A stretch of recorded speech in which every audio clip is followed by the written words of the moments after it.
دیل کارنگی چطور تشویش و هیجان را پشت سر کنیم تا حیاتمان آرام و شاد گذرد. ترجمه ناظر یادگاری دوشنبه نشریات ایجاد سال 2005 سرسخن مترجم یگان مبالغه نمی شود اگر بگوییم کسی این کتاب را بخواند از همه گونه تشویش و اضطراب رها می‌یابد. حیاتش به نظم و ترتیب می‌یابد و او پوره امکان دارد رول و موقعش را در جامعه مستحکم نماید، آبرو و اعتبار پیدا کند. باز این کتاب شخص را آرام و ملایم می‌سازد، زندگی را برای او شیرین و آسان می‌کند و او به دیگران خلل نرسانده بلکه نفع بخشیده اون به سر خواهد بود. این کتاب محبت را افزون، مهربانی را فراوان و صداقت و انسان دوستی را تقویت میبخشد. بخل و حسد و غضب و نفرت را بیرون میراند. هیچ کس در این دنیا جاودانی نیست. ما همگی چند ده ساله در این عالم پیر مهمانیم و چی باید کرد که این مدت را سزاوار و ارزنده پشت سر کنیم. یگان لحظه را از این ساعتها و روزها یک قیمت بها بیهوده نگذرانیم. دائما اندیشه های بزرگ و دلبستگی های حقیقی داشته باشیم. انا به این سوال جواب یافتن ممکن است از این کتاب، ولی برای آنکه به این همه نائل شویم تنها خریدن این کتاب و سرسری خواندنش کفایه نیست. باید آن را دستور عمل کرد. ما حتی گمان میکنیم که برای یک عائله یک تا این گونه کتاب داشتن هم کم است. این کتاب را خریدن یکی از باقرارترین خرید شما خواهد بود. باور کنید اگر این را تعریف خالی یا رکلام پین دارید، یک شرط میگذاریم: کتاب را بخرید، یک شبانه روز خوانید و اگر معقولتان نشود آورده سپارید و پولتان را گیرید. ناشران و پهن کنندگان کتاب این را پوره کفالت میدهند. ناظر یادگاری این کتاب چگونه و برای چی نوشته شده است؟ 35 سال مقدم من خود را یکی از بدبختترین جوانان نیویورک حساب میکردم. آن زمان از فروش ماشین های پیش در استفاده بوده این بارکش برای خود قوت لایموت پیدا می نمودم. من نه درباره مکانیزم و نه در دیگر سیستم های ماشین های به سودا می گذاشته تصورات نداشتم و برای فهمیدن آن کوشش هم نمی کردم. سببش آن بود که کسب خود را دوست نمی داشتم. بغیر از این در خانه اجاره پر از نانخورک برایم زندگی کردن خیلی نفرت آور بود. تا هنوز به خاطرم هست که گاز تو کم در میخ دیوار آویزان بود و پگاهی وقتی آن را می گرفتم نانخورک ها از تگ آن به 4 طرف می گریختند. هر بیگاهی وقتی به کلبه سرطانهایم برمی گشتم از مایوسی و ناامیدی سرم به درد می درآمد. من از آن برآشفته بودم که آرزوهای وقتی در کالج تحصیل کردن پروریدم به دهشت تبدیل یافته بودند. مگر همین هم زندگی است می اندیشیدم من. کجاست آن دبدبه و نصرت و درخشانی که از زندگی من انتظار داشتم؟ نخواهد تمام حیات من به همین منوال گذرد. بسیار میخواستم وقتی خالی داشته باشم تا کتاب خوانم و کتاب نویسم. در این بابت هنگامی در کالج خواندنم آرزو میکردم. انیق میفهمیدم که اگر این کاری برای خودم نامعقول را ترک کنم چیزی را بوی نمیدیم. آخر من هرگز آرزوی سرپر شدن را نداشتم. فقط میخواستم که حیاتم ذوق‌آور گذرد. خلاصه به یک قرار قطعی آمده تمام حیاتم را تغییر داده و اینک 35 سال آخر حیاتم خیلی ذوق‌آور و شیرین است. قراری من چنین بود. این کاری برای من تماما نامعقول را ترک کرده با استفاده از آن که 4 سال در کالج پداگوژی تحصیل نمودم با آموزش جوانان در مکتب شبانه مشغول می شوم. در چنین حالت وقتی خالی یافته هم با آموزش و هم با نوشتن حکایه و رمان ها مشغول شدنم ممکن است. من من بعد برای اون میکشم که زندگی نمویم تا نویسم تا که زندگی نمویم. خوش با کلان سالان از کدام فن درس گویم. وقتی مشغولیت های کلیج رو به خاطر آوردم دریافتم که از همه‌اش مشغولیت های مهمترینش برای انسان نطق کردن، سخن گفتن را یاد گرفتن است. برای چی؟ برای آنکه توسط این هنر شخصا خودم از بی‌جرأتی و ناباوری به تمام رها یافته معامله کردن و حتی جسارت را آموختم. من انیق درک نمودم که فقط آدمانی از عهده رهبری میبرند که میتوانند نقطه نظر خود را، فکر خود را گذرانند. با همین اندیشه ها من برای اشغال وظیفه معلم صنعت نطق برای کورس های شبانه به دانشکده های کلمبیا و نیویورک عریضه نوشتم. ولی این دانشگاه ها با ادبانه اظهار نمودند که به کمک من احتیاج ندارم. سر اول از این خیلی محزون شدم، ولی دیرتر حس کردم که از این چیز بوی ندادم. در این دوره من به مکتب شبانه اسوسیاسیون خریستیان های جوان به کار سر کردم. فقط اکنون در راه به نشاندادهای مشخص نائل گشتن لازم بود. در نزد من وظیفه های خیلی دشوار می استاد. آخر آدمان کلانسال به نزد من نه برای دیپلم و نه برای نشان دادن افضلیت اجتماعی، بلکه برای آن می آمدند که توسط آموزش در این کورس پرابلم های جاری خود را حل نمایند. آنها در کوشش آن بودند که صاحب قابلیت استادگری کرده توانستند در بحث ها و گم نکردن خود هنگام جلسه های کاری شوند. آنها میخواستند صاحب نیروی خود اداره کنی شوند و کارشان پیش رود. آنها میخواستند هرچی بیشتر پول کار کرده عائله خود را بهتر تامین سازند. برای آموزش خود آنها سری هر چند وقت پول میسپردند. اگر درس ها نتیجه نآورند معلوم که پول سپاریشان را قطع میکردند. این همه مرا وادار میکرد که بهر بهبودی مشغولیت ها از صمیم دل مهنت نمایم. آن وقت من فکر میکردم که در شرایط خیلی دشوار زندگی و مهنت دارم، ولی که اکنون میفهمم که محض در همان روزها تجربه قیمت‌بهای جمع آوردم. از من مهارت به خود جلب کردن شاگردانم طلب کرده میشد و من لازم بود که به آنها بهر حل پرابلم هایشان کمک کنم. برای این خیلی ضرور بود که هر یک درسم ذوق‌آور و خاطر نشان باشد و برای شنوندگان خواهش ادامه دادن مشغولیت ها را پیدا کنم. این فعالیت خیلی شوق‌آور بود و روز تا روز به من بیشتر معقول می شد. در حیرت می آمدم که آدمان چطور قابلیت باوری به خود پیدا می کنند. کارشان پیشرفت و معاششان می افزاید. موفقیت از نظرداشت من هم بیشتر به دست آمد. بعد سمستر اسوسیاسیون که پیشتر به من برای هر مشغولیت $5 معاش میداد، اکنون $30 میدادگی شد.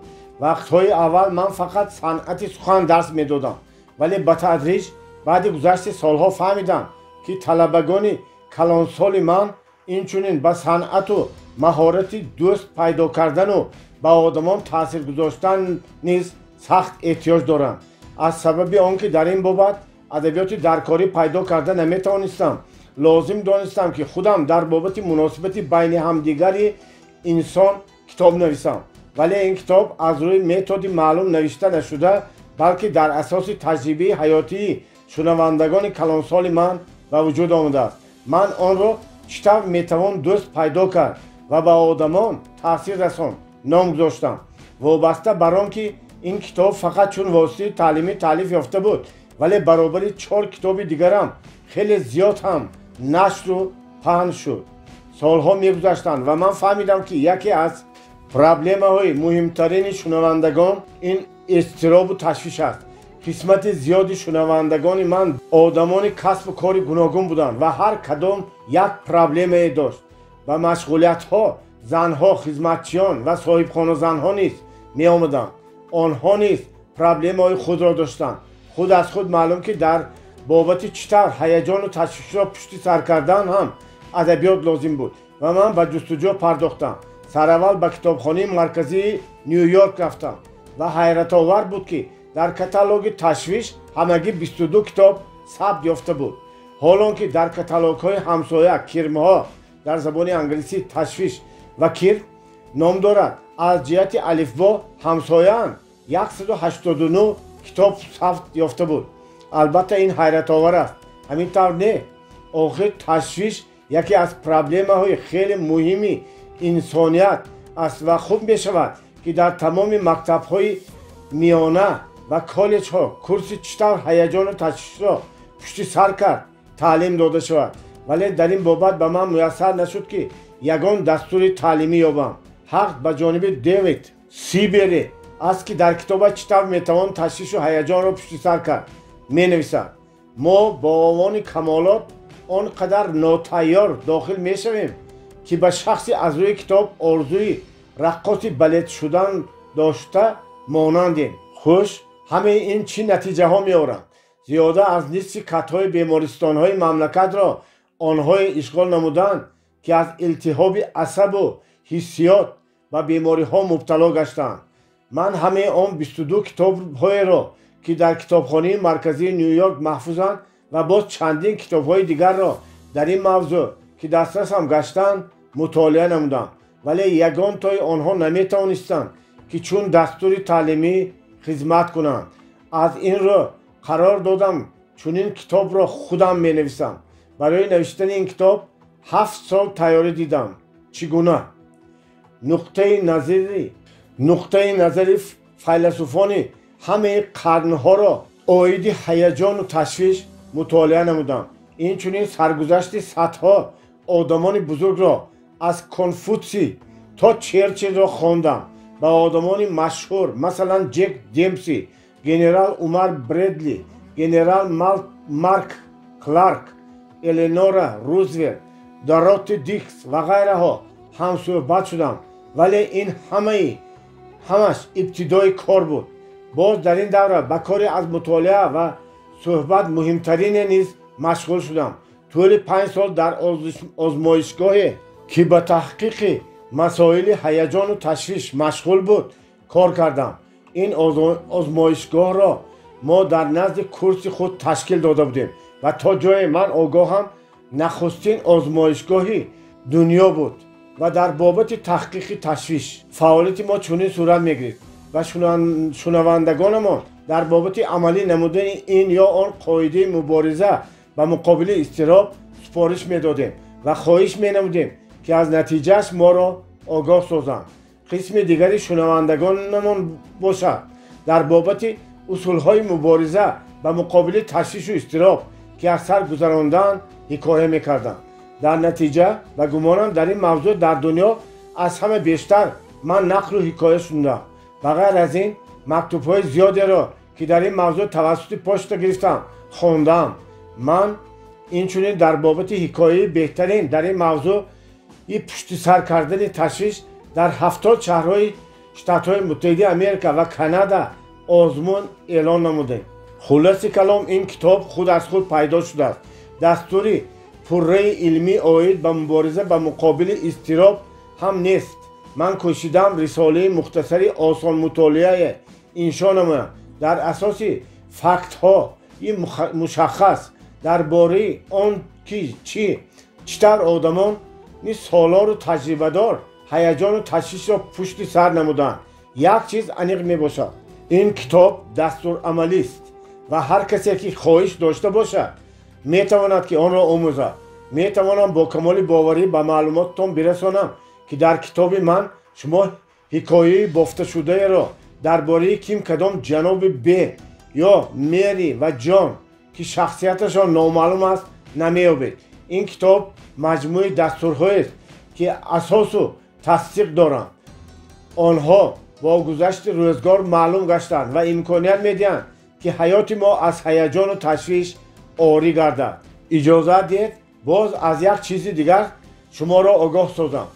дар ин китоб шумо ягон тадбири наву ғайриоддиро намеёбед. ҳамонҳоянд ки ба ҳама маълуманд, вале мо фаромӯшашон кардаем ва ба ягон сабаби дигар дар кору бору ҳаррӯзаамон истифодаашон намебарем. اصلا در این حالت چیزی نوی هم لازم نیست. ما آخر به خوبی آگاهیم که چطور باید حیات مکمل گذرانیم. بدبختی ما در نادانیمان نه، در آن است که میدانیم و عمل نمی کنیم. وظیفه این کتاب یک بار دیگر خاطر رسان کردن، با مثال های عمیق و واضح فهمانیدن، تکمیل دادن و توصیف کردن بسیار پهلوهای حقیقتی قدیمی فراموش شده، اینچنین شما را جنبانیده بیدار کردن و برای رعایی آنها آماده ساختن است. و شما این کتاب ضرور است. نه فهمیدن آن که چی طور انشا شده است، به شما لازم است در اساس آن موافق نشانداد آن عمل کنید. این طور باشد بیایید سر کنیم. باز یک شرط دیگر، اول یگان 40 صفحه خوانید. بعد این اگر حس کنید که قوه و ذوق نو، الهام تازه که به شما امکان میدهد تشویش و هیجان را پشت سر نموده از شیرینی حیات بهره‌ور میشوید، پیدا کرده ایستادید، ادامه دهید. اگر که نه، کتاب را دور پرتوید. در چنین حالت این کتاب به شما فایده نمی‌آورد. قسم یکم، عامل‌های اساسی تشویق و اضطراب که دانستن آنها خیلی ضرور است. باب یکم، در داخل همین روز زندگی کنید. بهار سال 1871 جوانمرد کتابی را گرفته مطالعه نمود که 24 کلمه آن توانستند حیات آینده او را پررا تغییر دهند. آن وقت این جوان دانشجوی دانشگاه طبی بود و در بیمارستان مونرال تجربه می آموخت و در اضطراب بود که امتحانهای خط‌کنی‌اش را چطور می‌سپارد، به کجا به کار می‌رود، عموماً او را در آینده چی انتظار است. آن 24 کلمه که او مطالعه نمود کمک رساندند که طبیب معروفترین آوان خود شود و معروفترین در دنیا مکتب طبی را در نزد یونیورسیته جان گاپینز تشکیل دهد. او صاحب عنوان پروفسوری شاهانه طبی آکسفورد، بلندترین عنوان طبی امپری بریتانیا کبیر شد. شاه انگلیا به او عنوان دواریانی داد. بعد وفاتش کتاب دو جلده 1466 صحیفگی نشر شد که از حیات او حکایه میکرد. او سر ویلیام اسلر نام داشت و در آن 24 کلمه که مطالعه نمود به قلم توماس کارلین تعلق داشتند. وظیفه اساسی ما آن است که به امید آینده تیره و دور نشده خود حاضر تا آن جایی که به ما عیان است نگریسته عمل نماییم. 42 سال بعد از این در یک شام آرام ایام بهاران، هنگامی که در گلگشت دانشگاه لاله ها شکفته بودند، سر ویلیام اسلر با دانشجویان یونیورسیته یل صحبت آراست. بسیاری ها گمان میکنند که آدمانی چون من، گفت او، پروفسور 4 یونیورسیته هم باید صاحب معینه مخصوص باشند. این نادرست است. این را حتی دوستانم میدانند که هنگام تحصیل قابلیت میانه داشتم. خود سر موفقیت های او در چیست؟ خود او گفته است که همه وقت کوشش می نمود در داخل همین روز روان، همین روز واقعی زندگی نماید و از تمام گذشته و آیندهش جدا و محفوظ باشد. چرا در نظر داشت او؟ چند ماه پیش از این سخنرانیش، سر ویلیام اسلر وقتی در کشتی عظیم اقیانوس را عبور میکرد، دید که هنگام سرنشین فشنگ را زیر میکند، شرقت زنان مکانیزم ها حرکت میکنند و با بعضی حجره های علاهیده کشتی به طور گرمتیکی محکم میشوند تا به آنها آب ندراید. هر کدام شما، گفت دکتر اسلر، نسبت به همه گونه کشتی مکانیزم مکمل و عالی جنابتره و هنگام به جاده حیات قدم میگذارید چون این کشتی به سفر دور و دراز کمر میبندید. از این جهت هم اصرار دارم که شما باید اداره کردن مکانیزم خود را، حفظ نمودن ارگانیسمتان را از هر گونه باد و طوفان ها و در وقت های لازمی محکم کردن حجره های علاهیده آن را یاد گیرید. تنها انا همین وقت می توانید بی خطری سفر حیاتتان را تأمین نمایید.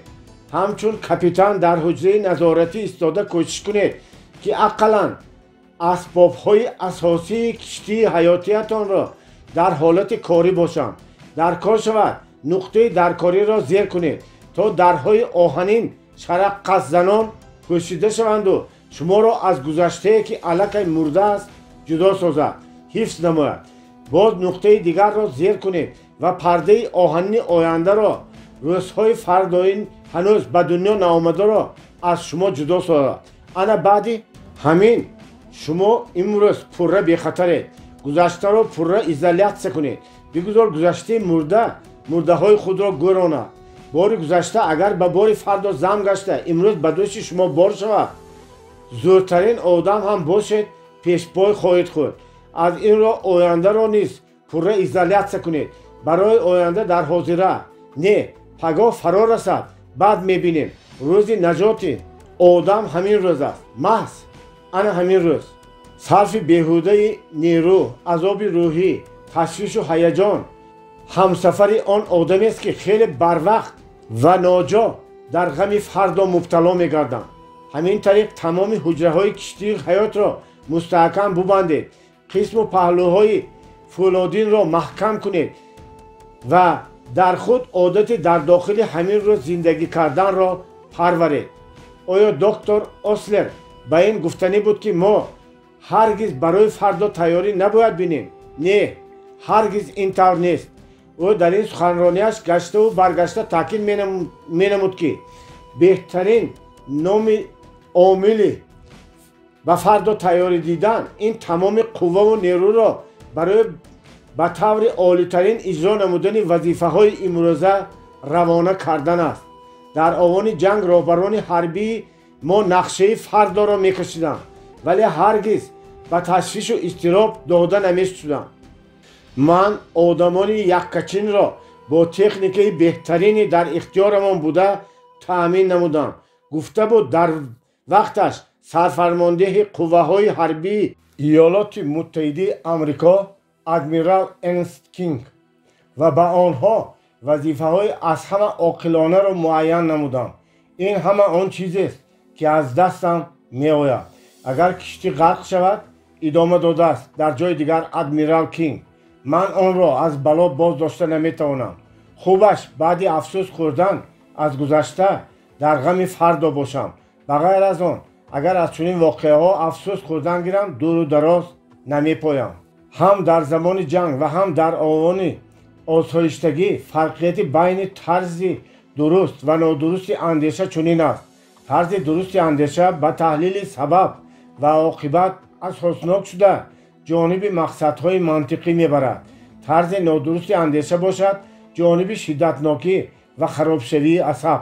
هنگام جنگ دوم جهان تد بگرمنون نام جوانی که در ابتدا قریب به التهاب عصب گرفتار شده بود سبق خوبی گرفت. ماه اپریل سال 1945 نوشته است تد بگرمینو چنان به تشویش و اضطراب میافتادم که اگر جنگ تمام نمیشد من بعد زنده ماندن من در گمان بود. آن وقت چون اونتر افیسر در قسم گوروچوبکنی دیویزی 94 پیاده‌گرد خدمت میکردم. وظیفه من از آن عبارت بود که باید برای پر کردن ورقه های به حسابگیری تمام آنهایی که در جنگ وفات کردند به نام نشان گم شدند یا زخم گرفتند کمک مینمودم. بغیر از این باید من مرده های خودی و بیگانه را که سراسیمه‌وار تگی خاک نموده بودند کنده میبرآوردیم. حجت‌هایشان را به ترتیب میآوردیم و بخش خویش و تبارانشان روان میکردیم. خلاصه و مرده ها سر و کار داشتم و روز تا روز از این بیشتر به دهشت میافتادم. مرا اندیشه عذاب میداد که آیا تا آن لحظه که میتوانم فرزند یگانه‌ام را آن وقت پسرچه‌ام 1.5 ساله شده بود و حالا ندیده بودم به دست میگیرم زنده میمانده باشم یا نه. خلاصه در سرحد دیوانه شوی بودم. وقتی به آینه مینگریستم پوستی در روی استخوان کشیده را میماندم. هنگامی از دلم میگذشت که نخود با چنین احوال به خانه برمیگشته باشم و به دهشت میافتادم. گاه تماما مایوس و ناامید گشته چون کودکان گریه میکردم. به همین این تاب نآورده عاقبت به گاسپیتال افتادم. اینجا یک دکتری حربی مرا نصیحت داد که آن تمامی حیاتم را دیگرگون ساخت. بعد معاینه و انیق نمود که سببگار اساسی بیماری من خرابی عصب است. تید گفت او به من میخواهم که تو به حیات چون به ساعت قومی نظر سازی. بین هزارها قمپاره ها در کره بالای می ایستادند و همه آنها آهسته آهسته و با نظام از سوراخی مبین میگذرند. اگر تو یا من کوشش کنیم که از این سوراخی در یک نوبت 2-3 قمپاره یک باره گذرند، ساعت را ویران میکنیم. تو، من و همه آدمان باقی مانده و انا همین ساعت قومی مانندیم. وقتی هر سحری از خواب میخیزیم صدها کار پیدا میشوند که ما باید اجرا نماییم. اگر ما این کارها را یک به ترتیب و در وقتش اجرا نساخته کوشش نماییم که یک باره به سامان رسانیم، قوه‌مان بیهوده میرود و عصب‌هایمان خراب میشود. از آن وقت سر کرده من این فلسفه را در حیاتم تطبیق نمودم. یک قمپاره در یک واحدی وقت، یک کار در یک مدت یک وقت. این مصلحت مرا هم از جهت جسمانی و هم از جهت روحی در آوان جنگ نجات بخشید. در آوان تنجی هم به من کمک می‌سازد. یکی از خلاصه های دهشتناکترین طرز حیات ما آن است که زیاده از نصف فقطهای بیمارخانه ها را آنها اشغال نمودند که به التهاب روح و عصب گرفتارند. آنهایند که بار وزنی از دیروز باقی مانده میانشان را خم خورده و از غم فردای هنوز نامعلوم به دهشت آمدند.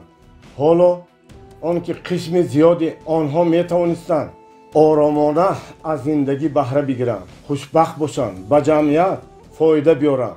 اگر به نصیحت حضرت عیسی که تشویش فرد را نخورید گفته است گوش میانداختند، یا خود از روی دعوت دکتر اسلر در داخل همین روز زندگانی میکردند، شما و من این لحظه ها در محل برش 2 ابدیت ایستادیم. گذشته بیکنار و آینده که به پیش تا به آخر دنیا میل دارد. خود از خود معلوم است که ما در یک وقت نمیتوانیم در این 2 ابدیت زندگانی نماییم. نه، این خیلی ممکن نیست. حتی یک ثانیه هم. اگر چنین کوشش ظاهر نماییم، هم سلامتی امان را بای میدیم و هم معینه امان را خراب میسازیم.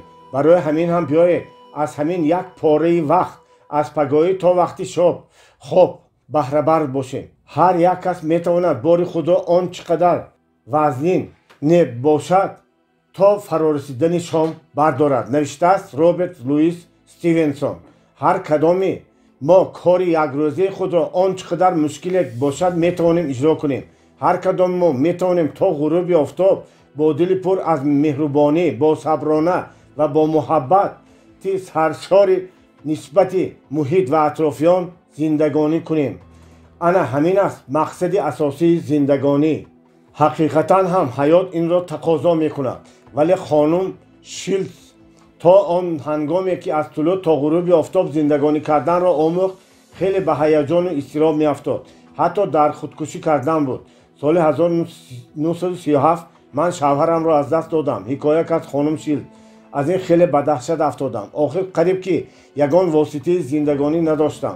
مجبور شده به صاحب کار پیشینی خود لیون روچ به کازنس سیتی مکتوب نوشتم و خیریت او مرا به کار قبول کرد. پیشتر مکتب‌های دهاتی شهر کتاب برده می‌فروختند و از این حساب اون به سر می‌بردم. ولی 2 سال پیشتر وقتی شوهرم بیمار شد مجبور شدم که ماشین را فروشم. اکنون باشد چقدر مبلغ داشتم آن را به فیرم گذرانده باز ماشین به اجاره گرفته به کتاب فروشی سر کردم. بهار سال 1938 من در وسل شتات میسوری کار میکردم. مکتب‌ها خیلی کمبغل بودند. چنین مینمود که موفقیت پیدا کردن این کارم دیگر در گمان است. من چنان تنها و افسرده حال بودم که یک زمان فقط درباره خودکشیم فکر میکردم. حیات برای من قریب که مضمون خود را گم کرده بود. دائما در هراس بودم. میترسیدم که خانه پلیس سپرده نمیتوانم. پولم برای خوراک نمیرسد. میترسیدم که بیمار میشم و حق خدمت دکتران را داده نمیتوانم یا برای دارو پول نمییابم. مرا اندیشه آن که مرا از خودکشی اندیشه آن که خواهرم حق گور چوب را داده نمیتواند و برایش یک بار زیادتی میشود نگاه میداشت. باری به من مقاله را دادند که در آن را خوانده توانسته مایوسیم را پورا پشت سر نموده از نو نیروی تازه زندگانی پیدا کردم. به مؤلف مقاله برای یکی باره که مطالعه اش مشکل شایم گردید یک عمر میندارم. چونین بود آن عباره برای آدمی با عقل هر روز حیات از نو آغاز می‌یابد. این عباره را من نوشته گرفتم و در پیش شیشه ماشینم چسباندم. همین طریق هر روز وقتی به پس رول می نشستم این عباره را می دیدم و مطالعه می نمودم. معلوم می شود که آنقدر دشوار نبوده است و یک روز زندگانی کردن. من یاد گرفتم که روزگار گذشته را فراموش کنم و از آینده بی‌تشویش باشم. هر پگاهی خود به خود می گفتم امروز حیات برای من از نو آغاز می یابد. به من میسر شد که ترس تنهایی و ناداریم را فرا نشانم. بعد این حیات من به ترتیب آمد. خوشبخت شدم. حالا کارم پیشرفت شده است و دلم پر از ذوق زندگانی است.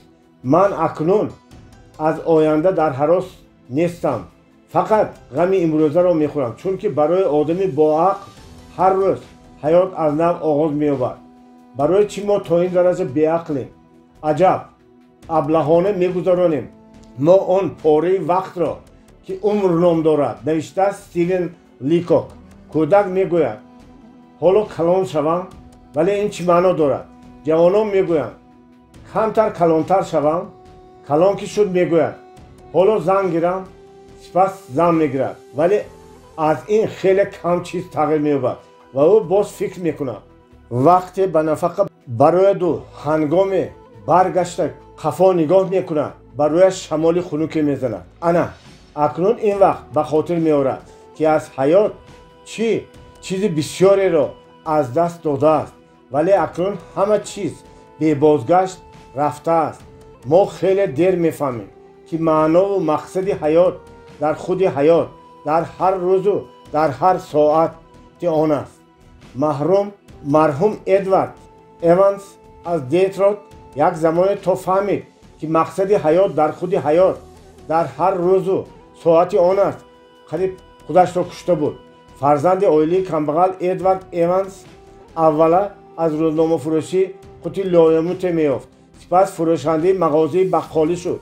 دیرتر در کتابخانه کار یافت. خود را به صد در میزد. معاش کم میگرفت، ولی 7 آدم را خوراندنش که لازم بود میترسید که ترک کار کند و تا وقتی که او در طینتش مردانگی احساس نموده همه کار را از نو آغاز نمود که 8 سال گذشت. او با $55 که قرض گرفته بود کارخانه شد و عاقبت در یک سال $20,000 درآمد گرفت. بعد تقدیر به او یک چند ضربه های مرگاور زد. از یک دوستش به مبلغ کلان عکس خرید، ولی دوستش مفلس شد. او نه تنها تمام این بایگریش را از دست داد، بلکه $10,000 قرضدار شد. نه خوراک خورده میتوانست و نه خوابش میبرد. حکایه کرد او به یک بیماری نامعلوم گرفتار شد. تشویش و هیجان، تنها تشویش و هیجان بود سبب این بیماری است. یک روز در کوچه بیهوش شده از پا افتاده است. بعد این بستری شده دیگر یاروی حرکت نداشتند. روز تا روز خراب و لاغر میشد. تمام اعضای بدنش پوری پوچک شد. دکتران گفتند که زیادش 2 هفته دیگر اون میبیند. از این در دهشت افتاده وصیت‌نامه نوشته، سپس در انتظار مرگ به بستر درآمد. اکنون دیگر تشویش کشیدن، مبارزه بردن معنا نداشت. با تقدیر که تن دادم، میگوید وای درم خوابم برده است. پیش هفته‌های دراز پهلو به پهلو میگشتم، ولی خوابم نمی بود. گاهی اگر خوابم برد هم 1.5-2 ساعت زیاد دوام نمی خوابیدم. حاضر باشد از افتش برای آنکه تشویش‌های زمینی من تمام شده بود مثل کودک خوابم برده است. بعد این به تدریج ماندگیم برطرف شد. اشتها پیدا کردم. قوت و درمان نظام آهسته آهسته برقرار گشت. بعد چند هفته با کمک چیگس راهگردان شدم. 6 هفته پس به کار سر کردم. пештар агар соле то 20,000 доллар мегирифтам, акнун калоткаи тормоз фурӯхта ҳар ҳафта ба 30 доллар қаноат менамудам. оқибат таҷрибаи ҳаётӣ пайдо кардам. фаҳмидам ки барои ман аз ҳама асосияш аз ташвиш озод будан, аз он ки чӣ шуду чӣ гузашт афсӯс нахӯрдан ва аз оянда натарсидан аст ва оромона тамоми қуввату маҳоратамро сарфи ин касби навам кардам. бояд қайд кунам, Эдвард Эванс дар ин касб хеле пеш рафт. баъд аз якчанд сол ӯ президенти фирма шуд. фирмаи ӯ Evans Product дар биржаи тиҷоратии Ню Йорк ба қайд гирифта шуда буд. соли 1945 вақте Эванс аз дунё гузашт, яке аз одамони маъруфтарини иёлоти муттаҳидаи Америка ба шумор мерафт. дар ин мамлакат ба хотири ӯ майдони ҳавоии Гренландия Эвансфилд номгузорӣ карда шудааст. мақсади ин ҳикоя он аст ки Эванс агар ба мавқеи мақсади дар дохили ҳамин рӯз зиндагонӣ кардан сарфам намерафт, ҳаргиз ба чунин муваффақиятҳо ноил намегашт. 500 сол пеш аз солшумории мо файласуфи юнонӣ Гераклит ба шогирдонаш гуфта буд: ҳама чиз тағйир меёбад ба ҷуз аз қонуни тағйирот. ӯ боз гуфтааст: шумо ду бор дар як об даромада наметавонед. оби дарё ҳар сония тағйир меёбад ва ба одаме ки ба он медорад низ чунин ҳодиса рӯй медиҳад. ҳаёт маҷмӯи тағйиротҳо и бетакрор аст. ягона чизи муайян имрӯз мебошад. барои ҳамин ҳам чаро зебоиҳои имрӯзаро мо ба кӯшишу ҳалли проблемаҳои фардое ки пур аз тағйирот ва номуайянӣ асту касе онро пешгоҳӣ карда наметавонад вайрон кунем. ҷон Рескин болои мизи корияш санги оддиеро гузашта буд. рӯи он як калима кандакорӣ шуда: имрӯз. ҳарчанд болои мизи ман чунин санг нест, дар як гӯшаи оина суханони драматурги ҳинд Калидасоро ки онро Ослер доимо болои мизаш нигоҳ медошт часпонидам. он чунин аст: саломнома ба субҳ, ба имрӯз нигар. охир он саршори ҳаёт, моҳияти вуҷуд доштан аст.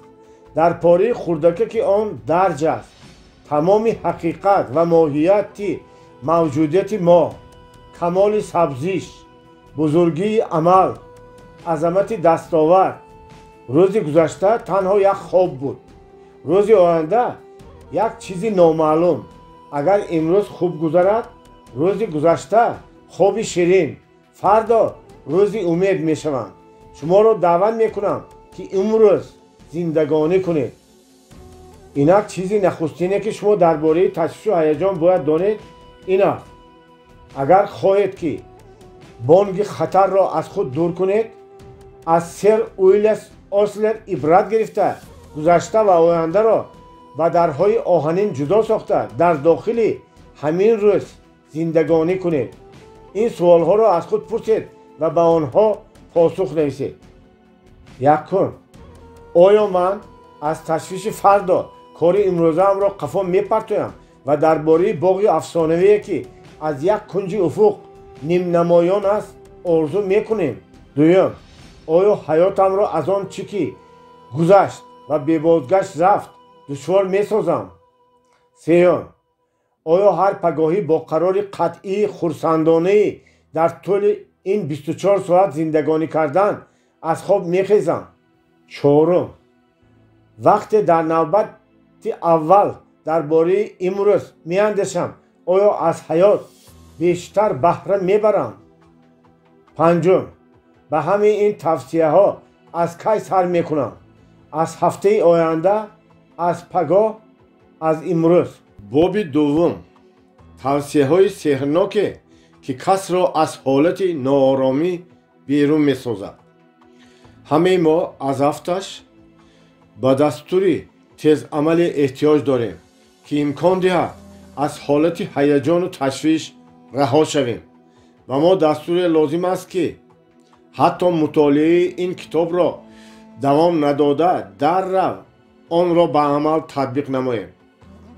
дар ин ҳолат иҷозат диҳед дар бораи тавсеҳҳои уиллис керриер, инженери маъруфе ки ба кашфиёти асбобҳои тозакунандаи ҳаво машғул буд, ҳикоя кунам.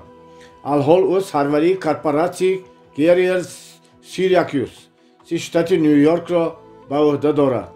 ӯ ба ман дастури хеле олиҷаноберо дар бораи пуштисар кардани ташвишу ҳаяҷон пешкаш намуд. дар ин бора шахсан худаш вақте як пагоҳӣ дар клуби инженерони Нью-Йорк наҳорӣ мехӯрдем, ҳикоя кард. дар ҷавонӣ оғоз намуд ӯ. ман дар корхонаи оҳангарии Буффало, штати Нью-Йорк кор мекардам.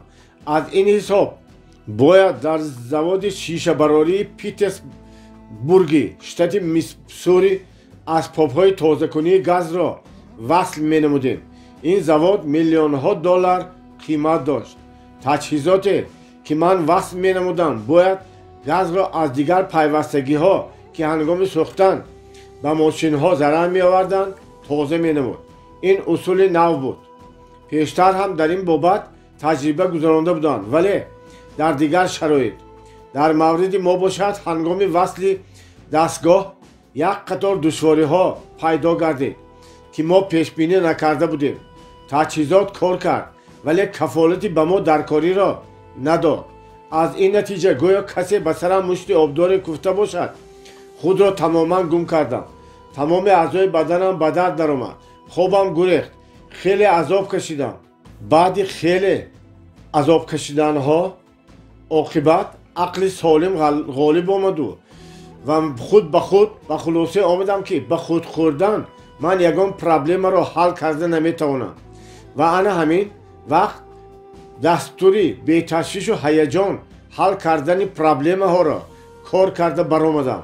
инак 30 сол боз ин усулро истифода мебарам. он аз 3 марҳала иборат аст. хеле оддӣ ва ба ҳама дастрас мебошад. марҳилаи якум, ман вазъиятро бе ягон ҳаяҷон таҳлил намуда ҳолатеро тасаввур мекунам ки мумкин буд кор аз ин ҳам бадтар шавад. ҳоло хуб, хеле хуб аст ки ягон кас нияти ба маҳбас кашиданро ё парронданро надорад. ба ин пурра боварӣ доштам, вале эҳтимолият вуҷуд дошт ки ман вазифаамро аз даст диҳам. инчунин корхонаи мо корро бас карда аз $20,000 маҳрум шавад. марҳилаи ду, ҳолати аз ин бадтарро тасаввур карда қарор додам ки ба тақдирам тан диҳам. худ ба худ гуфтам, нобарорӣ ба шӯҳрати касбии ман зарар мерасонад. ҳатто мумкин аст вазифаамро аз даст диҳам, вале агар ҳамин тавр ҳам шавад, ҳамеша имкон дорам ки ҷои кори наве ёбам. охир имкон дошт кор аз ин ҳам бадтар шавад. аз дигар тараф пудратчиён ба хотири таҷрибӣ илмӣ будани ин амал шояд аз он $20,000 нагиранд. ҳамин инро аз дил гузаронда худро ба даст гирифта ман андаке ором ёфтам ва ҳис намудам он рӯҳии орому осоиштагие ки чанд рӯз боз аз даст дода будам ба тадриҷ боз пайдо шуда истодааст. марҳилаи се, аз ин ҷо сар карда вақт ва нерӯи худро барои беҳбудӣ бахшида ба ҳолати номатлубе ки маро фаро гирифта буд сарф кардан гирифтам. ман акнун кӯшиш мекардам роҳҳое дарёбам то он $20,000-ро ки мо аз даст истода будем ҷуброн шавад. чанд дигаргуниҳои навро рӯи коғаз овардам ва ҳисоб кардам ки барои таҷҳизоти иловагӣ агар мо боз $5,000 сарф кунем, проблемамон пурра ҳал мешавад. мо ин проблемаро ба амал татбиқ намудем ва фирмамон ба ҷои $20,000 зарар дидан $1,000 фоида дидам. аниқ аст агар сари вақт ман аз ин услуб истифода намекардам, ҳамон хел дар гирдоби воҳимае ки имкони надорӣ ки тамоми диққататро ба як нуқта ҷамъ оварӣ. می‌ایستادم و این کار را هیچ وقت اجرا کرده نمی‌توانستم. وقتی ما خیالاً خود را در حالتی از همه بد تصور می‌کنیم، آن ترس این را روشن دور می‌گردد و امکان می‌یابیم خیالمان را به یک نقطه معین جلب نماییم.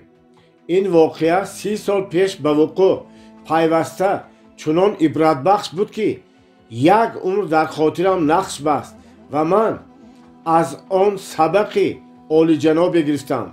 در نتیجه حالا قریب که پره از تشویش و اضطراب آزادم. برای چی دستور ویلیس کریر چنین فایده‌ناک و عملی به حساب می‌رود؟ تنها از آن خاطر که او ما را از تیرگی ناگزیر که با صد تشویش و هیجان در آن رهگم زده ایم رها می‌سازد. این اصول به ما امکانیت می‌دهد که در زمین استوار قدم مانیم. آن را در عمل تطبیق نموده ما عقلاً می‌دانیم که خود را چطور اداره کنیم.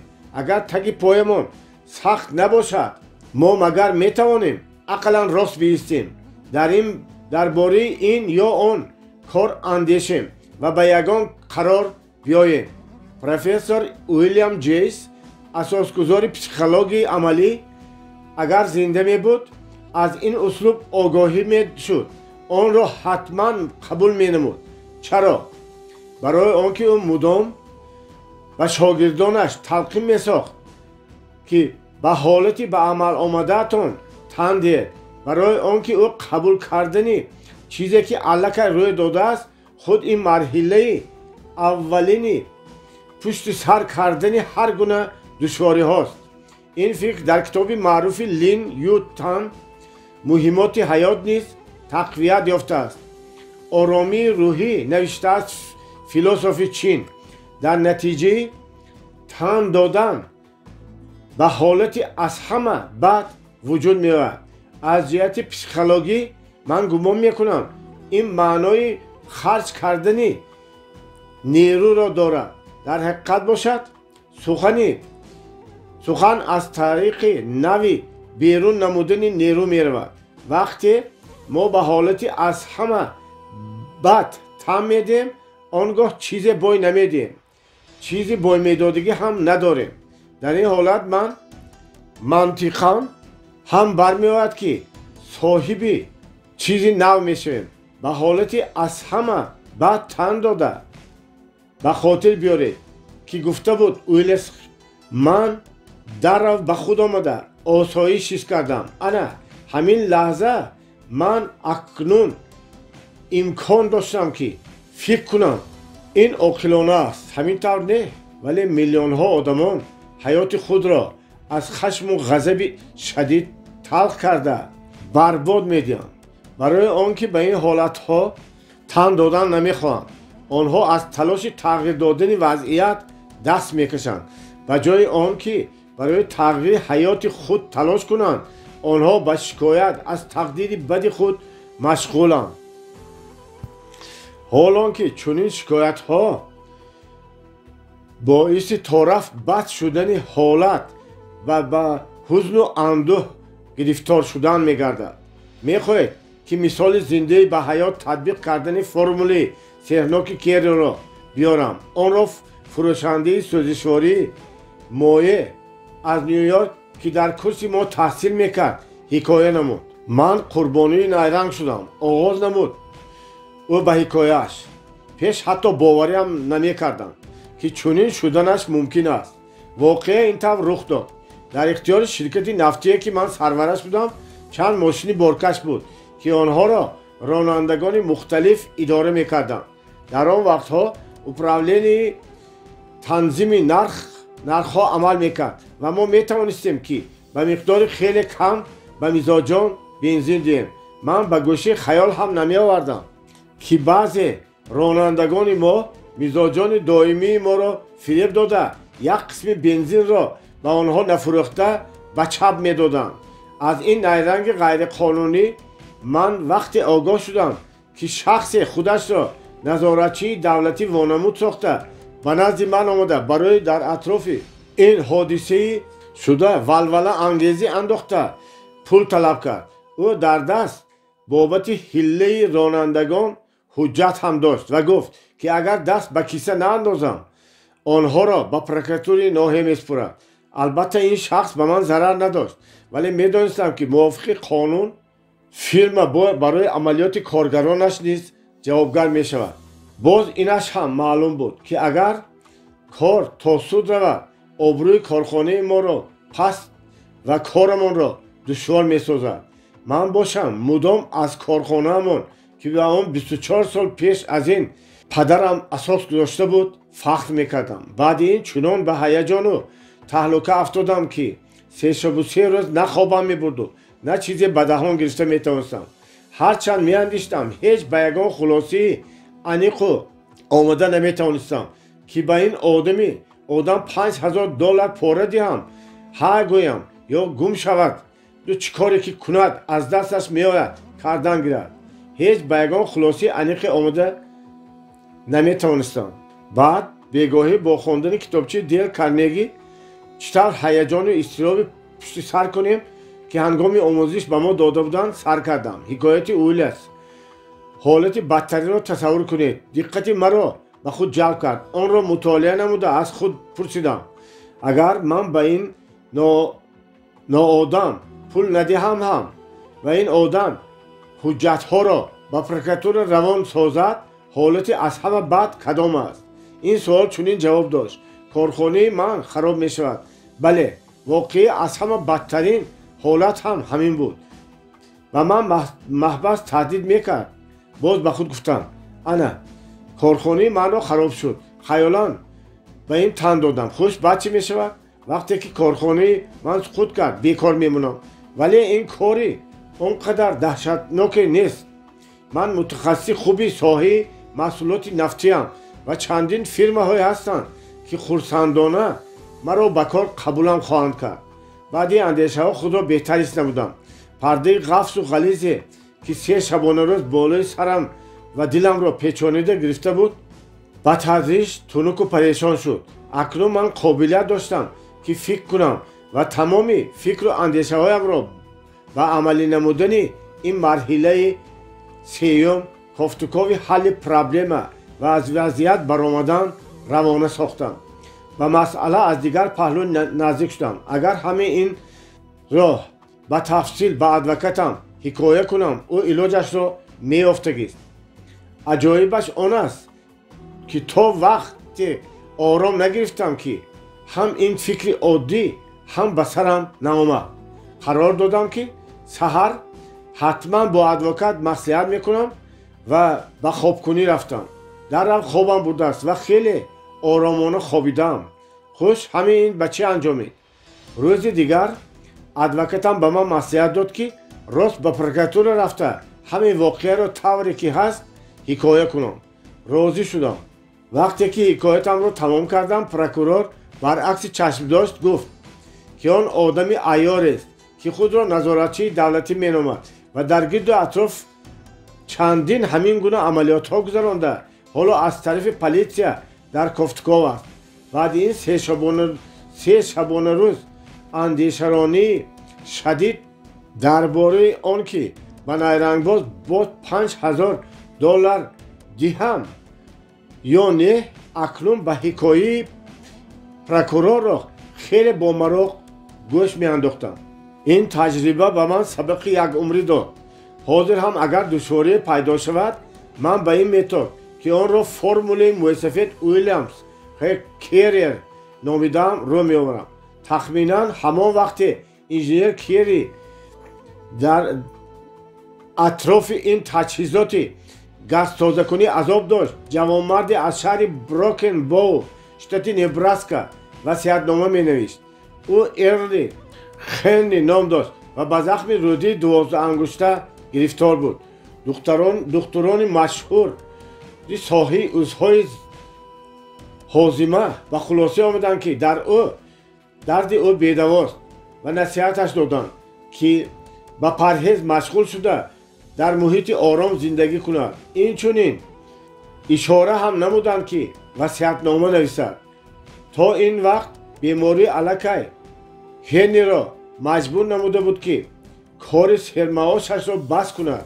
همین طریق او بغیر از انتظار شدن مرگ آهسته آهسته از نزدیک شده ایستاده‌اش دیگر مشغولیتی نداشت. اما ارلی هن این وقت به قرار غیر مقرری می آید. از حیاتم اینقدر کم وقت مانده باشد فکر میکند او از آن بهره بردن لازم. من یک عمر آرزوی سیاحت گردی عالمی را داشتم. انا همین آرزویم را عملی نمودنم لازم است و به کشتی بلیط خرید. دکتران به دهشت افتادند. ما وظیفه داریم تو را آگاه کنیم. گفتند آنها به جناب هن اگر به سیاحت بحری برایت مجبورا مردت را به بحر میپرتویند. نه هیچ وقت این خیل نمی شود. جواب گرداند او. من با خویش و تبارم گپ زنان کردم. آنها مرا در نزدیک گذشتگان رحمتیم در قبرستان بروکن باومن میگذرانند. برای این نیت دارم تابوت خریده با خود بگیرم. با او میگذراندند. برای این نیتم او تابوت خرید. با صدارت کشتی گپ زنان کرد که رفت و در راه وفات کند. جسمش را در یخدان جای کرده به وطن بیارند. و شعری پیر خردمند عمر خیام را در نظر است. زمزمه کنان به سفر برآمد. هنگام سفر از چیزی رو نمیگرداند. ویسکی می نوشیدم، سیگار می کشیدم. نوشته است او. چیز پیش می آمد می خوردم. حتی از خوراک های سختی تو زمستها که از روی گفتی دکترها حتما باید مرا می کشتند روی نمیگرداندم. با ذوق تمام خرسندی می کردم. طوفان و موجخیزی های عظیم را از سر می گذراندیم. وقتی به هند رسیدیم فهمیدم آن تشویش و اضطرابی که من در خانه داشتم در نسبت ناداری و کمبغلی که در شرق میبینم پیش آن هیجان. بعد این من دیگر از تشویش و اضطراب رها شدم و اکنون خود را خیلی عالی جناب حس میکردم. وقتی به امریکا برگشتم وزنم اکنون از 90 فونت زیاد شده بود. قریب فراموش کرده بودم که زخمی روده دارم. در عمرم خود را یگان بار اینقدر هم بردم حس نمی نمودم. در رو تابوت را فروخته به کار سر کردم. از همه وقت سر کرده یگان بار بیمار نشدم. وقتی با هن چنین حادثه روی داده بود او هنوز درباره ویلس کری یگان آگاهی نداشت. انا اکنون میفهمم که آن وقت من هم از همین متد استفاده برده بودم. من هم به حالت بدترین در وضعیت من به مرگ تن دادن بودم. سپس توسط بهره بردن از حیات در این حالت کوتاهی که احساس کردم وضعیتم را بسازم. اگر من دوام میدهد او در مکتوبش تشویش و هیجانم را ادامه میدادم انیق بود که راهی بازگشت را در تابوت طی مینمودم. ولی من آرام گرفته از همه چیز را فراموش کردم. این آرامی به من نیروی نو بخشید و حیاتم را نجات داد. همین طریق از این متد سحرناکی استفاده برده کیری شرطنامه $20,000 را نجات داد. بیزنسمن نیویورک از نیرنگ باز رها خورد. ارلی هنی باشد صحت یافت. این متد به شما نیز در حالت حل پرابلم هایتان کمک میرساند. بعضی مسئله های حل نشده تان را حل مینماید. کی میداند؟ اینک قاعده دوم. اگر به شما حالتی به تشویش و اضطراب علاقمند روی دهد از توصیه های ویلس کری استفاده کنید. یکم از خود بپرسید از آن چی که روی داد حالت بدترینش کدام است. دوم تیار شد که به این وضعیت ناگوار تن دهید. سوم سپس آرامانه اندیشید و عمل کنید که وضعیت را چگونه تغییر دادن ممکن است. باب سوم تشویش و هیجان چه عاقبت دارد؟ هر آدمی که با تشویش و هیجان مبارزه برده نمیتواند جوان میمورد. الکسیس کارل چند سال مقدم همسایه در را کفت و مرا راضی کناندن خواست که از کسلی نغزک ایم گذرانم. او هم از جمله آن هزارها اختیاریان نبود که برای از نغزک ایم گذراندن در ساکنان نیویورک را میکفتند. آدمان ترس خورده ساعتهای دراز نوبت بایده ایم میگذراندند. نه تنها در مؤسسه های طبی بلکه در دپوهای آتش خاموشکنی، участка های پلیسیا و کارخانه های کلان صنعتی نقطه های یمگذرانی تهیه شده بودند. زیاده از 2000 دکتران و همشیره های شفقت شب و روز مهنت کرده به انبوه آدمان دارو میگذراندند. سبب این شور و ولوله در چی بود؟ در نیویورک 8 نفر گرفتار بیماری نغزک شده، 2 نفر آنها وفات کردند. 2 حادثه فوت در شهری که 8 میلیون نفر اهالی دارد. باید قید کنم که من زیاده از 38 سال بود در نیویورک زندگی دارم و باری هم کسی درم را نکفته است و از شدت هیجان بیماری که در این 40 سال اخیر به مردم از نغزک دیده 10,000 بار زیادتر ضررآور گردیده است ایم گذرانده نجات بدهند. یگان اختیاری درم را نکفته است و آگاه هم نکرد که در شتات‌های متحده امریکا از 10 کس 1 نفر آدمان به خرابی سیستم عصب که سببگاری آن اساساً تشویش و هیجانی و اختلافات تاثیر بخش است گرفتارند. من باید خودم را احتیاط کنم. اینک این باب را نوشته ایستاده نیت دارم که در شما را گفته از این خطر آگاهتان سازم. عالم معروف دارنده جایزه نوبلی در بخش طب دلکسیس کارل، دکتر و فیزیولوژی فرانسوی که سالهای 1904 1939 در شتات‌های متحده امریکا زندگی داشت گفته است هر آدمی که با تشویش و هیجان مبارزه برده نمیتواند جوان میمورد. این به همه، هم به صاحب خانه زن، هم به بیتار، هم به سنگ تراش دخل دارد.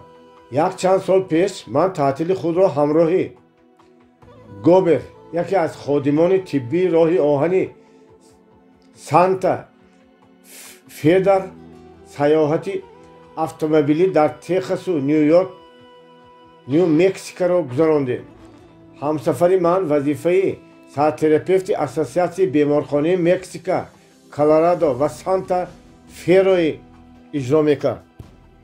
70% اشخاصی که به دکتر مراجعت میکنند اگر از تشویش و هیجان رها یابند خود از خود صحت میشوند.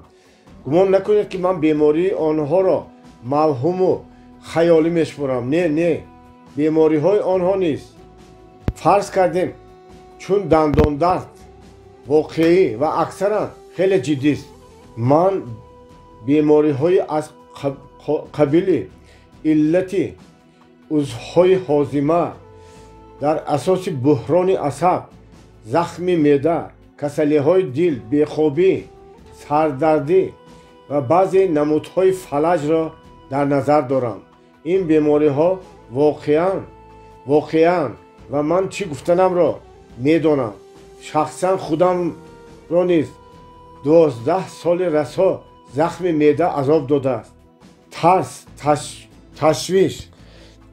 تشویش را پیدا میکند. تشویش باشد شما را آشفته حال و عصبی نموده با عصبهای معده تان تاثیر ساخته ترکیب شیره معده را تغییر میدهد که در بسیار مواردها این باعث زخم معده میگردد.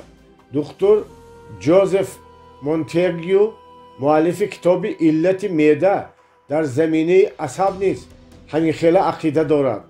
او میگوید زخم معده از آن چی که شما میخورید نه، از آن چیزی که شما را میخورد پیدا میشود. دکتر کلینیکی میو طبیب حاذق آلوارز گفته است زخم معده وابسته به درجه بلند یا پست شدن شدت اضطراب شده و هم محکم میگردد. خلاصه بعد تحقیق 15,000 مزاجان که در کلینیک می از زخم معده تبابت گرفتند پیدا شده است.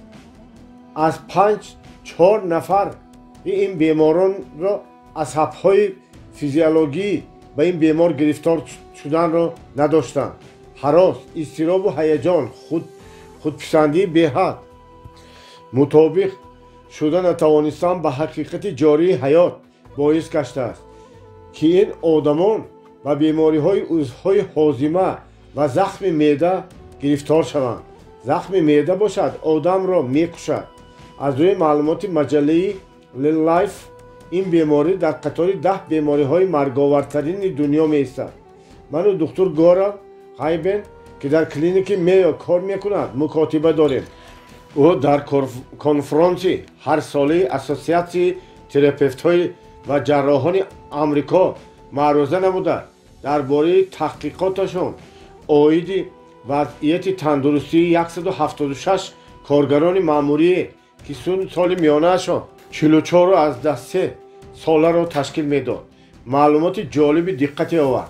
معلوم میشود که از 3 نفر این کارگران به بیماری‌های به شدت هیجان وابسته یعنی کسلی‌های دل، زخم‌های عضوهای هاضمه، فشار بلند خون و غیره ها گرفتارند.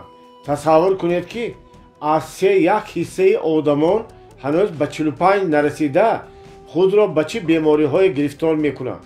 موفقیت آنها برای کارشان، پیشرفتشان با زینه‌های وظیفه با چه نرخ بلند به دست می‌آید. به گمان من این هیچ وقت موفقیت نیست. حقیقتا هم مگر آن آدمی را که بر عوض پیشرفت کارش سلامتیش را از دست می‌دهد ممکن است که شخص باقرار نامیم. می‌ارزد مگر دنیا را به دست درآری ولی بر عوضش سلامتیت را از دست بدهی. آخر کسی باشی نباشی، چیزی را داشته باشی نباشی، در یک بستر میخوابی و 3 روز 3 بار خوراک میخوری که چنین امکانیت را باشد حتی زمینکنی عادی هم دارد. حتی ممکن است او نسبت به ماموریت بلند معاش آرامتر خوابد و خوراکی خورده‌اش را بیشتر آشش شود. دیگران را نمیدانم. شخصا من نسبت به آنی که راهبری بلندپایه شبکه‌های راه آهن یا صاحب فیرمه سیگارهای اعلی‌صفت باشم و در 45 سالگی سلامتیم را بایدم بهتر از چاریک‌کاری دشت‌های الاباما بودن را اولاتر می‌دانم. سیگار گفتم یک چیز به خاطرم آمد. یک سروری فیرمه مشهور سیگار چند پیش هنگامی در جنگلزار کاناد استراحت کردنش از بیماری دل وفات کرده بود. میلیون‌ها دلار داشت ولی در سن 61 سالگی از دنیا گذشت. خود از خود معلوم است که او سالهای زیادی حیاتش را از دست داده بر عوض آن هم اگر همین طور گفتم ممکن باشد موفقیت به دست آورده است. من باشم ممکن اندیشه دارم که صاحب این فیرم سیگاربراری نصف موفقیت ها را که پدر من فرمری شتات میسوری که در سن 89 سالگی وفات کرده بود و در کیسه‌اش $1 هم نداشت به دست نآورده است.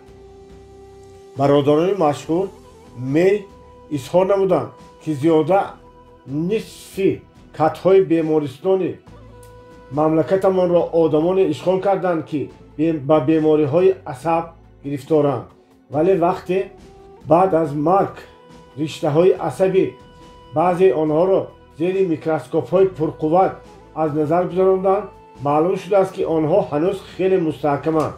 از این ایام می‌گردد که کسلی عصبی این بیماران زمینه فیزیولوژی نداشته سببگار آنها تأثیر حسیات‌های ناامیدی، افتاده‌روحی، ناآرامی، ترس، وهم و غیره می‌باشند.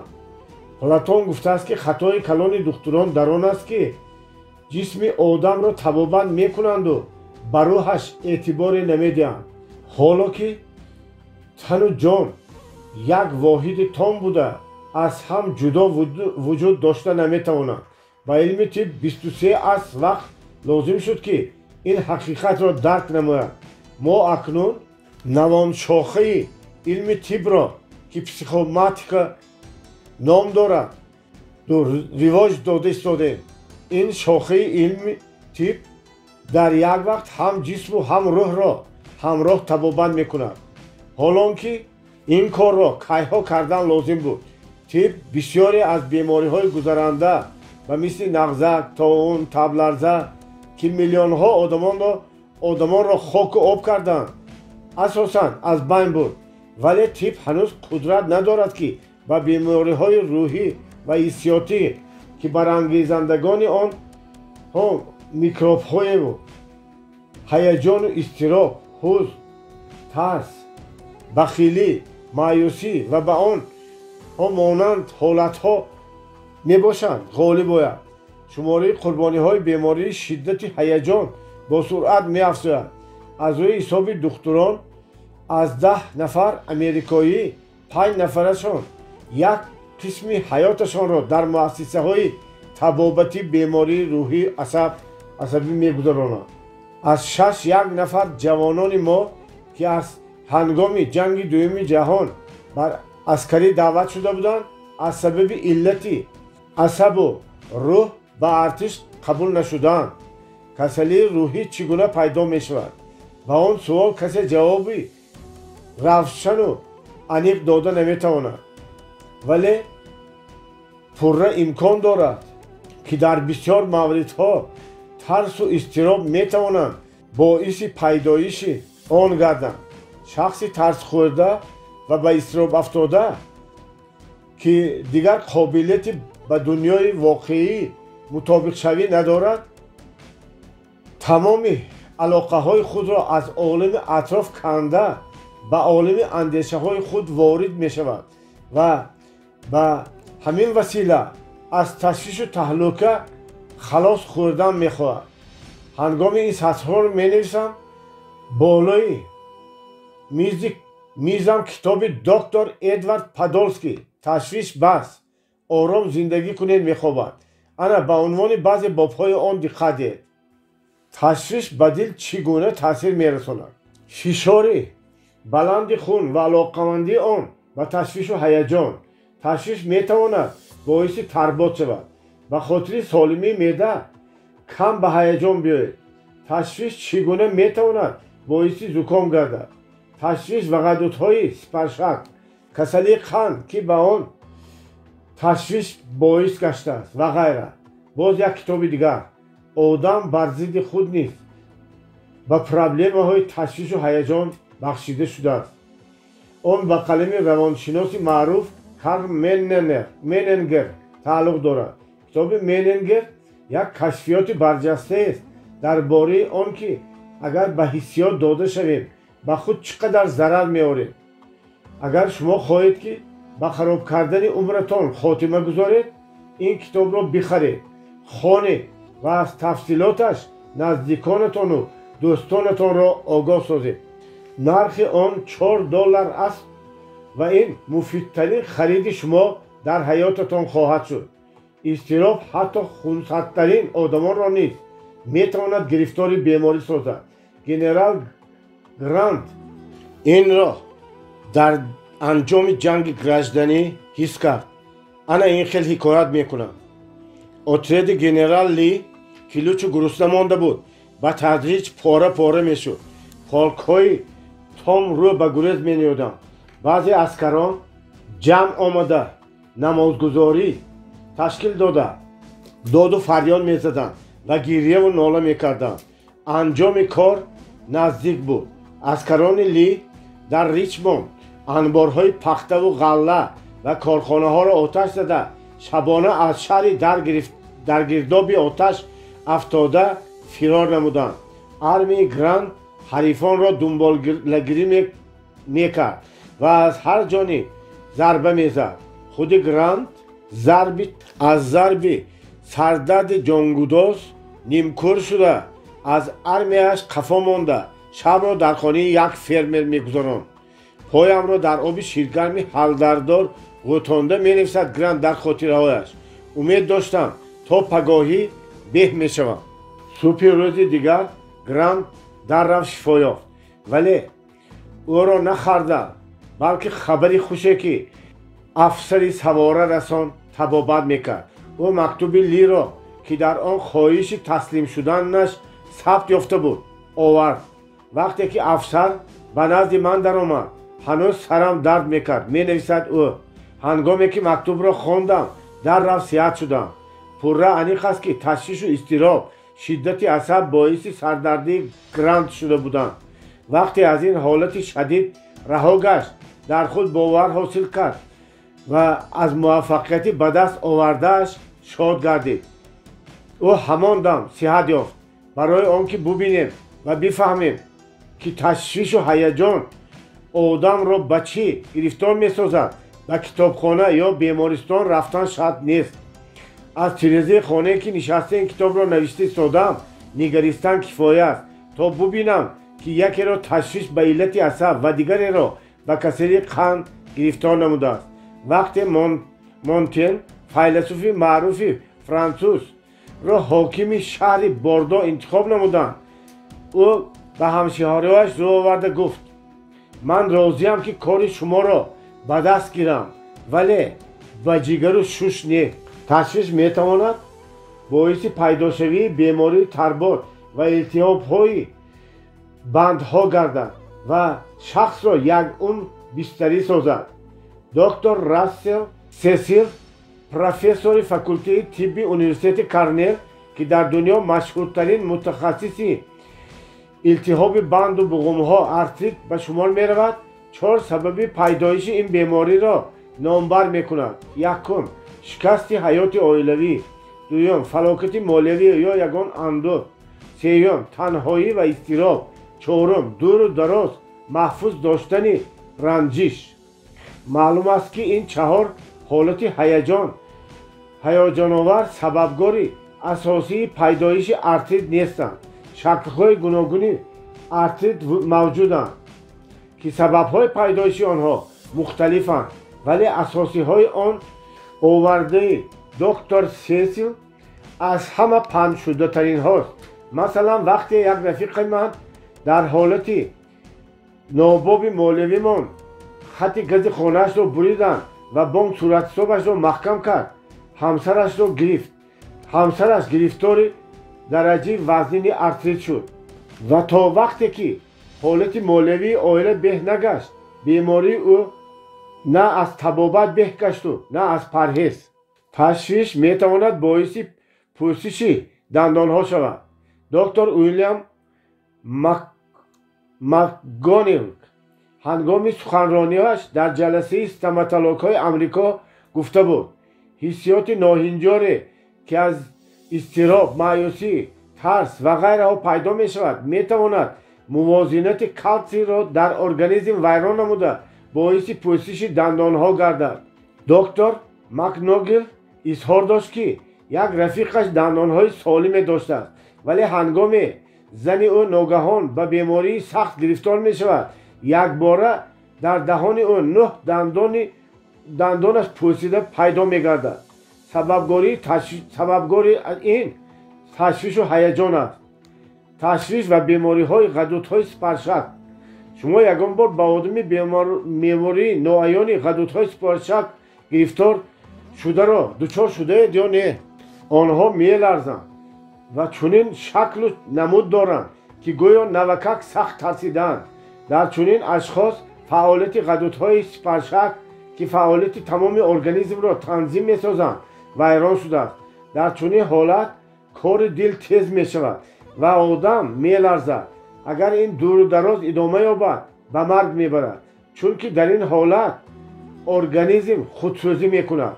ба ҳамин наздикӣ ҳамроҳи як рафиқам ки гирифтори чунин беморӣ буд, ба Филаделфия ба назди мутахассисе ки 38 сол буд табобати чунин беморӣ машғул аст, рафтем.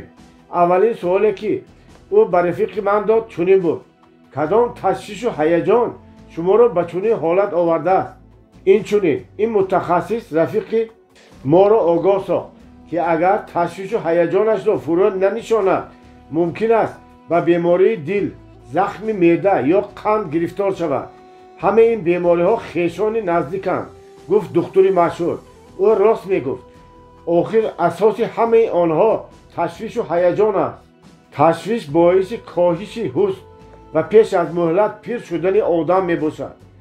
مرل آبارون ضمن یک صحبت به من اظهار داشت که چطور تشویش و هیجانش را فرو نشانده است.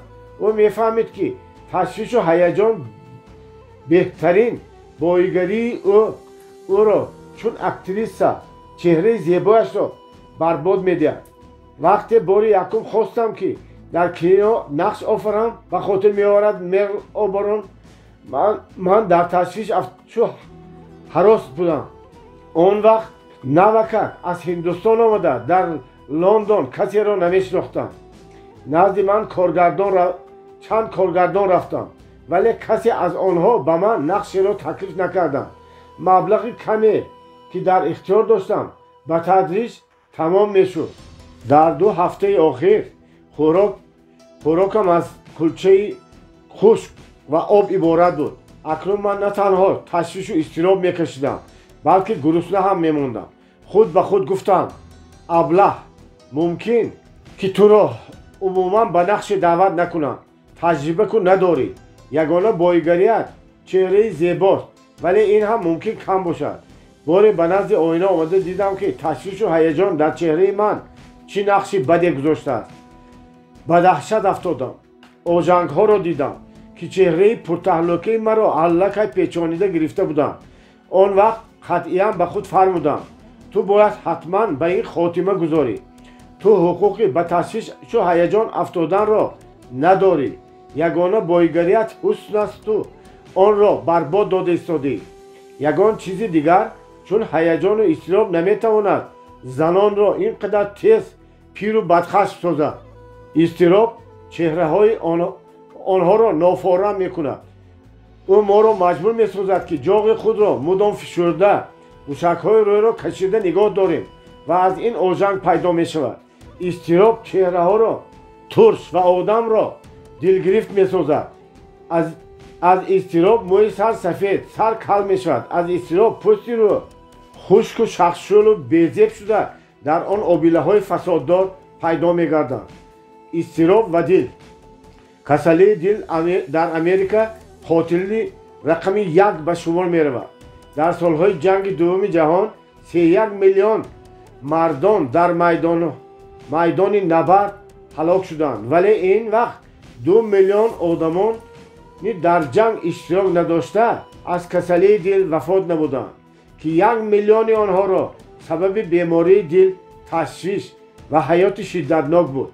حقیقتا هم بیماری دل یکی از سبب‌های اساسی است که دکتر الکسیس کارل در این زمینه گفته است.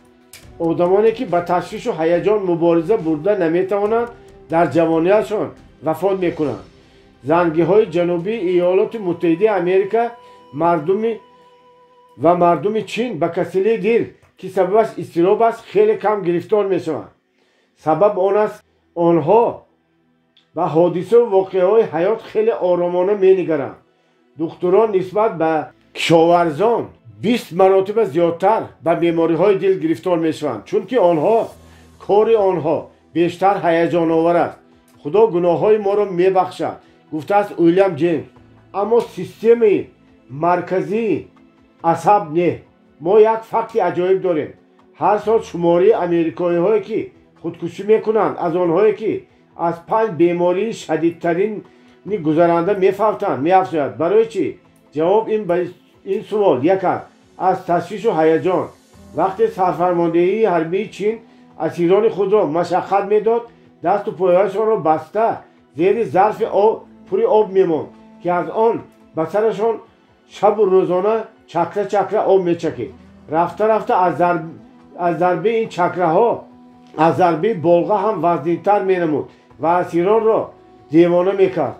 این اصول را ظلمکاران اسپانی و گیتلریان نیز وقتش استفاده میبردند. تشویش متأثر نیز در همین چکره چکیدن مانند است و بسیار وقت آدمان را تا اخم گم کنی و خودکشی میبرد. هنگامی که من در штати Миссури мезистам, аз ҳикояҳои Билл Сандер дар бораи оташи дӯзах хеле метарсидам, вале ӯ дар бораи ин азобҳои дӯзах, дӯзахонаи онҳое ки доим дар ташвишу ҳаяҷонам чизе намегуфт. агар касе доим дар ташвишу ҳаяҷон бошад, аниқ аст ки рӯзи азобу дӯзах, азоби дӯзахонаи стенокардияро аз сар хоҳад гузаронд. шумо ҳаётро дӯст медоред, мехоҳед ки умри дароз бинед ва мудом тандуруст бошед. чӣ гуна метавон ба ин ноил шуд?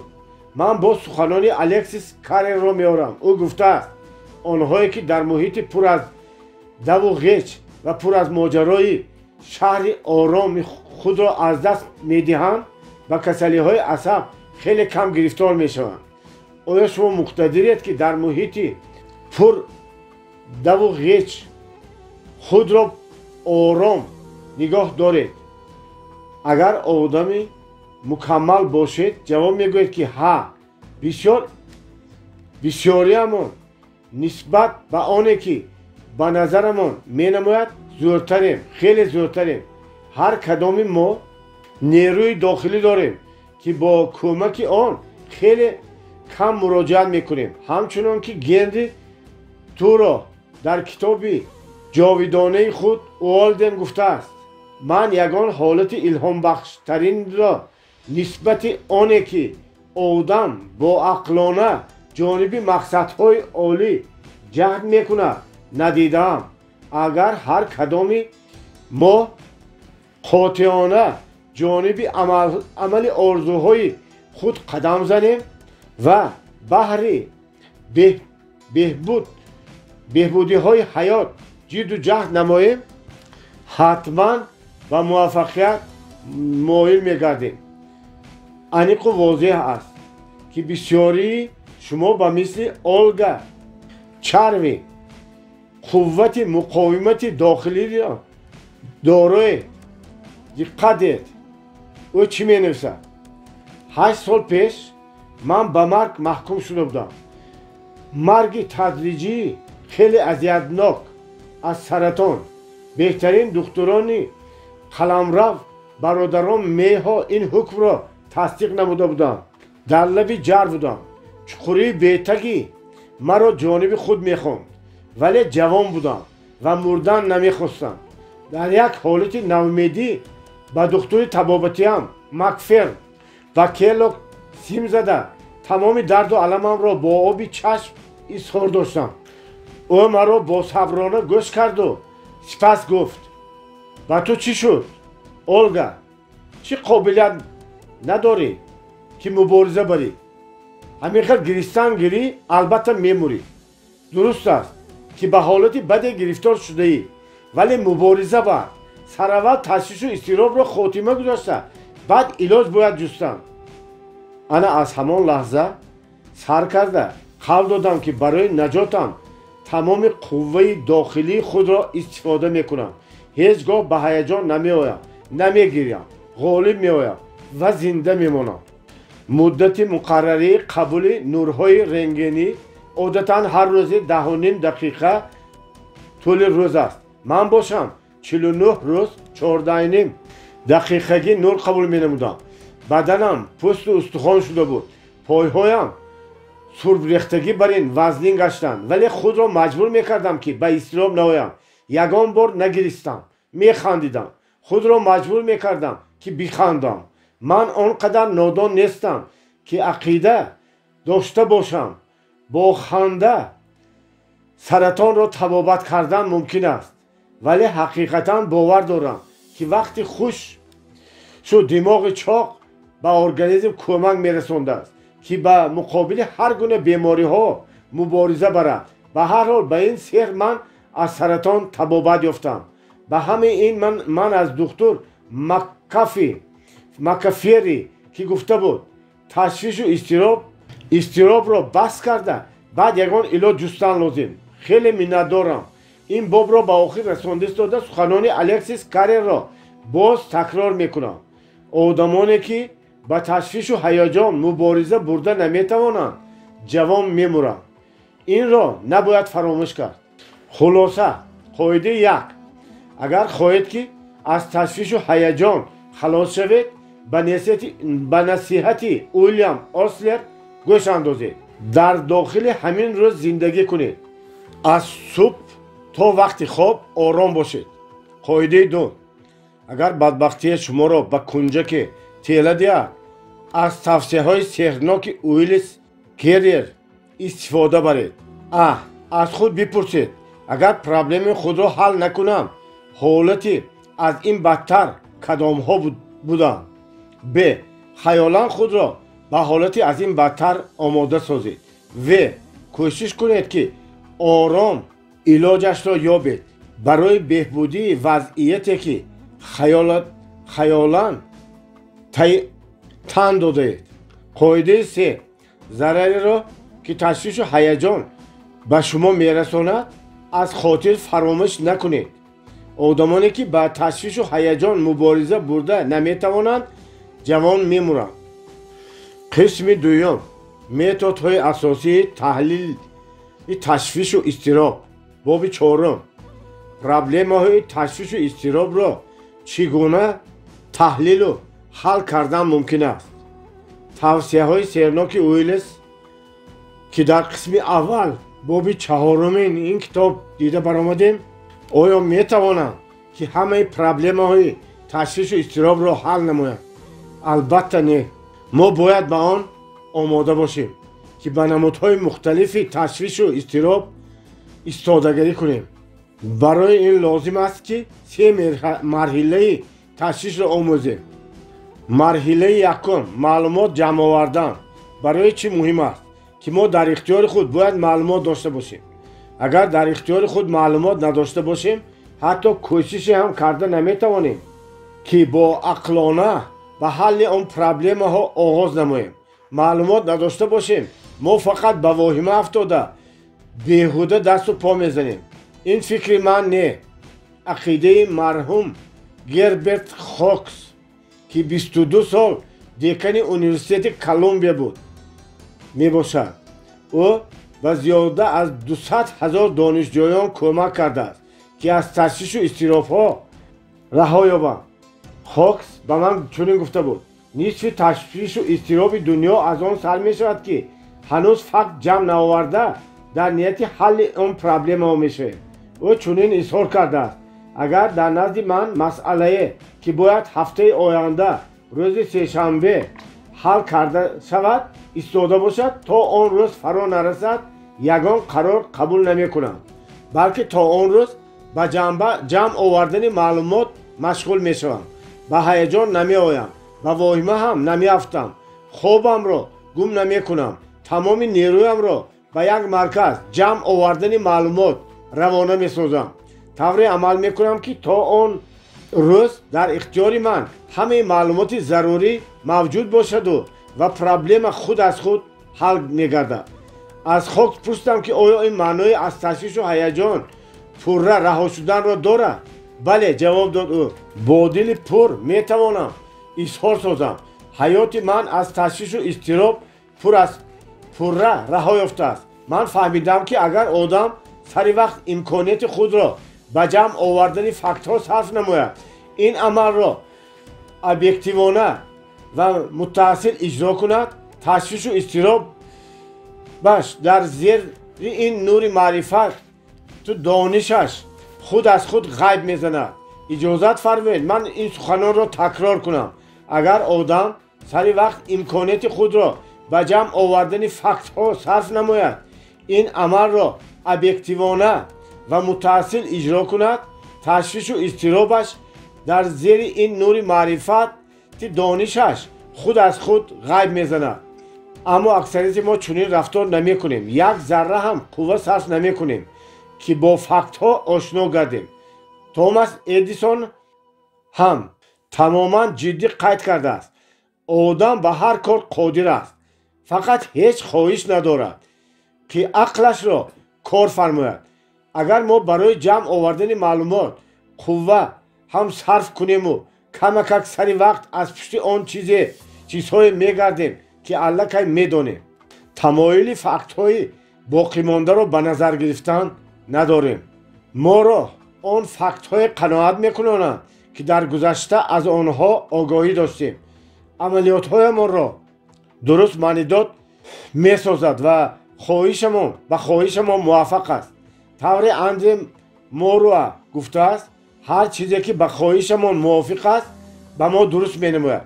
ҳар чизе ки зид аст моро ба ғазаб меорад. магар ин ғайриоддист? вақте мо ҳангоми ҳалли проблемаҳои худ ба душвориҳои калон рӯбарӯ меоем. бовар кунед, оддитарин мисоли математикиро ҳам ҳал кардан осон намебуд. агар мо намедонистем ки 2 ҷамъи 2 4 мешаваду, 3 ҷамъи 3 6. вале дар дунё одамони зиёде мавҷуданд ки ақида доранд ки 2 ҷамъи 2 5 ё ҳатто 500 мешавад ва ҳаётро ҳам барои худу ҳам барои дигарон ба дӯзахи сӯзон табдил медиҳанд. дар ин ҳолат чӣ бояд кард? набояд ба ҳиссиёт дода шавем, балки чӣ тавре ки хок изҳор мекунад объективонаву мутаассил ва ҷамъ овардани маълумот машғул шавем. аммо вақте мо пур аз ташвишу изтироб бошем, албатта ҳалли ин проблема осон нест. дар чунин ҳолат ҳиссиёти мо боло мегирад. ман ба шумо 2 услуби фоиданоки ба проблемаи худ аз мавқеи одами бегона баҳо доданро таклиф мекунам. онҳо аз худшавандан имконият фароҳам меояд ки ба масъалаи фаҳмову объективона наздик шавем. якумаш ҳангоми ҷамъ овардани маълумот гоҳо тавре тасаввур мекунам ки на барои худ балки барои одами бегонае ахбор ҷамъ карда истодам.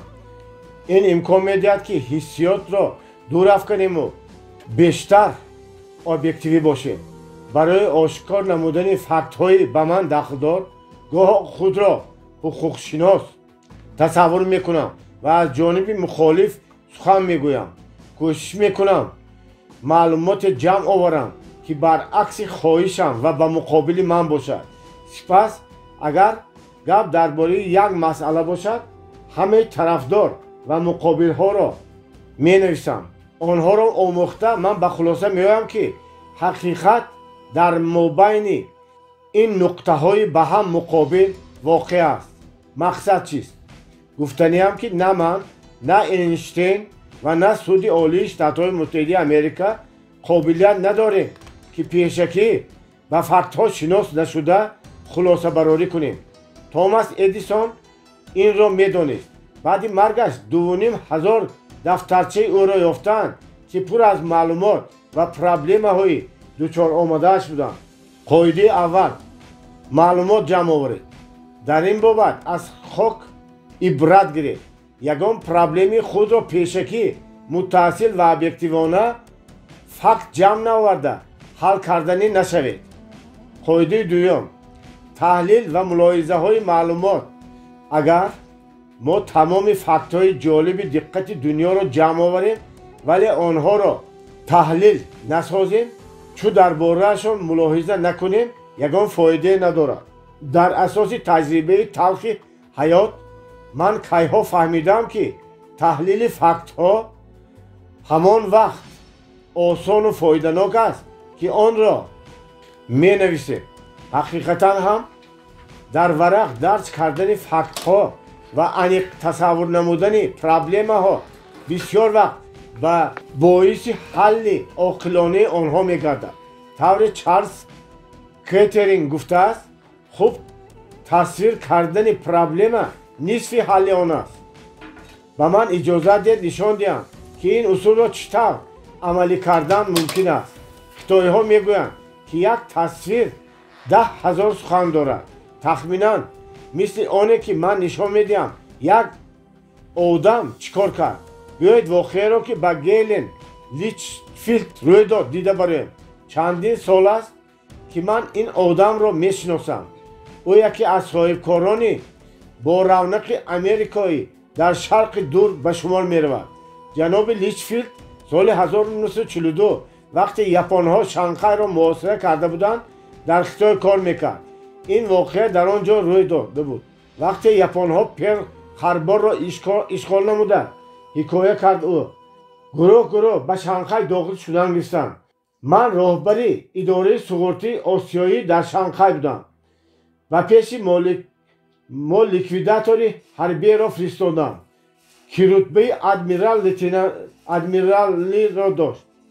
این ادمیرال به من فرمود که در محو فوندها به او کمک کنم. من امکان سرکشی نداشتم. یا باید با یاپن‌ها همکاری میکردم یا با حیات پدرود میگفتم. خلاصه از پی اجرای فرمانش شدم، ولی برای خط ادمیرال یک دست کاغذهای قیمتناکی را که $750,000 نقد داشت همراه نکردم. از سبب آنکه آنها به شعبه در کنگ بوده‌امان منصوب بوده به فوند شانگهای یگان دخلی نداشت. با وجود این میفهمیدم که یاپنیا از این آگاه گردید. احوالم خیلی بد شد. روی داد آن چیزی که من از آن میترسیدم. وقتی این سر آشکار شد من در اداره نبودم. سربوغالترم گفت که ادمیرال یاپنی از این خیلی به غضب آمده است. پایهایش را به زمین کوفته دشنام و حقارت داده مرا دزد و خیانتکار نامیده است. من خوب میدانستم که این چه عاقبت دارد. حتی ممکن است که مرا به بریج هاوس پرتویند. بریج هاوس کامری عذاب و عقوبت گستاپوی یاپنی. بسیار آدمان را میدانستم که از اینجا افتاده دیده خودکشی را بهتر میدانستم. بعضی به اینجا افتاده به عذاب و عقوبت های 10 روزم تاب نآورده بودم. انا همین به من تهدید میکرد. خود چیکار کردم؟ این خبر را روز یکشنبه نصف روزی شنیدم. همه سبب های مایوسی را داشتم. طول چندین سال اخیر هر وقت به هیجان می آمدم نزد ماشین خط‌نویسی آمده 2 سوال و جواب آن را می نوشتم. یکم از چی تشویش دارم، دوم وابسته به آن چی می توان کرد.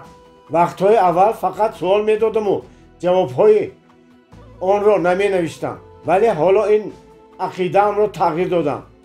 فهمیدم هم سوال و هم جواب آن را نوشته تحلیل پرابلم را آسان می سازد. یعنی روز یکشنبه بعد نصف روزی به اتاق کاریم داخل شده نوشتم از چی تشویش دارم. می ترسم که مرا پگاه به بریج هاوس میبرند. دوم وابسته به این چی می توان کرد. ساعتهای دراز برای یافتن جواب به این سوال صرف کرده عاقبت بالای اجرای وریانت قرار گرفتم.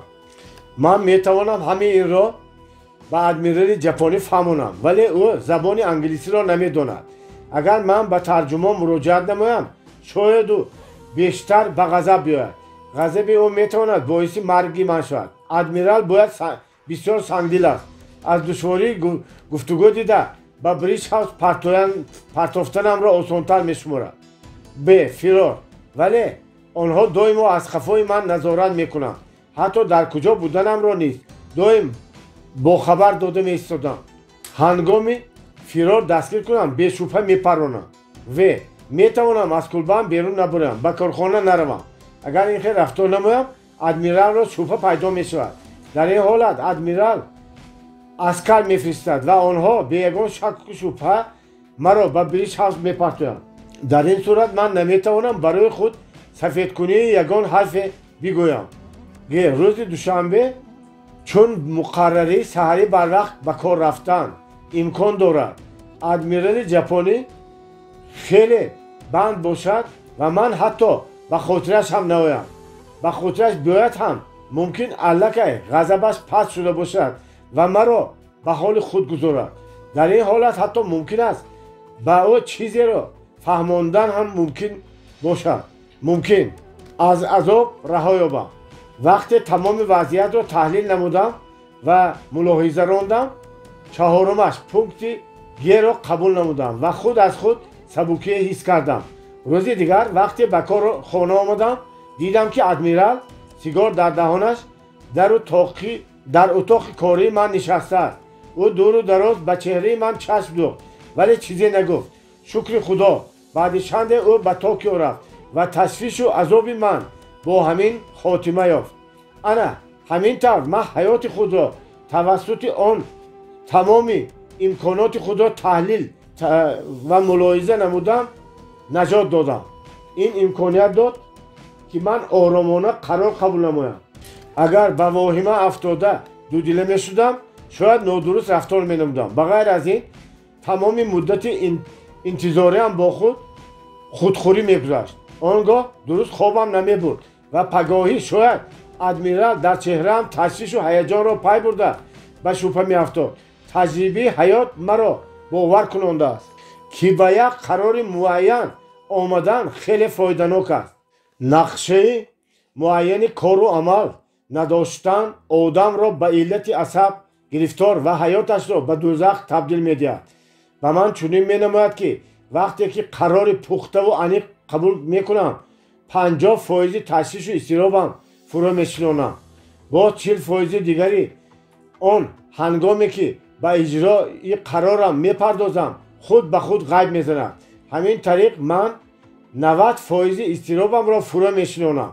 вақте якум вазъиятеро ки маро ба ҳаяҷон меорад пурра тасвир месозам. дуюм менависам ки чӣ бояд кард. сеюм қарор қабул мекунам. чорум дарам аз паи иҷрои он қарор мешавам. ҳоло гейлер личфилд директори шӯъбаи дар паркен фриман дар шарқи дур буда яке аз соҳибкорҳои хеле бобарори штатҳои муттаҳидаи Америка ба шумор меравад.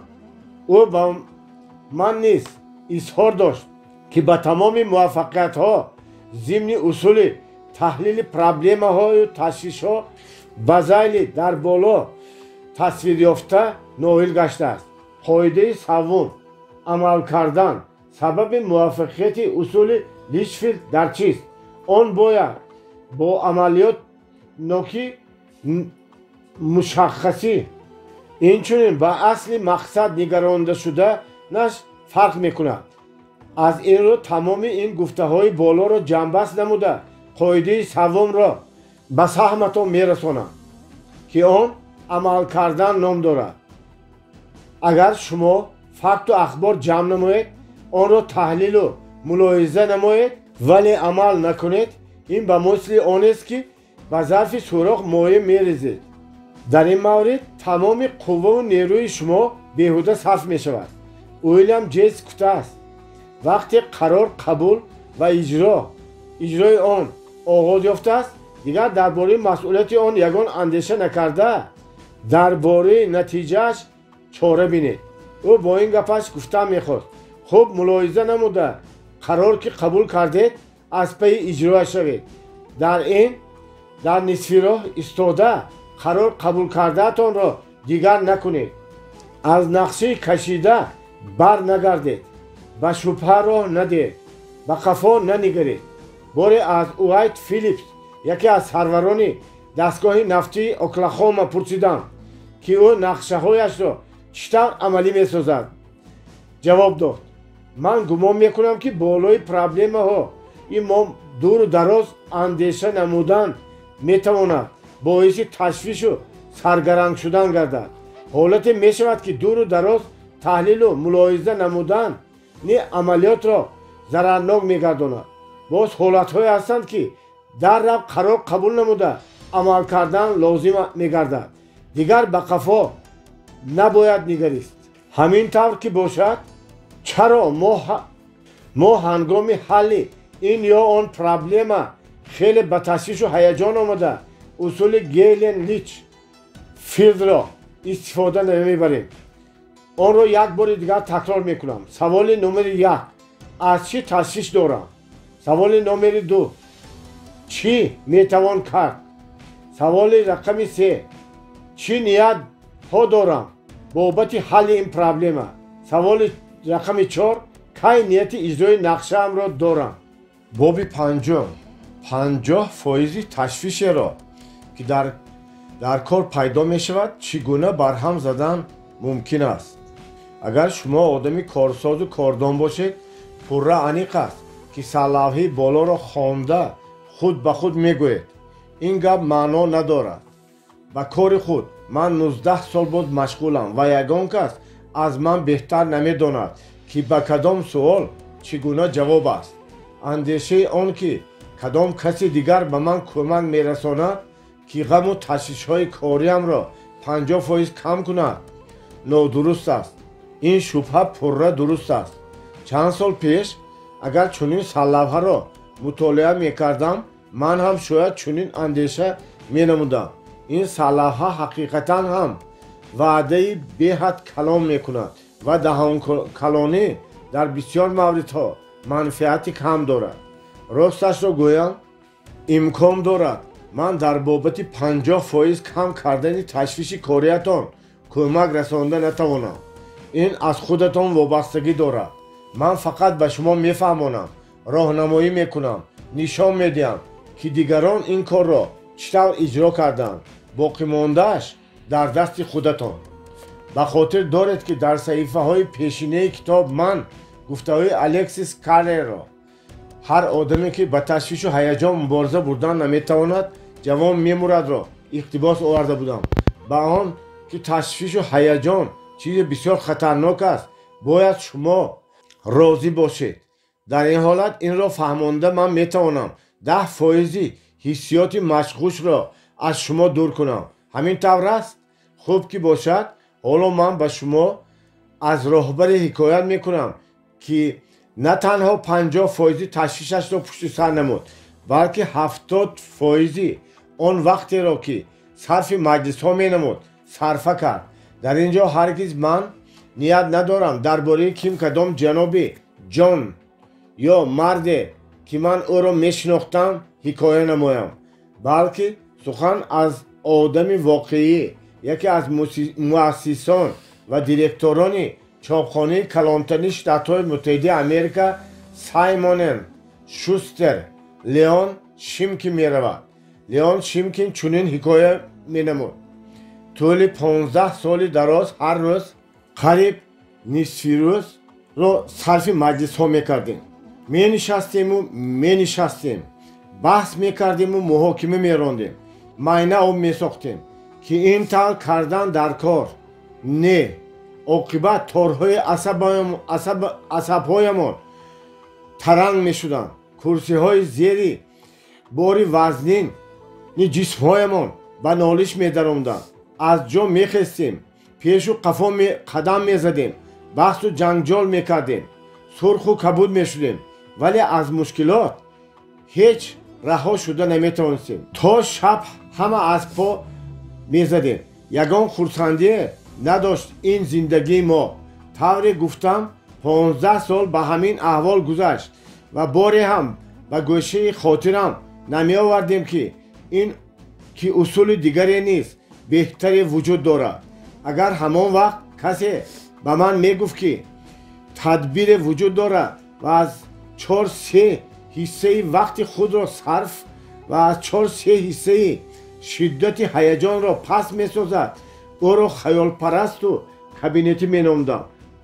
با وجود این من نقش را عملی نمودم که عیناً همین خیل نتیجه داد. این نقشه من که 8 سال باز از روی آن عمل میکنم. در حیاتم گردش مهم گردید. محصولناکی مهنتم را افزون ساخت، سلامتیم را بهتر، حتی مرا خوشبخت نمود. این کیم چقدر سحرانگیز مینماید، ولی چون تمام سحر و افسون این دنیا وقتی با آن آشنا میگردی خیلی عادی است.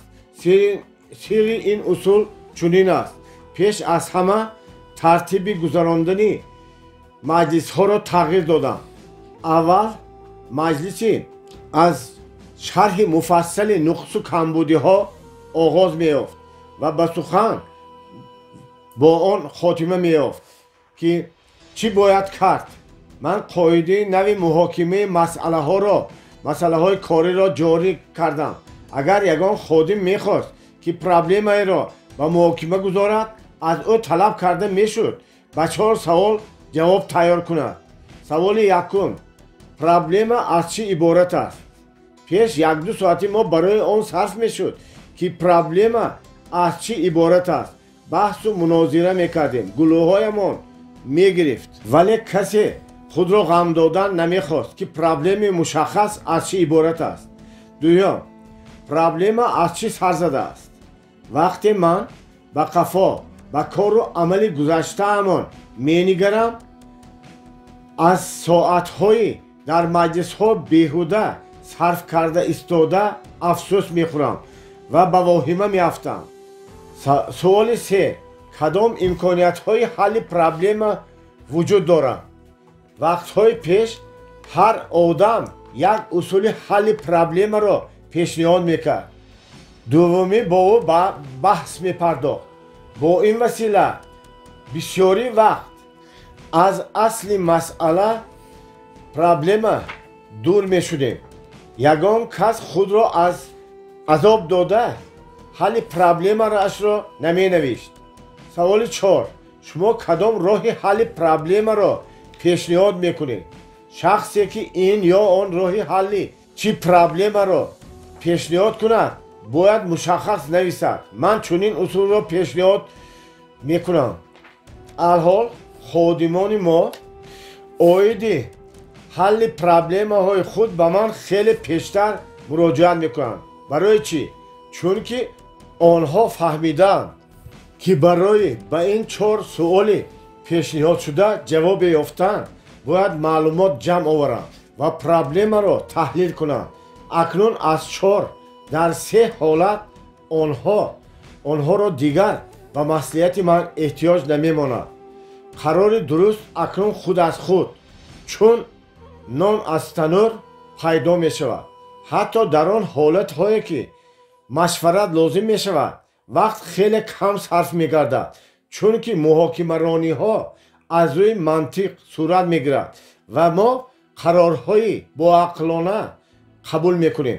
اکنون در چاپخانه سایمون اند شوستر حالا برای تشویش و بحث ها درباره کار وقت خیلی کم صرف می شود. برعکس در باب بهداشت کار فعالیت خیلی زیاد است.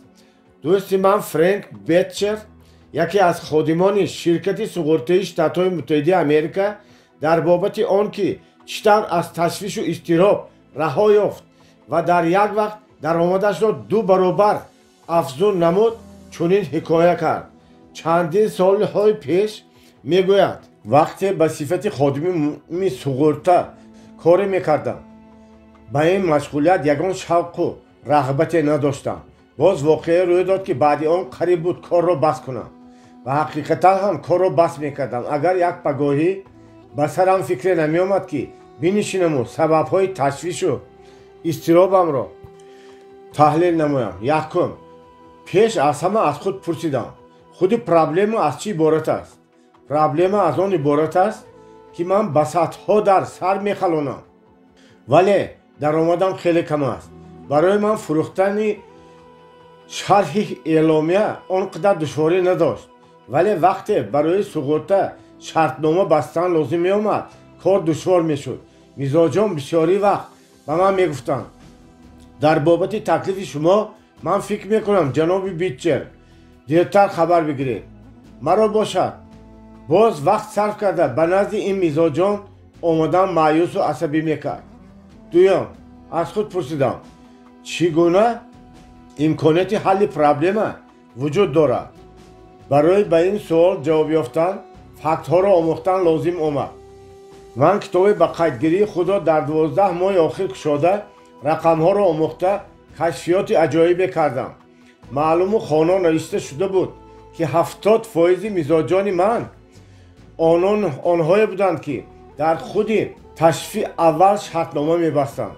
23%شان بعد تشریف سوم، چهارم یا پنجم بسته شده بودند. به طور دیگر گویم من از نصف زیادی وقت کاریم را به فعالیت صرف می‌کردم که همگی 7% درآمد می‌داده است. سوم جواب این چیست؟ جواب خود از خود معلوم. دیگر به نزد یک آدم از 2 بار زیاد نمی رفتم و وقتی باقی ماندم را برای یافتن مزاجان نوم صرف می کردم. اکنون از این 2 برابر زیادتر فایده به دست می آمد. طور اظهار داشتم فرانک بیتچر الحال یکی از اشخاص معروف عالم سugortador آمریکاست. او در شرکت فیدلیتی میوچوال فیلادلفیا کار کرده. هر سال تا میلیون ها دلار شرطنامه میبندد. تصور کنید شخصی که نیت بس کردن کار را داشت و در سرحد شکست خوری بود و تنها تحلیل عمیق پرابلم های در نزدش ایستاده او را به جاده موفقیت برد. آیا شما میتوانید این مسئله را در حل پرابلم های خودتان استفاده کنید؟ تکرار میکنم آنها میتوانند 50% تشویش شما را کم کنند. انا این سوال ها: یکم، پرابلم از چی عبارت است؟ دوم، پرابلم از چی پیدا شده است؟ سوم، کدام امکانیت های حل پرابلم ها موجود است؟ چهارم، شما چی قرار دارید؟ خلاصه قاعده یکم، معلومات جمع آورید. به خاطر بیارید دکان اونیورسیته کلمبیا خاکت چی گفته بود؟ نصف تشویش اضطرابی دنیا از آن سر میزند که هنوز معلومات جمع نآورده در نیت حل پرابلم میشویم. قاعده دو، بعد تحلیل چقدر فکت ها به این یا آن قرار بیایید. قاعده سه، وقتی به یگان قرار آمدید در را به عمل نمودن سر کنید. در یک وقت تمام تشویش و اضطراب را نسبت نتیجه آن به گوشه های خاطر نآورید. قاعده چهار، وقتی به یگان پرابلم گرفتار می شوید این سوال ها را نوشته جواب دهید. ا. پرابلم از چی عبارت است؟ ب. پرابلم از چی پیدا شده است؟ و. کدام راه حل آن از همه خوب است؟ 9 توصیه که امکان میدهند از این کتاب فایده فراوان بگیرید. یکم، اگر شما خواهید که از این کتاب فایده فراوان بگیرید یک طلبات اساسی را رعایت کنید. این قاعده از تمام قاعده و متدها مهمتر است. اگر به این مصلحت اساسی رعایت نکنید هزارها قاعده و آموزش کمکتان نمی کند. خوش از چی عبارت هستند این طلبات سهناک؟ اینها خواهشی ردناپذیر آموختن و قطعیاً فرا نشاندن تشویش و اضطراب و به زندگی شاد و آرامانه آغاز نمودن است. چگونه میتوان در خود چنین اشتیاق را رواج داد؟ لازم است پیوسته تلقین نمود که این برای شما چقدر ضرورت دارد. خود به خود تصور کنید و خلاصه برآورید که آن حیاتتان را چقدر آرام و آسوده می سازد. خود به خود تکرار گویید: آرامی باطنی من، خوشبختیم، تندرستیم و عاقبت درآمد اقتصادیم به آن وابسته است. که قاعده های معلوم و معمولی این کتاب را تا به کدام درجه از خود می کنم. دوم، اول هر باب را طوری از نظر گذرانید که درباره آن معلومات عمومی پیدا کنید.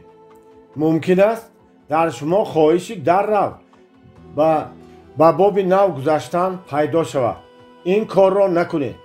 آخر شما این کتاب را برای وقت خوشی نمی خوانید که اگر شما حقیقتا هم خواهش داشته باشید که تشویش و اضطرابتان را فرا نشانید و به زندگی خوب و گوارا مشغول شوید هر باب را به دقت مطالعه نمایید. عاقبت این به صرفه وقت و به دست آوردن موفقیت مساعدت میکند. سوم، هنگام مطالعه این کتاب تیز ایست کنید. در بابت چیز خوانده اتان اندیشه نمایید. خود از خود بپرسید که این و یا آن توصیه را چطور قبول کرده میتوانید. این طرز آموزش خیلی منفعت بخش است. هنگام خواندن این کتاب قلم سرخ یا عادی گیرید. توصیه: به خودتان معقول را حتما اشاره نمایید. اگر توصیه به شما خیلی قیمتناکم نماید در زیر هر کلمه خط کشید با 4 علامت پلوس از پهلویش اشاره نمایید. اشاره ها کتاب را ذوق‌آور می‌سازند و من بعد به شما کمک می‌رسانند که جای در کاریتان را در رو یابید. من یک آدمی را که ثروت شرکت کلان سوغورته است میشناسم. او هر ماه حجت‌های سوغورته خود را گشته و برگشته مطالعه میکند. او هر ماه این حجت‌های یک خیله را میخواند. برای چی؟ برای آنکه این علاج یگانه در خاطر نگاه داشتنی تفصیلات شرطنامه هاست. شخصا من در بابت صنعت نطق گفتن زیاده از 2 سال وقت صرف کرده کتاب نوشتم. با وجود این گاه لازم می آید که وقت صرف نموده آن را از نو مطالعه نمایم تا نوشته های خود را از خاطر فراموش نکنم. آخر همه ما قابلیتی فوق‌العاده فراموش خاطری داریم. برای همین هم اگر خواهیم که از این کتاب فایده فراوان گیریم نباید به گوشه خاطرم هم بیاریم که سرسری ورق زدن آن کفایه است. بعد پره آموختن آن این چنین لازم است که چند ساعت وقت جدا کرده هر ماه آن را آموخت. آن باید کتاب روی میزی شما شود. آن را باید هر روز بینید. بگذار اندیشه بهبودی بخشیدن به حیاتتان شما را الهام بخشد. فراموش نکنید که استفاده این قاعده ها همان وقت عادتی میگردند که پیوسته تکرار کنید. راه دیگرش نیست. 6. برنارد شو یک وقت گفته است اگر به آدم چیزی را پیوسته آموزانید او چیزی یاد نمیگیرد. او راست میگوید. آموزش روند خیلی فعال است. هر چیزی را که یاد گیریم ما از کاری عملی یاد میگیریم. وابسته به آن همین هم اگر شما قاعده های این کتاب را از خود کردنی باشید آنها را حتما به عمل تطبیق کنید. اگر آنها را سر هر قدم در هر مورد مناسب به عمل تطبیق نسازید تیز فراموش میکنید. فقط آن دانش به خاطر میماند که به عمل تطبیق بشود. از افتش متصل این توصیه را استفاده بردن به شما مشکل است. حتی به من مؤلف کتاب هم بسیار وقت مشکل می باشد به حیات تطبیق نمودن همه قاعده های آن. این کتاب را خوانده ایستاده از خاطر نبرید که از آن فقط معلومات نمیگیرید بلکه جهد دارید که خصلت نو را آموزید به طرز نوی حیات وارد شوید. برای این وقت جد و جهد و کاری هر روزه عملی لازم است. از این رو بسیارتر جدی و چقدرتر به صحیفه های این کتاب چشم دوزید. آن را چون دستور خیلی مهم برای مبارزه با مقابل تشویش و اضطراب حساب کنید.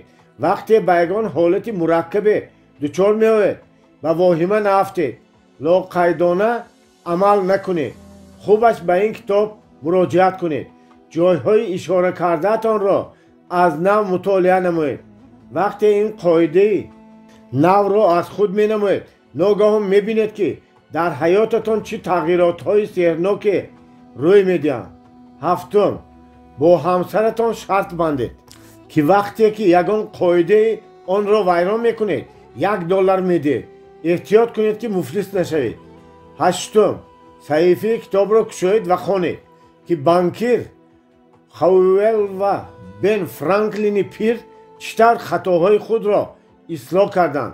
برای چی تجربه آن را عملی نسازیم؟ آن وقت به 2 نشانداد نائل میگردیم. اولا شما به رفت فهمیش که خیلی جالب و بی‌بهاست نائل میگردید.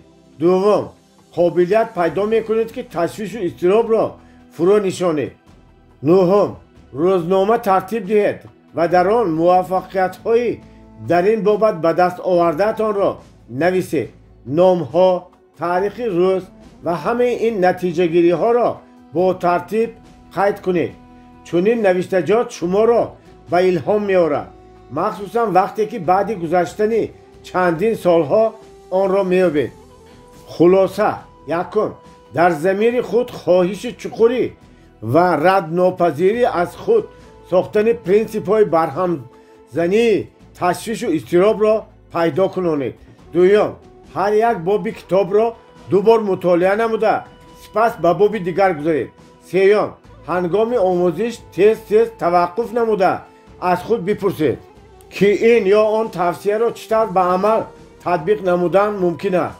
чорум, ҳар як ақидаи муҳимро ишора гузоред. панҷум, ҳар моҳ китобро такроран хонед, онро чун дастурамали таълимӣ дар бобати ҳалли проблемаҳои ҳаррӯзаатон истифода баред. шашум, ҳар тавсияро ҳангоми имкон ёфтан татбиқ созед. ҳафтум, рафти омӯзишро ба бозии шавқоваре табдил диҳед. ҳаштум, ҳар ҳафта бисанҷед ки ба кадом муваффақиятҳо ноил шудаед, чӣ хатоҳо содир намудед, барои оянда чӣ сабақҳое гирифтаед. нуҳум, рӯзнома тартиб дода нишон диҳед, ки ин ё он тавсияро кай ва чӣ тавр татбиқ намудаед. қисми сеюм, чӣ тавр метавон одати ба ташвиш афтоданро мағлуб сохт, ҳанӯз ки он моро мағлуб накардааст. боби шашум, ташвишу изтиробро аз ботин чӣ гуна берун кунем. он бегоҳиро ки як чанд сол муқаддам Марион Дуглас қиссаи ҳаётии худро ба ман ҳикоя карда буд, ҳеҷ аз хотир намебарорам.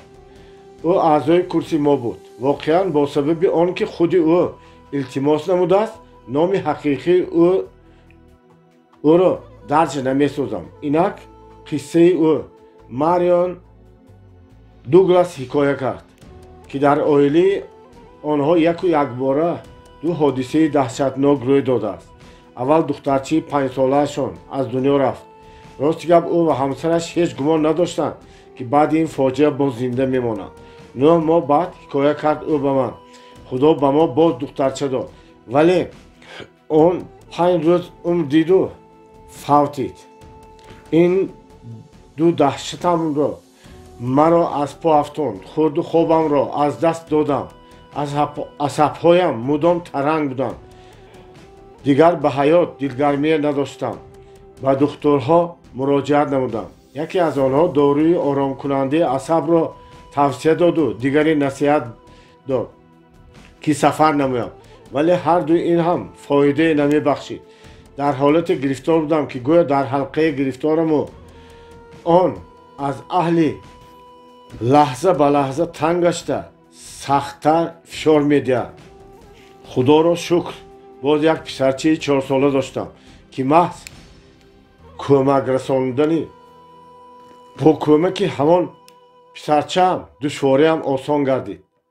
як рӯз вақте танҳову маълул нишаста будам, ӯ ба ман муроҷиат кард. падар, ба ман киштича месозӣ? хоҳише надоштам, вале писарчаам бисёр якравӣ кард. маҷбур шудам ки тан диҳам. сохтани киштича 3 соат вақтамро гирифт. вақте бозича тайёр шуд, ҳис кардам ки дар чанд моҳи охир нахустин бор рӯҳам ором гирифтам. ин кашфиёт маро аз хоби даҳшатноки сактагӣ бедор намуд ва маҷбур сохт ки ба вазъият дуруст баҳо диҳам. дар чанд моҳи охир аввалин бор қобилияти андеша карданро пайдо намудам. фаҳмидам ки ташвишу изтироб фурӯ менишастааст вақте ба амалиёти бо банақшагирӣ алоқаманд машғул шавем. ҳамин тариқа қарор додам ки доимо ба коре банд бошам. рӯзи дигар аз ин хона ба он хона гузашта корҳоеро ки бояд ба анҷом мерасондам ба ҳисоб гирифтам. маълум шуд ки ашёи зиёдеро таъмир кардан лозим будааст. ҷивону китобҳо, зинапоя, қулф. аҷоибиш он ки дар тӯли 2 ҳафта барои худ 242 кор ёфтам.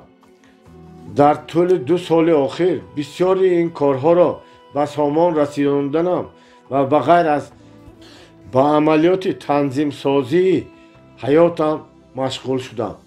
ҳафтае 2 бор дар курсҳои калонсолон иштирок мекунам.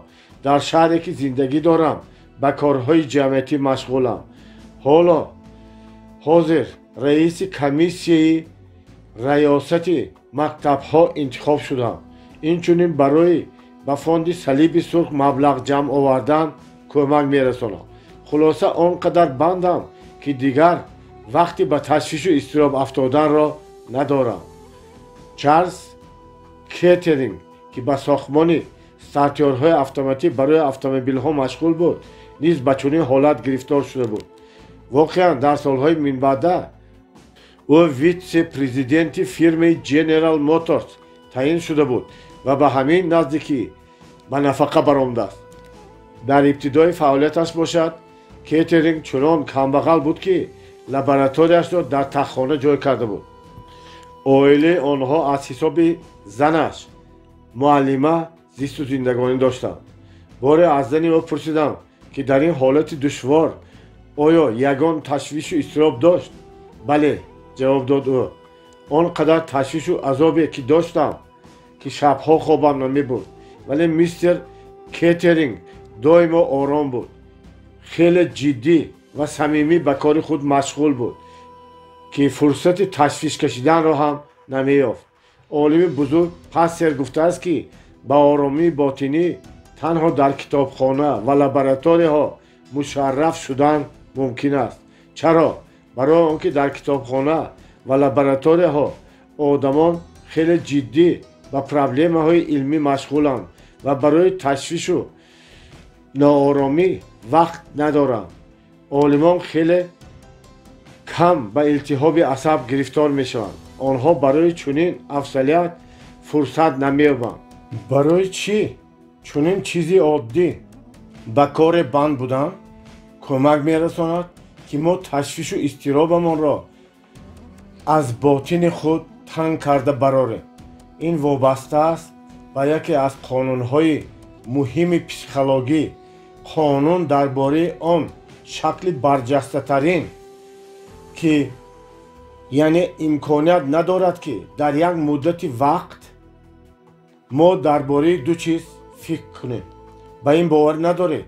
биёед якҷоя таҷриба мекунем. фарз кардем дар курси роҳат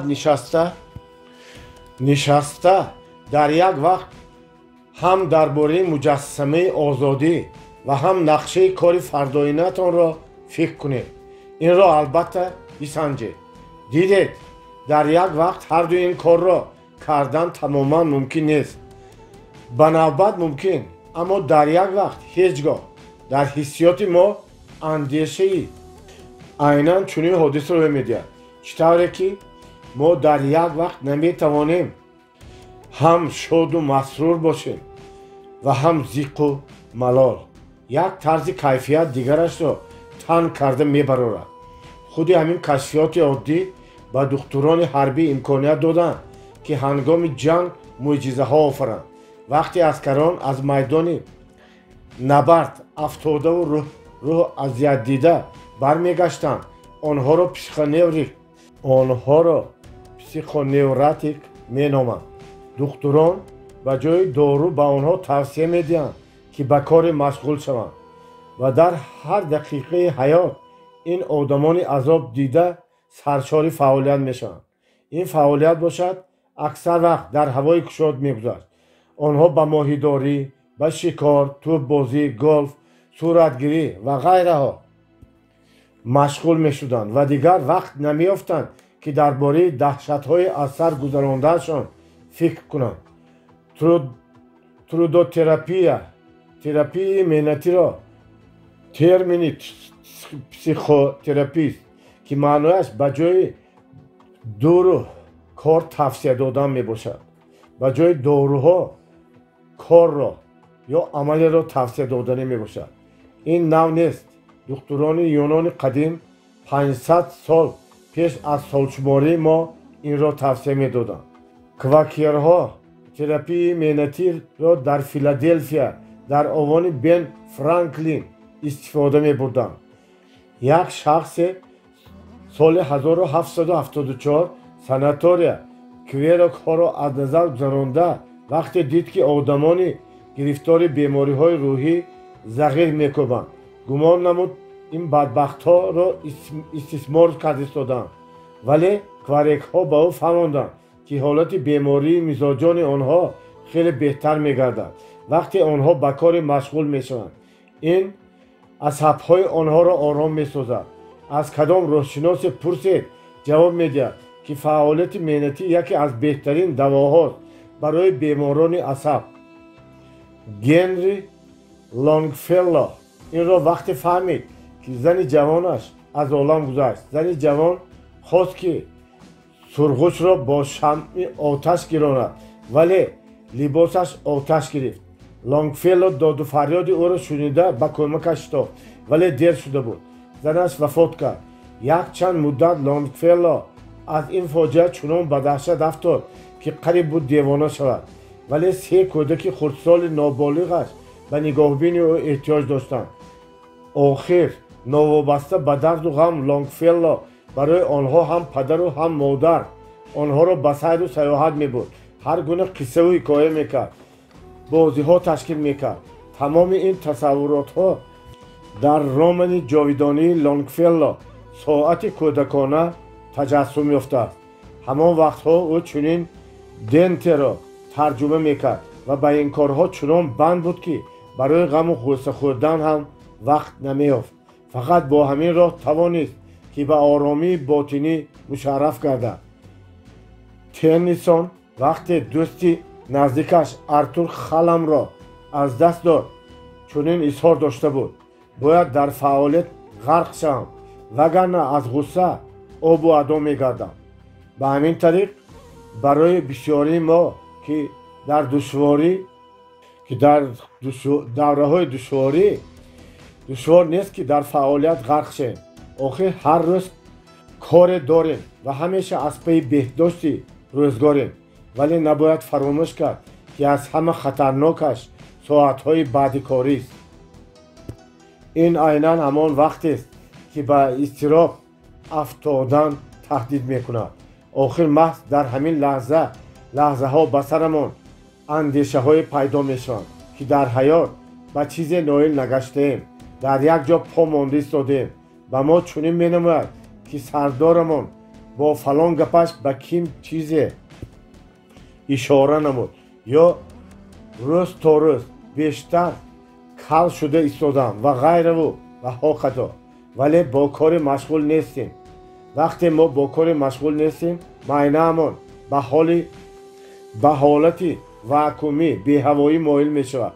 ҳар як донишҷӯи физика медонад ки табиат тоқати холигиро надорад. бадин минвол табиат намегузорад ки майнаи мо холӣ бошад ва даррав онро пур кардан мегирад. суоле ба миён меояд ки аз чӣ? аз ҳар гуна андешаву ҳиссиёт.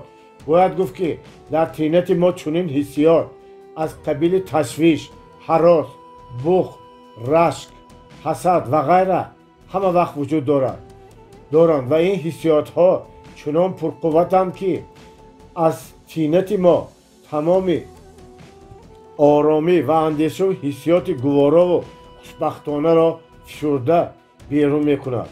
ҷеймс марсел, профессори педагогикии коллеҷи муаллимтайёркунии Колумбия, ин андешаро хеле хуб изҳор намудааст. ташвишу изтироб шуморо он вақте азоб медиҳад ки корҳои рӯзонаатон тамом шуданд. дар тасаввуротатон он вақт суратҳои ноҷое пайдо мешаванд ки гӯё шумо ба нобарориҳои зиндагӣ гирифтор шудаед ва хурдтарин хатоҳоятонро бузург карда нишон медиҳад. дар ин ҳолат мегӯяд ӯ майнаи шумо матореро мемонад ки бебор лоқайдона кор карда истодааст. дар ин ҳолат он бо суръати хеле баланд кор мекунад ва ин вақт таҳдиди сӯхтани қисмҳои асосии он ё пурра аз кор баромаданаш пайдо мешавад. برای از تشویش رها شدن، برای همین هم از تشویش رها شدن ضرور است که به یگان کار مشغول باشیم و پرره بند گردیم. باور کنید برای درک کردن این حقیقت و به حیات تطبیق نمودن آن هیچ وقت شرط نیست که پروفسور کالج باشیم. در سالهای جنگ من در چیکاگو با صاحب خانه شنا شدم. او گفت که برای خود کشف کرده است که بهترین دوا برای از تشویش و اضطراب راه یافتن فعالیت است که وقت و قوه کس را پره فرا میگیرد. با این زن من در پاییز در حالت شنا شدم که همراه شوهرش به فرمه‌شان میرفتند. متاسفانه من نام نسب آنها را نپرسیدم که این خلاف خصلت من پره و عمیق آوردن نام و نسب آدمان است.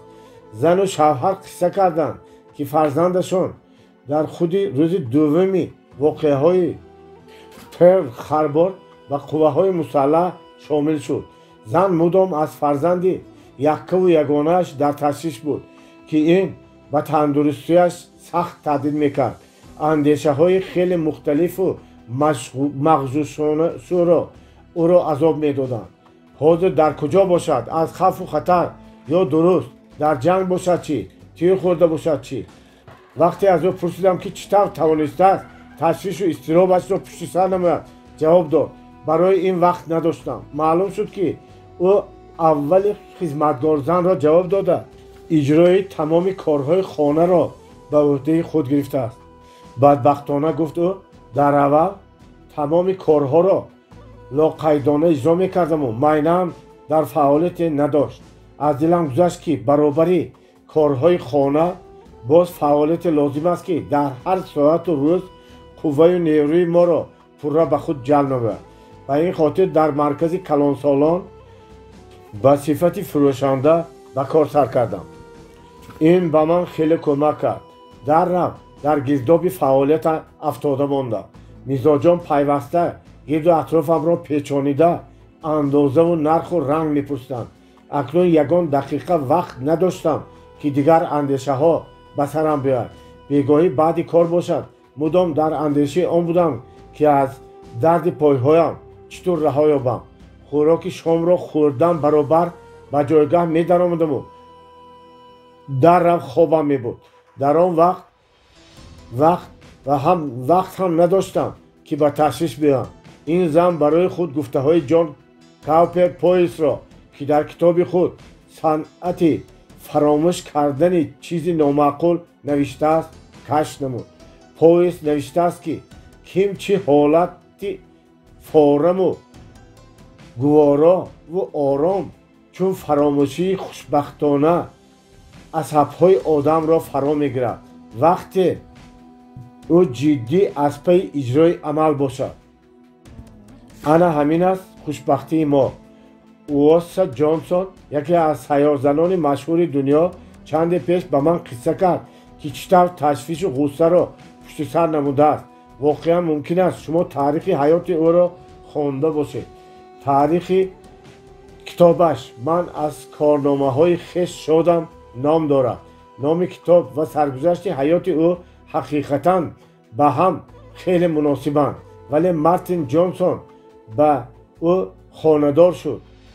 اوسا همگی 16 ساله بود. از پیاده‌روی چنوتای شتات کانزاس زنش را به پیراهه‌های دشوارگذاری جنگلزارهای بنسابا برد. مارتین زن و شوهر طول یک عصر در تمام دنیا سیر و گشت نموده درباره حیوانات نادری نیست شده ایستاده آسیا و آفریقا فیلم برداشتند.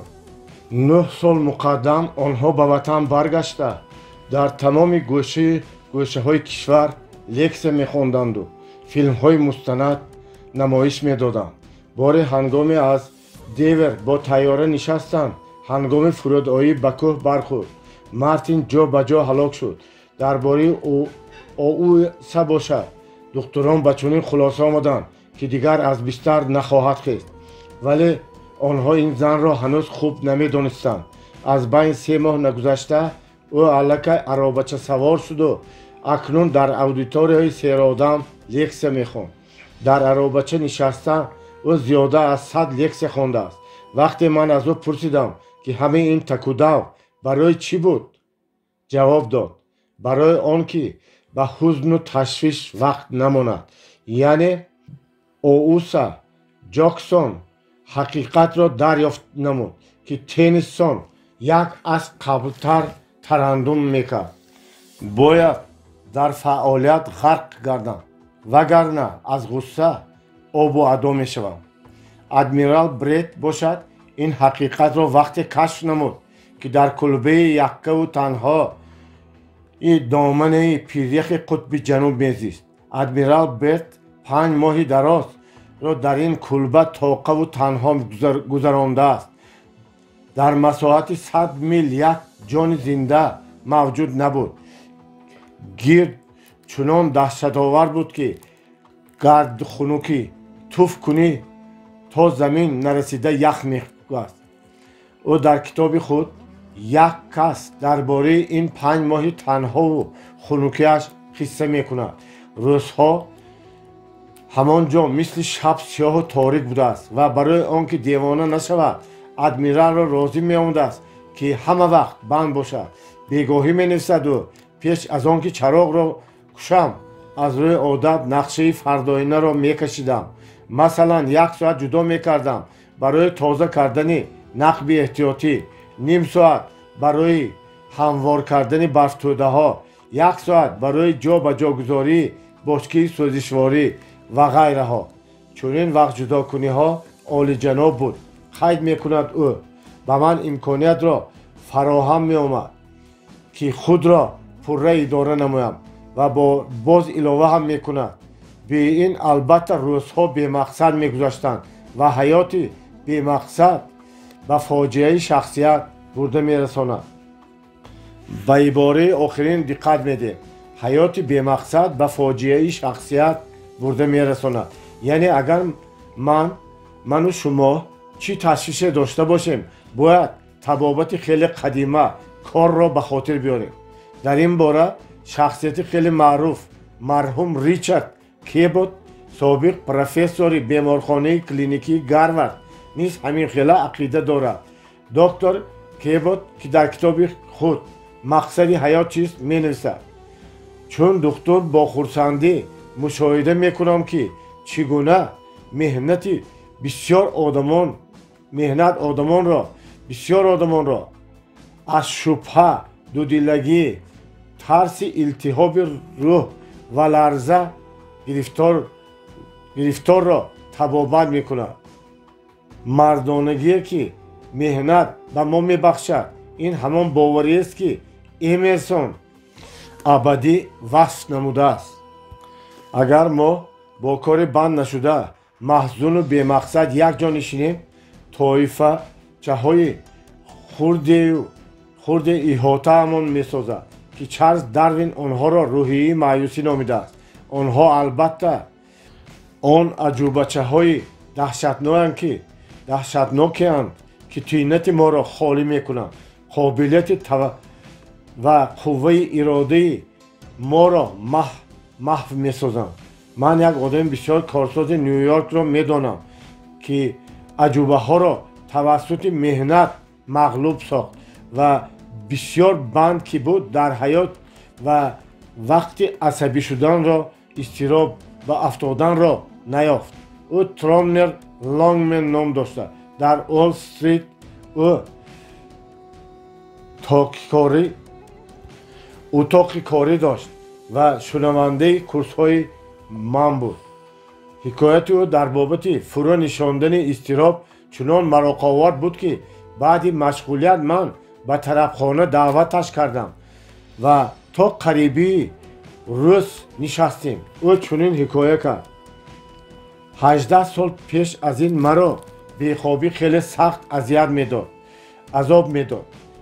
доимо дар ҳаяҷон будам ки доимо асабӣ мешудам, ба ғазаб меомадам. то ба илтиҳоби асаб гирифтор шуданам як қадами дигар монда буд. ин ташвишам сабаб дошт. он вақт хазинадори фирми Fruit Extract дар Нью-Йорк будам. мо барои фурӯш банкаҳои шоҳтути заминӣ $5 миллион сарф карда будем. тӯли 20 соли охир мо маҳсулоти худро ба фирмаҳои ба фурӯши яхмос махсус гардондашуда мефурӯхтем. гап сари он ки ин фирмаҳо ҳаҷми истеҳсоли яхмосро зиёд карда акнун шоҳтутро аз дигар ҷоҳо дар бочкаҳои калон мехариданд. мо бошем на танҳо $5 миллион сарф карда будем, инчунин ба маблағи $1 миллион дигар шартнома ҳам баста интизори равнақи корро доштем. ана вазъият. маълум ки дар ин ҳолат касе бошад ба изтироб меояд. ман ба Уотсонвилл, штати Калифорния, ки фабрикаи мо онҷо воқеъ буд, шитофтам. хеле кӯшиш кардам ба президенти фирма фаҳмонам ки шароитҳо дигар шуданду моро муфлисшавӣ интизор аст. ӯ ба ин бовар кардан намехост, чунин ақида дошт ки ҳамаи ин филиали дар Нью-Йорк буда аз ӯҳдаи тиҷорат намебарояд, гунаҳкор аст. ман чанд рӯз сарф кардам то фаҳмонам ки банка мондани меваро бас намуда онро тозаву тар дар Сан-Франсиско ба бозор барорам. танҳо ҳамин амал проблемаҳоямонро моро метавонист қариб пурра ҳал намояд. рости гап акнун мебоист ором гирам, вале ташвишу изтироб гӯё барои ман одатӣ шуда буд. ҳеҷ ба худ омада наметавонистам. ба Нью-Йорк баргашта ман акнун аз андак чиз ба изтироб меафтодам. бобати олуболуҳои аз Италия омада, аз ананасҳои аз Гавайя харидаамон ва ғайра доимо шиддату ҳаяҷонро ҳис мекардам. хобамро гум месохтам. тавре гуфтам дар муқаддимаи илтиҳоби асаб будам. баъд аз ин ҳаётамро ба тартиб ба тағйир додам ки он маро аз ин даҳшат халос кард. худро ба кор задам. корҳоеро ба ӯҳда гирифтам ки сафарбаркунии тамоми қувваю неврӯҳоямро талаб менамуд. ҳамин тариқ дигар барои ташвишу изтироб вақт намонд. пештар одатан 6-7 соат дар як шабонарӯз кор мекардам. ҳоло бошад 15-16 соат кор мекунам. ҳар саҳар соати 8 ба кор меомада то нисфи шабӣ менишастам. чунон мондаву шалпар ба хона бармегаштам ки дароз кашидан баробар хобам мебурд. ин амалиёти ман 3 моҳ давом кард. дар ин муддат ман тавонистам ки одати ба изтироб афтоданро пурра пушти сар намуда боз оҳиста оҳиста 6-7 соат кор мекардагӣ шудам. Бернард Шоу ҳақ аст ки гуфтааст, сирри бадбахтиҳои мо дар он аст ки болои андешаи он ки хушбахтем ё бадбахт вақти зиёде сарф мекунем. инак биёед дар ин бора фикр карданро тарк созем. остинҳоро барзада ба кор сар кунем. хунамон хубтар ба ҳаракат медарояд. майнаамон беҳтар кор мекунад. нерӯи зиндагиамон меафзояд ва ташвишу изтиробро фаромӯш мекунем. бояд ки доимо ба кори банд бошем. ин яке аз арзонтарин ва беҳтарин давоҳои рӯи олам аст. барои он ки одати ба ташвишу изтироб афтоданро аз худ дур намоед, қоидаи якумро иҷро кунед. ба кор ё банд бошед. одаме ки одати ба ташвишу изтироб гирифтор шуданро дорад, бояд худро дар кор ғарқ созад, вагарна аз ғусса обу адо мешавад. боби ҳафтум. ба майдачӯйдаҳо имкон надиҳед ки шуморо харобу маҳв созанд. аҷаб ҳолати мароқоваре ки аз афташ онро як умр аз хотирам намебарорам. онро ба ман сокини штати Нью-Ҷерси Роберт Мур ҳикоя кард. сабиқи аз ҳама муҳими ҳаётамро ман моҳи марти соли 1945 гирифтаам. сар кард ӯ ба ҳикояаш. воқеа дар дохили пиҳр дар чуқурии 276 фут дар соҳилҳои Ҳинду Хитой рӯй дод. ман яке аз он 88 нафароне будам ки дар борти киштии зериобии Baya SS 318 бо кӯмаки радар дарёфтем ки киштии посбонии на он қадар бузурги ҷапониҳо ба мо наздик мешавад. баробари субҳ дам ба зери об чуқуртар даромада ба ҳуҷум тайёрӣ дидем. яку якбора 3 тири тӯб кушодем, вале онҳо ба нишон нарасиданд. кадом қисми торпедаҳои мо аз кор баромада буданд. киштӣ пайхаст накард ки мо ҷонибаш тир кушодем ва ба роҳаш идома дод. мо боз ба тир кушодан тайёрӣ дидем, вале ҳамин вақт киштӣ самти ҳаракаташро тағйир дода ҷониби мо баргашт. аз афташ тайёраҳои ҳарбии ҷапонӣ мавқеи моро дарёфт намуда ва сарнишони киштӣ хабар дода буданд. мо боз ба сатҳи 150 фут пасттар нишастем, то ки киштӣ дар дарё ба мо насозад ва ба он тайёрӣ дидем ки ба бомбаҳои зериобӣ ба мо ҳуҷум месозанд. ба баромадгоҳҳо винтҳои иловагӣ мондем, ба хотири он ки ҳаракатамон бесадо гардад. тамоми шамолкашҳо, системаҳои хунуккунӣ ва қисмҳои электрониро пурра хомӯш кардем. аз байн 3 дақиқа нагузашта пеши назарамон дарвозаҳои дӯзах кушода шуданд. 6 бомбаборон ба чуқури 276 фут партофт. ҳама ба даҳшат афтодем. бомбаборон шудан дар чуқури 1000 метр фут ҳам аз ҳама хатарнок аст. дар 500 фут бошад марговар ба шумор мерафт. мо бошем ҳамагӣ дар чуқури 250 фут ҷой гирифта будем ва ин мувофиқи назария бояд аз 100 ҷон як ҷонамон ҳам зинда намемонд. ҳамин тариқ тӯли 15 соати расо киштии ҷапонӣ моро бомбаборон кардан гирифт. ҳатто ҳисобро ҳам гум кардем ки ҷониби мо чанд бомба андохта шуд. ба мо фармон доданд ки ҳар кас бояд бехатарии худашро таъмин созад, яъне дар ҷои худ дароз кашида худро бой надиҳем. ман чунон ба тарсу ҳарос афтода будам ки ба зӯр нафас мекашидам. ин марг аст мегузашт аз дилам ва яқин намуда будам ки имрӯз таноби умрам канда хоҳад шуд. аз он ки тамоми системаҳо хомӯш карда шуда буданд, дар дохили киштӣ ҳарорати ҳаво ба 100 дараҷа мерасид. дар ин ҷо системаи фрегат дар назар дошта шудааст. бо селсий ин тақрибан баробари 38 дараҷа градусро ташкил медиҳад. нозир ёдгорӣ. бо вуҷуди ин шарҳи нозир ёдгорӣ.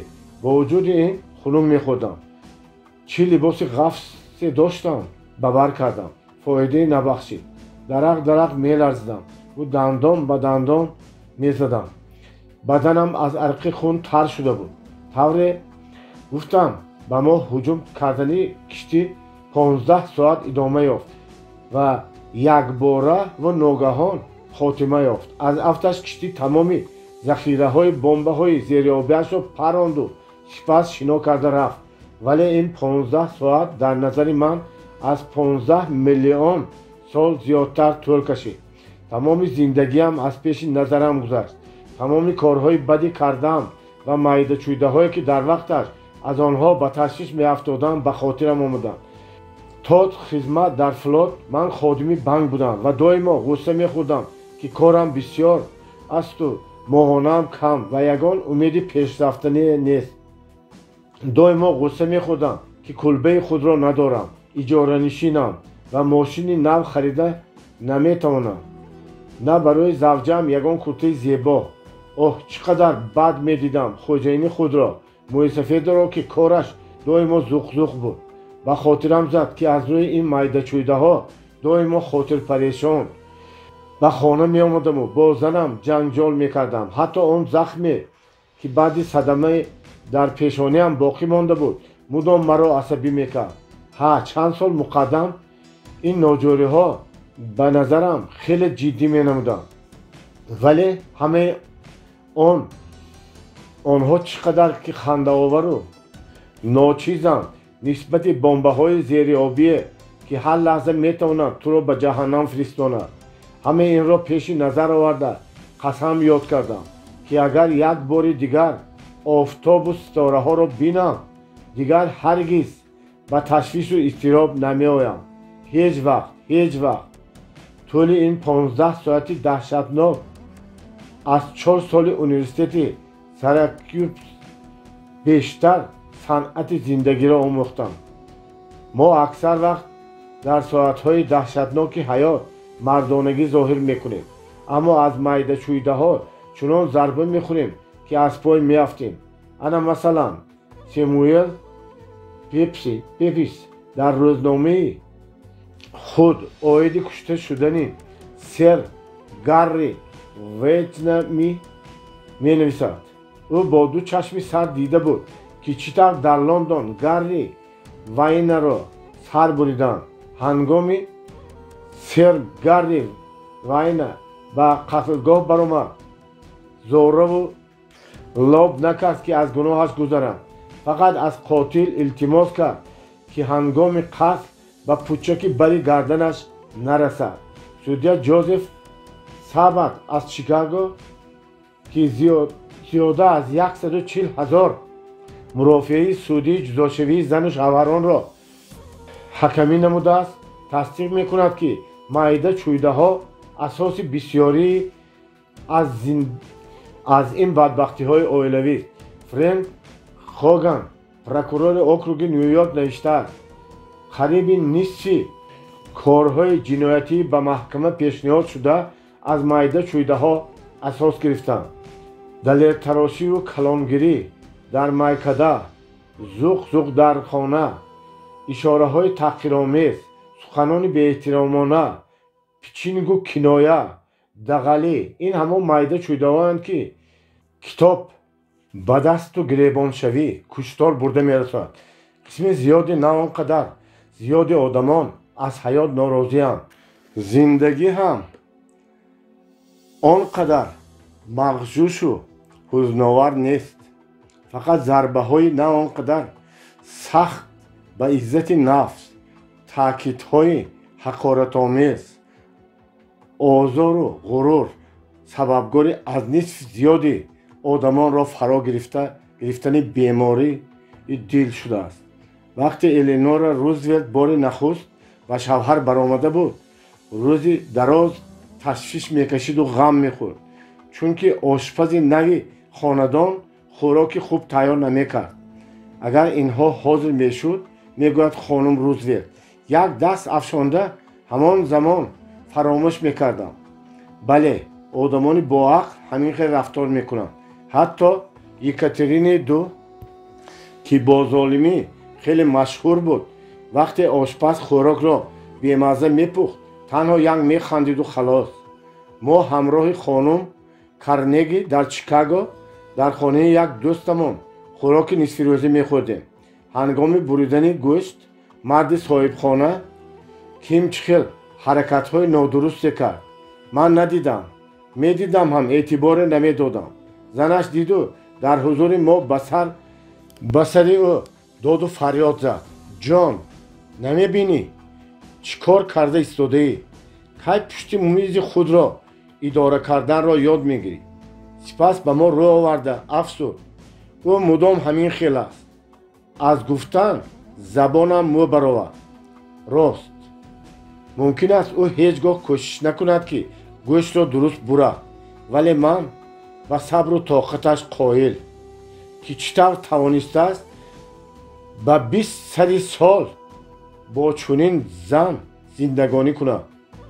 росташро гӯям, ман дар як вазъияти ором нонро дар об тар карда хӯрданро авлотар медонам аз он ки дар ҷамъияти чунин зан зуқзуқи ӯро шунида мурғобии чинӣ ё шиновараки наҳанг бихӯрам. принсипи маъмули юридикӣ таъкид мекунад, ки қонун ба майдачӯйдаҳо кор надорад. одам низ ба шарте ӯ хоҳад, ки оромии ботиниашро аз даст надиҳад, набояд ба майдачӯйдаҳо эътибор диҳад. дар бисёр мавридҳо барои он ки ба майдачӯйдаҳо эътибор надиҳед ва ба ғазаб наоем, бояд дар майнаи худ мақсади ягонеро ҷо созем, ки он доимо моил ба қаноатмандӣ бошад. дӯсти ман Ҳомик Рой, муаллифи китоби «Онҳо бояд Парижро медиданд» ва бо як зумра китобҳои завқовари дигар дар бобати ба ин ноил шудан мисолҳои аҷибе меорад. ҳангоми навиштани як китобаш вай қариб девона шуда буд. хурхури печҳои буғхонаи дар хонаи нюйоркиаш ба ин ҳолат оварда буданд ӯро. фишори буғ фашу фуш садо бароварда Кройро асабӣ мекард, ҳатто ба ларза меовард. боре ҳикоя кард Ҳомер Крой: бо дӯстонам ба саёҳати табиат рафтам. чарсчурси сӯхта истодани оташи гулханро шунида садои батареяҳои хонаам ба хотирам зад. худ аз худ пурсидам, ки чаро садои сӯхтани гулхан маъқул асту, вале овози батареяҳо не. ба хона баргашта ба худ фармудам: ҳозир рафта хоб бикун, но дигар набояд ин садо нооромат созад. ҳамин хел ҳам кардам. баъди чанд вақти дигар онро ҳис намекардагӣ шудам. ана ҳамин хел хеле бисёранд майда чӯйдаҳо. онҳо ба мо маъқул нестанд. моро асабиву гизала мекунанд, ҳатто аз пой меафтонанд. танҳо аз он сабаб, ки ба онҳо аз меъёр зиёд эътибор медиҳем. Дичраели гуфтааст: ҳаёт бисёр кӯтоҳ аст ва онро мо набояд сарфи майда чӯйдаҳо намоем. ин сухан ба Андре Моруа чӣ тавр худи ӯ дар маҷаллаи This Week навиштааст, имкон додааст, ки бисёр душвориҳоро пуштисар намояд.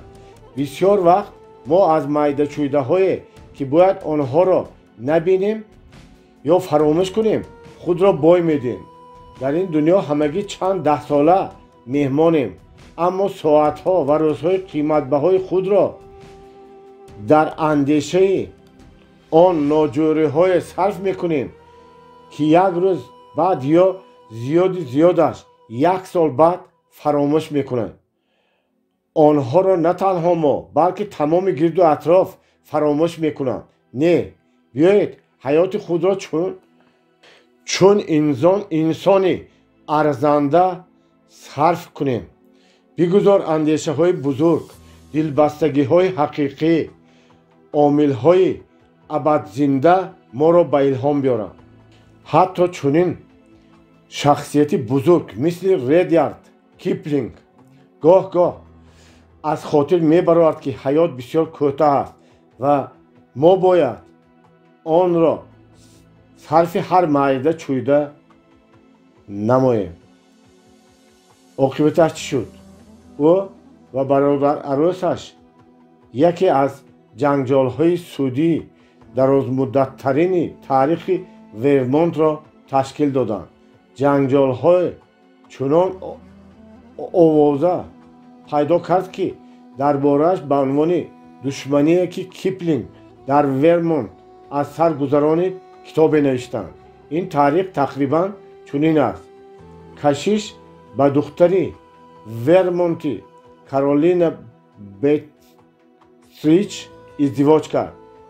ӯ дар Брекблорро, штати Вермонт, хонаи олиҷанобе сохта онҷо зиндагӣ ихтиёр намуд ва ният дошт, ки боқимонда и ҳаёташро инҷо гузаронад.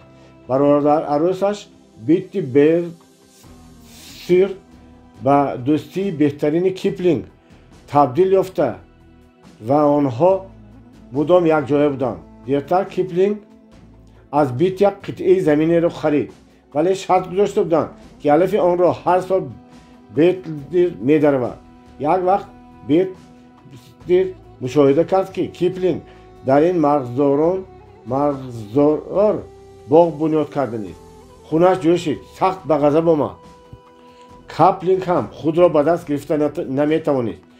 ҷангу ҷанҷол оғоз ёфт. баъди чанд рӯз, вақте Киплинг бо велосипед сайр мекард, аз чорраҳа савори аробаи аспи Бетсир баромад. онҳо бо ҳам бархӯрданд.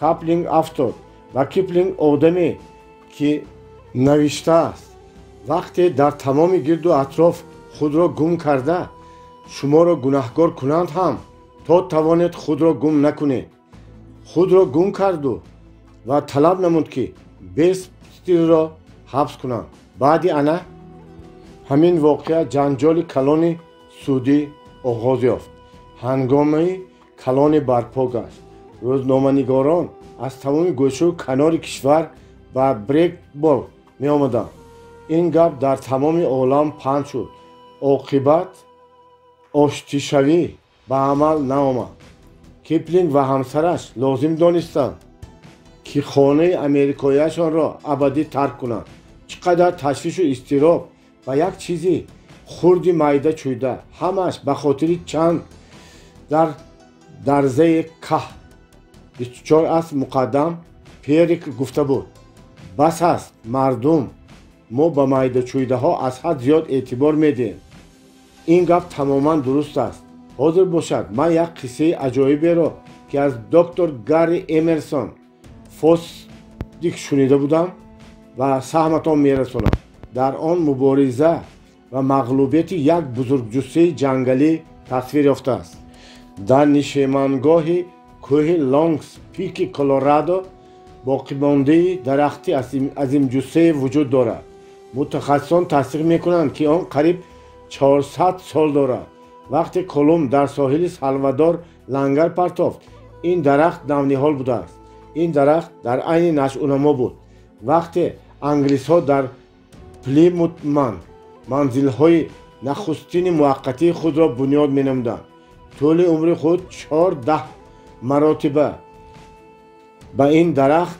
оташак задааст тӯфонҳо тӯли умри худ 14 маротиба ба ин дарахт оташак задааст тӯфонҳои шадиду даҳшатнокро аз сар гузарондааст вале мудом рост меистоду нашъунамо дошт оқибат як сол як оила хунғусчаҳои хурд ба решаи ӯ ҷо гирифта ба арракунӣ оғоз намуданд ҳашарот решачаҳои дарахтро хойда бо пайваста неш задану захм гузоштанҳо нерӯи дарахти бузургро кам мекарданд ва бузургҷуссаи ҷангалӣ ки асрҳо тӯфону буҳронҳои даҳшатнокро аз сар гузаронида росту мустаҳкам меистод оқибат аз таъсири фишори ҳашаротҳои майда хурд ки одам бо ангуштон онҳоро маҷақ карда мекушад чаппа шуд мо ҳама магар ба ин дарахти азимҷусса шабоҳат надорем охир мо ҳам хоҳем нахоҳем даҳшатҳои азими ҳаётро аз сар мегузаронем вале бисёри вақт дили худро ба таъзиқу фишори хунғузакҳои хурдакак ки ташвишу изтироб вомегузорем хунолуд месозем ба ихтиёри он ҳашаротчаҳое ки ҳамаашонро бо ду ангушт маҷақ ва маҳв кардан мумкин аст чанд сол муқаддам ҳамроҳи чарлз сейфред сарнозири роҳҳои штати вайоминг ва чанд нафар дӯстони ӯ ман боғи миллии титонро сайёҳат кардам мо ният доштем мулки ҷон рокфеллерро ки дар дохили ин боғ буд тамошо кунем аммо ронандаи мо каме роҳ гум зад ва мо аз ҳамроҳонамон 1 соат дертар мондем калид дар дасти ҷаноби сайфред буд ӯро лозим омадааст ки 1 соати дароз дар ин гармии рӯз зери азоби хомӯшакҳо моро интизорӣ кашад ин хомӯшакҳо чунон хира буданд ки киборондан намегурехтанд ва ҳар гуна одами пуртоқатро ҳам ба ғазаб меоварданд вале онҳо ба чарлз сайфред ғолиб омада наметавонистанд вақте мо расидем ки ӯ заррае ба ғазаб наомада буд баръакс аз чӯби даруни холие ҳуштак сохта хандон ҳуштак мекашид воқеан ин ҳуштак ҳанӯз ҳам дар дасти ман аст онро чун хотира аз марде که به میدوشیده ها غالب آمده میتواند نگاه داشتن. برای آنکه به عادت به تشویش افتادن غالب بیاییم، هنوز آن به ما غالب نآمده است. قاعده دوم را رعایت کنید. از میدوشیده هایی که آنها را ما باید نبینیم یا فراموش کنیم خود را بای ندهید.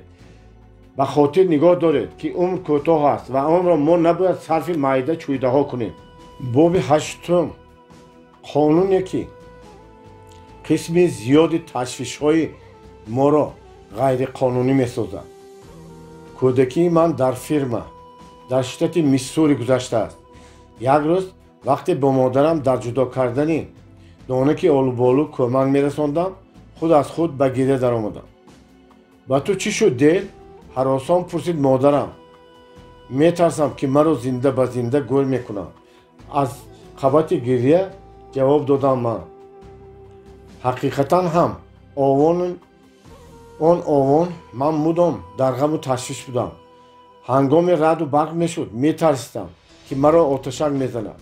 وقتی روزهای وزین فرا می رسید و جای کلان سالان می ترسیدم که خوراکی همان ادا می شود. می ترسیدم که بعد مردن به دوزخ می افتم یا سید اوی که از من کلان سالتر بود به گپش می ایستد و گوشهایم را می برد. بدتر دویم من در هراس بودم که از قفای دختری دوم می ترسیدم که از او به حالم خنده خواهد کرد. از دل می گذشت که یگان دختر مرا نمی گیرد. پیشکی عصبانی می شدم که بعد توی گپی نمی یابم که بزنم بگویم. هرچند آن وقت هنوز در میدان کشت از پی آماج قدم می زدم و دیگر اندیشه های به این مانند عذابم می دادم. سالها گذشته رفتم و من دریافتم که 99% ترس و هراس من دروغینند. حادثه هایی که چشمدار بودم روی ندادند. مثلا طور ذکر کردم از رعد و برق می ترسم، ولی طوری از معلومات شورای بیخطری ملی برمیاد هر سال از 350,000 یک امکانیتی ما را آتشک زند. ترس من درباره زنده گراندن باز هم خنده آورتر برآمد. حتی تصور ناپذیر است که از 10 میلیون هم یک آدم را زنده گرانم. حالانکه از این ترس من گریه میکردم. در مملکت از 8 نفر یک کس از بیماری سرطان میفوتید. اگر از این رو میبایست که من از سرطان میترسیدم، نه از آتشک زدن یا اینکه زنده درگور شدن. معلوم که اینجا سخن درباره تشویش و اضطرابی ایام نورسی و نوجوانی میرود، اما بسیار تشویش و اضطراب آدم کلانسال نیز بیهوده‌اند. همین ما میتوانیم از 10-9 تشویش خود را فرا نشانیم اگر در رو به اضطراب داده نشده معین نماییم که آیا ترس و هراس ما با قانون شماره های کلان موافق می آید یا نه. شرکت سوغورتوی در دنیا معروفترین دنیا للایت میلیون های بیشمار خود را از حساب آدمان جمع آورده است که حادثه های خیلی کم به وقوع آینده ترس و هراس دارند. این شرکت به آدمانی که به او مراجعت میکنند گرم میبندد که حادثه های در نظر داشته آنها هیچ وقت روی نمیدهند، ولی این عمل در زبان شرکت گرو نه بلکه سوغورتا نام دارد و شرکت از روی قانون های شماره های کلان عمل نموده پیوسته گرو را میبرد. این شرکت بزرگ زیاده از 200 سال اینجا وجود دارد و رونق و رواج مییابد. اگر طبیعت آدمی دیگر نشود و 50 عصر دیگر وجود خواهد داشت و از پایافزال سر کرده تا کشتی همه چیز را از روی قانون شماره های کلان سوغورتا خواهد کرد. و همین مانند اگر ما به قانون شماره های کلان دقت دهیم بسیار وقت و فقط های وا میخوریم و که در حیرت میمونیم. مثلا اگر من پیشکی میدونستم که طول 5 سال آینده در محاربه خونین گتیسبرگ اشتراک خواهم کرد، البته در واهمه میافتادم. آن وقت البته وصیت‌نامه می نوشتم و کارهای زمینیم را در رفت و ترتیب می آوردم. انیق است آن وقت البته فکر می کردم هیچگاه از این محاربه نمی رهم و 5 سال باقی مانده را به درجه عالی زندگی می نمودم. فکت ها شهادت می دهند که در اساس قانونی شماره های کلان در سنی از 50 تا 55 سالگی همان قدر خفناک است برای سال محاربه گتیسبرگ. و فکت ها دقت دهید.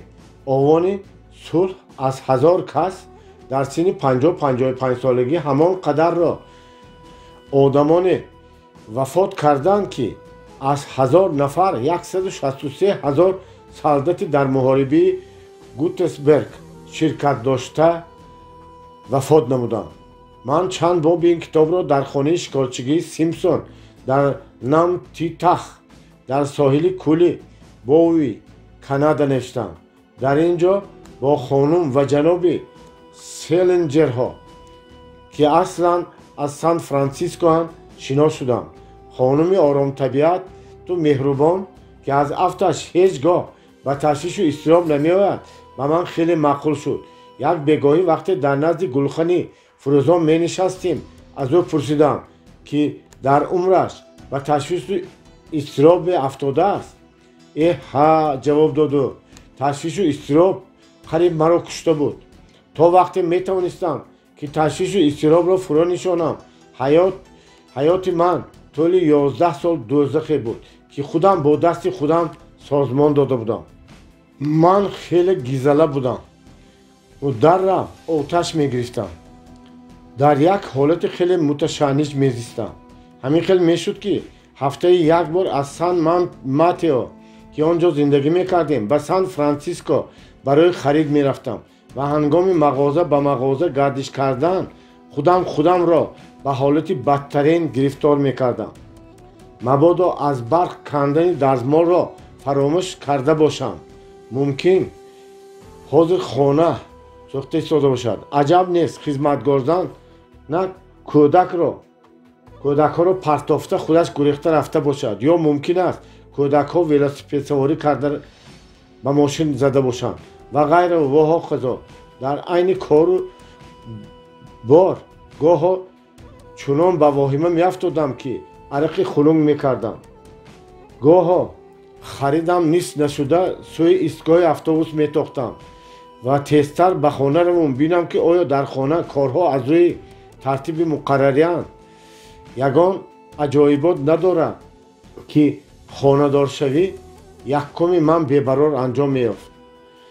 شوهر دومین من حقوقدان مرد خیلی آرام و ملاحظه است. وقتی من گیزله می شدم و در گرفتن آماده می شدم عادتا می گفت آرام شو، بیا وضعیت را ملاحظه می کنیم. تو از چی به تشویش افتاده ای؟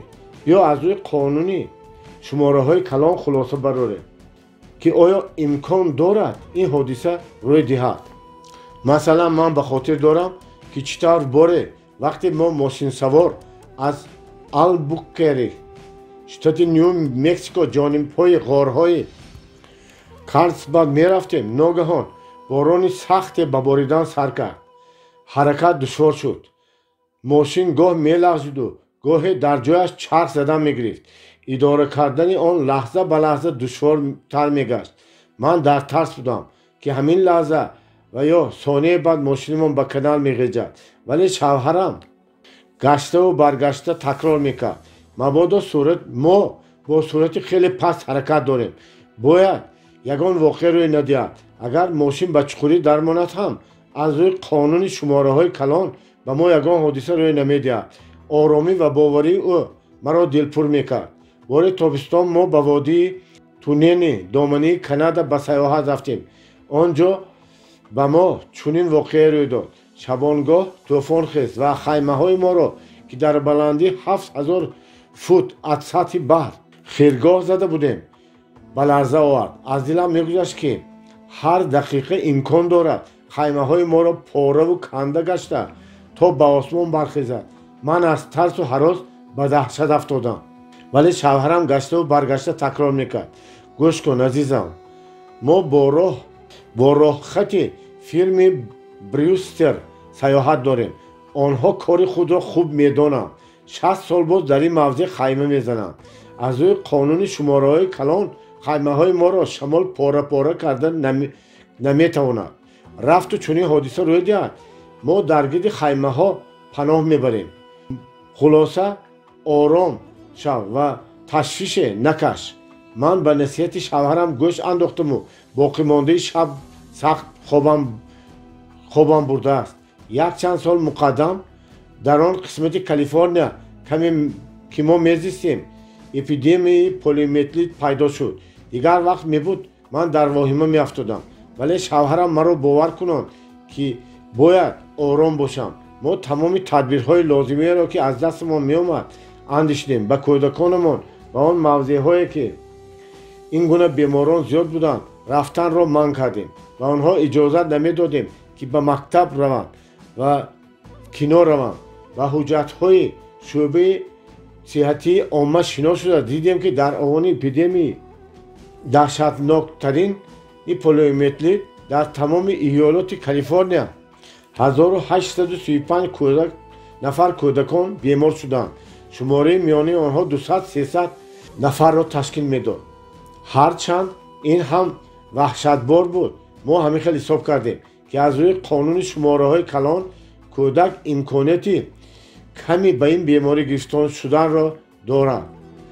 аз рӯи қонуни шумораҳои калон воқеае рӯй намедиҳад. ин ибора 90% ташвишу изтиробамро фуро нишонда дар 20 соли охири ҳаётам хеле хурсандиву хушбахтиҳо бахшид. вақте 10 соли охири ҳаётамро пеши назар меорам, аниқ мешавад ки қисми зиёди ташвишу изтироби ман хаёливу беҳуда будааст. ҷон Грант ба ман ҳикоя кард ки ӯ ҳаминро аз сар гузарондааст. ӯ соҳиби фирми Ҷеймс А. Грант ки Нью-Йорк мебошад. фирми ӯ ба фурӯши яклухти апелсину намуди дигар меваҳои субтропикӣ машғул аст. ӯ ҳикоя кард ки аввалан андешаҳои мағшуш азобаш медодааст. масалан ба ногоҳ поезд чаппа шавад, ду меваҳояшро барҳам хӯранд. чӣ тавр мешавад агар ҳангоми гузаштани вагони пурмева кӯпрук фурӯ равад? албатта бори ӯ суғурта шудааст, вале мудом ҳаросе дошт ки агар меваҳо дар вақташ нарасанд бозорногир мешаванд. ӯ чунон ташвишу азоб кашид ки дар назараш намуд ба захми меъда гирифтор гаштааст ва ба духтурон муроҷиат намуд. вале духтур дар вуҷуди ӯ ягон бемории дигареро ба ғайр аз ликоку суст шудани асабҳо наёфт. ногаҳон ба сарам зад, ҳикоя мекунад ӯ, ки ин андешаҳои ногувор ҳама ноҷоянд. аз худ пурсидам: гӯш бикун Ҷим Грандат, тӯли ин солҳо чанд вагон бор овардӣ? ҷавоб чунин буд: наздики 25 000. аз онҳо чанд тояшон ба ҳодисаҳои нохуш гирифтор шуданд? тахминан 5 тояшон. 5 вагон аз 25 000, яъне аз 5 000 вагон як вагон. аз ин чунин хулоса меояд ки аз 5 000 мумкин аст як вагони ту зарар бинад. ин ягон ҷои ташвиш надорад ку? боз аз худ пурсидам: мегӯӣ ки мумкин аст ки кӯпрук фурӯ равад. аз он ки кӯпрук фурӯ рафта бошад, чанд вагонатро аз даст додӣ? ягон тояшро. ин тавр бошад магар айб нест ки худатро аз ташвишу ҳаяҷонҳо ба захми меъда гирифтор созӣ. дар бобати садамаи роҳи оҳан бошад, аз ҳазор як имконият мавҷуд аст. ҳамин инҳоро таҳлил намуда ман фаҳмидам ки аблаҳона рафтор мекардам. худи ҳамин лаҳза ман қарор додам ки ҳаяҷонро фурӯ нишонда аз рӯи қонуни шумораҳои калон амал мекунам. рафта рафта захми меъдаро низ фаромӯш кардам. вақте Эл Смит губернатори штати Нью-Йорк буд, ман шунидам гаштаву баргашта такрор мекард ки بیایید فاکت‌ها رو می‌آموزیم و هجوم دشمنان سیاسیش را رفع می‌نمود. اگر ما هم از کار و تشویش بیاییم، بیایید چون ال سمیت لی پیر و خردمند رفتار نماییم. یعنی اول فاکت‌ها را آموزیم و سپس به خلاصه بیاییم که برای تشویش اساس سببی هست یا که نه. فردریک مالستد هنگامی میترسید که گویا الکی در قبر خواب است. عیناً همین طور هم عمل نمود. خودی او هنگامی در کورس های من تحصیل می نمود چنین حکایت کرد: در اول ماه ایون سال 1944 من در سنگری یک کسی اماخ بیش می ایستادم. آن وقت در رات 999 علاقه خدمت می کردم و نمکر در نورماندیای موقع گرفته بودیم. وقتی به سنگری یک کسی کنجهایش دراز خود نظر می انداختم، آن قبر رو به خاطرم می آورد. وقتی دراز کشیدن کوشش خوابیدن می کردم، در نظرم می نمود که گویا در گور خوابم. ساعت 11 پگاهی تیاره های نمیست و بمباندازی آغاز نمود. من از ترس شق شدم. 2-3 شب اول خوابم نبود. بعد 1-2 شبانه روز دیگر قریب گرفتار التهاب عصب‌ها شده بودم. همینش را میفهمیدم که یگان تدبیر اندیشیدن در کار وگرنه دیوانه میشوم. همین وقت به سرم اندیشه آمد که از آمدن آن ما 5 شب و 5 روز گذشته است و خرسندانه من زنده ام و از قسم ما یگان کس ضرر ندیده است. 2 نفر زخم گرفته بودند که آنها هم از بمب نمیس‌های نه بلکه از ترکیش سناریات‌های ارتلری های خودی بود. به خاطر آوردم که قسمی ما موقع خیلی کلانی را اشغال کرده است و در این سنگری چقور تنها از تیری از روی برآمده هلاک شدن ممکن است و خلاص. چنین امکانیت باشد برای من از 10,000 یک تاست. و همین اندیشه ها خود را آرام نمودم. از تشویش و هیجان رها شدم و اکنون نقص خوابم می بود. هنگام بمباران نیست. واقعا هیئت فرماندهی قوه‌های مسلح شتات‌های متحده آمریکا حسابات استاتستیکی قانون شماره‌های کلان را برای بلند برداشتن روحیه بهره‌نوردان استفاده می‌برد. یک بهره‌نورد سابق به من حکایت کرد که او رفیقانش را با تانکری که او سوزشواری بسیار حساس میکشند روانه کرده شدند. آنها هراس داشتند که اگر موشک به تانک رسد آن در را میترکد و همه جا به جا هلاک میشوند و فرمانده فکت‌های تماما دیگری را مالک بود. موافق این فکت‌ها از 100 تانکری از موشک‌ها ضرر رسیده 60 تایشان شنا را دوام میدهند. از 40 عدد تانکرهای غرق شده فقط 5 تایشان در مدت کمتر از 10 دقیقه ته شدند. از این برمیآید که امکانات ضرر خیلی محدود است و در صورت ضرر هم آنها امکان دارند حیات خود را نجات دهند. این مگر امکانیت نمیدهد که روحیه بهره‌نوردان بالا برآید. دانستن قانون شماره‌های کلان ما را از التهاب عصب رها نمود. گفت کلاید او ماس شخصی که این همه را به من حکایت نمود. تمام هیئت خود را خوب حس کرد.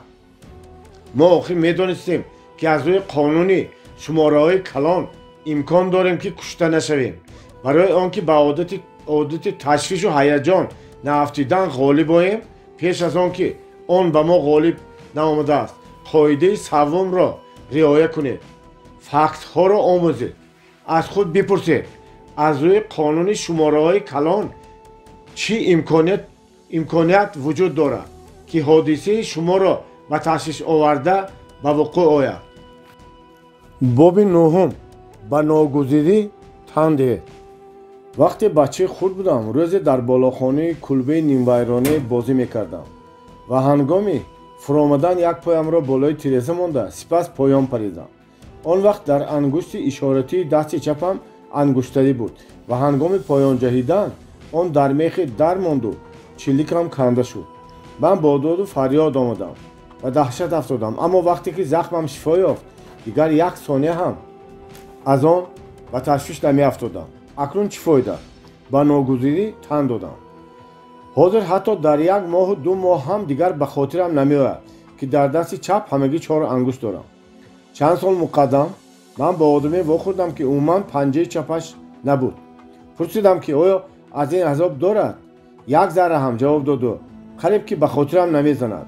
من زن ندارم و فقط وقتی سوزن گذراندن لازم آید این را به یادم میارم.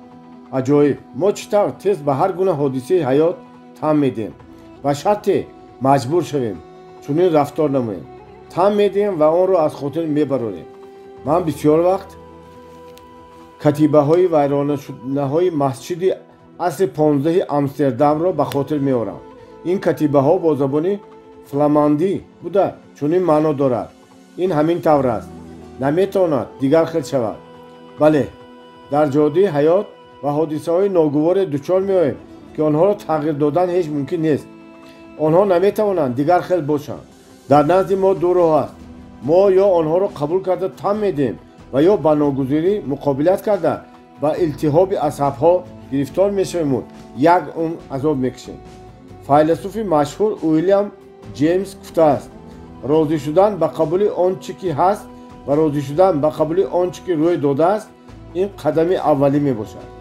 در بابت پشت سر نمودن هر بدبختی الیزابت کونلی با این ضمن تجربه تلخ حیات باوری حاصل کرد. چند قلب از او مکتوبچه زیر را گرفتم. در آن روزهایی که تمام امریکا طلبه قوه های مسلح ما را در افریقای شمالی اید میکرد نوشته است من از وزارت دفاع برقیه گرفتم که جیانم بینام و نشان گم شده است. جیان دوست داشتنی ترینم. یک چند روز بعد از برقیه گرفتم که اکنون از مرگ او خبر میداد. به غم مبتلا شدم. به نظرم دنیا چپه شد. حس کردم که زندگی برای من دیگر معنی و مضمونی ندارد. ذوق کارم را گم، دوستانم را فراموش کردم. تماما بی‌حس و خیلی دلتنگ شدم. برای چی شده است؟ پیش رویش تمام درهای حیات حالا جوان شده بود و این هیچ کس تن دادن نمیخواست.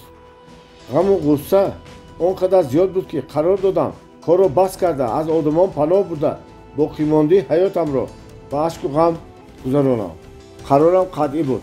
وقتی پیش از کار را بس کردن خواستم میز کاریم را به ترتیب آورم. ناگاه مکتوب به دستم افتاد که آن را کیها از خاطر برآورده بودم. مکتوب از جانم بود. او این مکتوبچه را یک چند سال پیش بعد وفات مادرم به من نوشته بود. البته ما همه از هجران او محزون میشویم. گفته میشد در مکتوب و از همه بیشتر تو، ولی باوری دارم که به این تاب میاری. فلسفه شخصیت به تو کمک میرساند. من آن حقیقت زیبا، حقیقی و خردمندانه را که تو تعلیم میدادی هیچ از خاطر نمیبرم. در کجای باشم از تو دور یا نزدیک هیچگاه از خاطر نمیبرم که تو میگفتی هر یک واقعه را که روی میدهد با تبسم و مردانه قبول نمودن لازم است. مکتوب را چند بار گشته و برگشته خواندم و من چنین نمود که صاحب مکتوب در پهلویم ایستاده است و میگوید آن چیزی را که تو خود به من تعلیم میدادی چرا خودت رعایت نمی‌سازی؟ اندوهت را پنهان دار، بخند و خودت را احتیاط کن. و باز به کار چسبیدم. خشم و ناراضگیم را فرو نشاندم. گشته و برگشته به خود میفرمودم این واقعه الکی روی داده و من اکنون چیزی را تغییر داده نمیتونم، ولی خود را نگاه داشته میتوانم که بعد این خود را پورا به کار بخشیدم. تمام قوه و مهارت روحانی و جسمانیم را صرف مهنت مینمودم. به عسکرها و فرزندان و خویش و اقربای که ها مکتوب ها می نوشتم و کورس های شبانه برای کلانسالان داخل شدم. میخواستم کار و مشغولیت نو ذوق‌آورتر و دوستان نو پیدا کنم. حتی بعضا باوری خودم هم نمیآید، ولی این انیق است که حیاتم پورا تغییر یافت.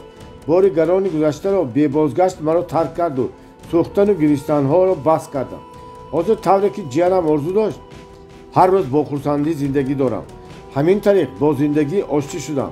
اکنون از پیشینه دیده بالید روح و خوشحالم. بله، الیزابت کونلی فهمید که دیر یا زود به ناگزاری تن دادن لازم است. ин ҳамин тавр аст, наметавонад дигар хел шавад. рости гап ин сабақро аз худ кардан осон нест. ҳатто подшоҳон ҳам набояд инро аз хотир фаромӯш кунанд. георгий 5 навишта ҷоти зеринро дар девори китобхонаи худ воқеъ дар қасри букингем ҷой дода буд. ба ман омӯз ки чизи номумкинро талаб накунам ва аз гузаштаи бебозгашт маҳзун нагардам. ин андешаи амиқро шопенгауэр низ ифшо намудааст. захираи даркории итоаткорӣ барои ба сафари ҳаёт баромадан аҳамияти аввалиндараҷа дорад. маълум ки як худи вазъият маро на хушбахт карда метавонад, на бадбахт. асосаш он аст ки мо ба он чӣ тавр муносибат мекунем. ҳиссиёти мо инро муайян месозад. ҳамаи мо ба шарте маҷбур шавем маҳорат дорем ки ба ҳар гуна бадбахтию фоҷиа ғолиб оем. мумкин ба мо ҳамин хел намояд ки аз уҳдааш намебарем, вале қувваҳои дохилии хеле пурзуре дорем ки агар онро истифода барем аз ҳама гуна ҳолати душвор раҳоямон месозад. мо ҳама нисбат ба оне ки ба назарамон менамояд хеле зуртарем. марҳум буд таркингтон нависандаи маъруфи Америка ҳама вақт мегуфт: ман ба ҳама душвориҳои ҳаёт тоқат меорам ба ғайр аз нобиноӣ. нобиноӣ бадбахтии даҳшатноктарини дунёст.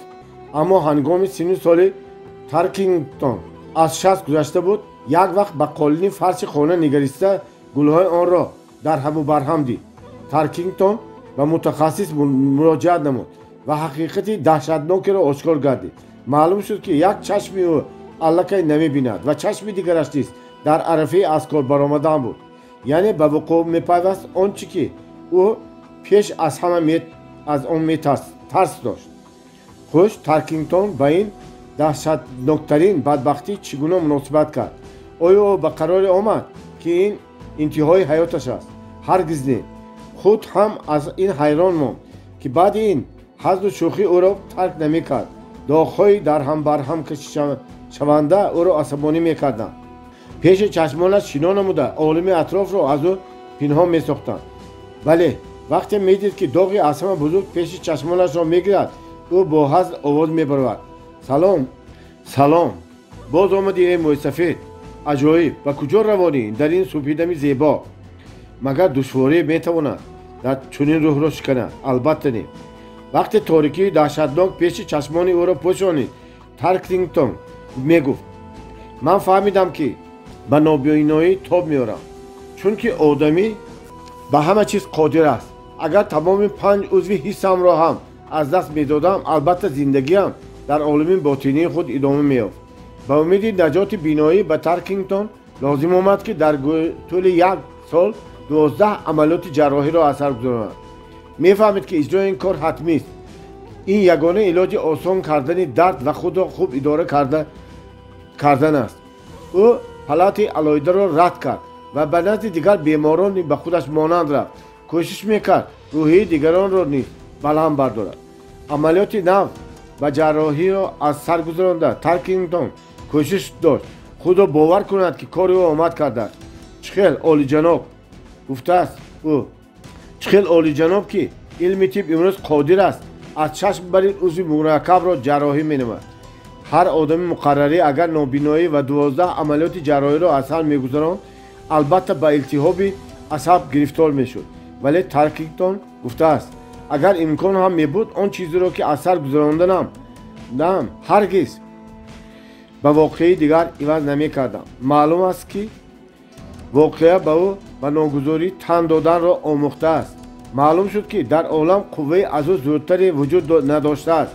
Таркингтон он чизеро фаҳмид ки ҷон Милтон кайҳо кашф карда буд, яъне бадбахтӣ худи нобиноӣ не, балки аз уҳдаи он набаромадан аст.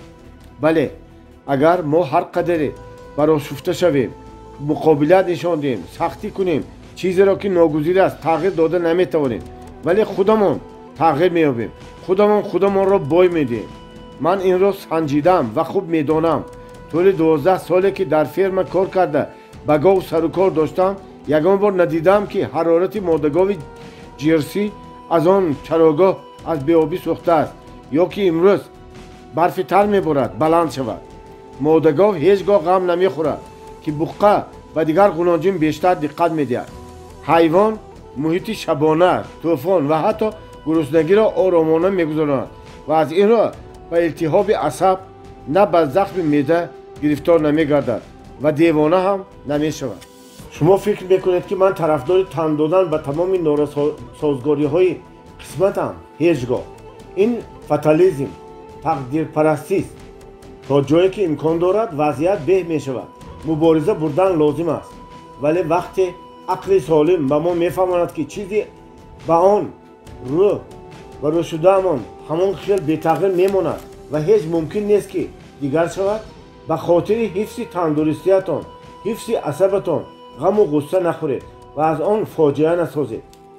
هنگام کار در بالای این کتاب من با آدمان خیلی معروف امریکا صحبت داشتم و این به من تأثیرات عمیقی گذاشت و آنها به ناگزاری تن میدهند و حیاتشان غیر چشم داشت خیلی آرامانه است. اگر آنها چنین مهارت نمیداشتند، شدت نوکی را که حیاتشان داراست برداشت نمیکردند.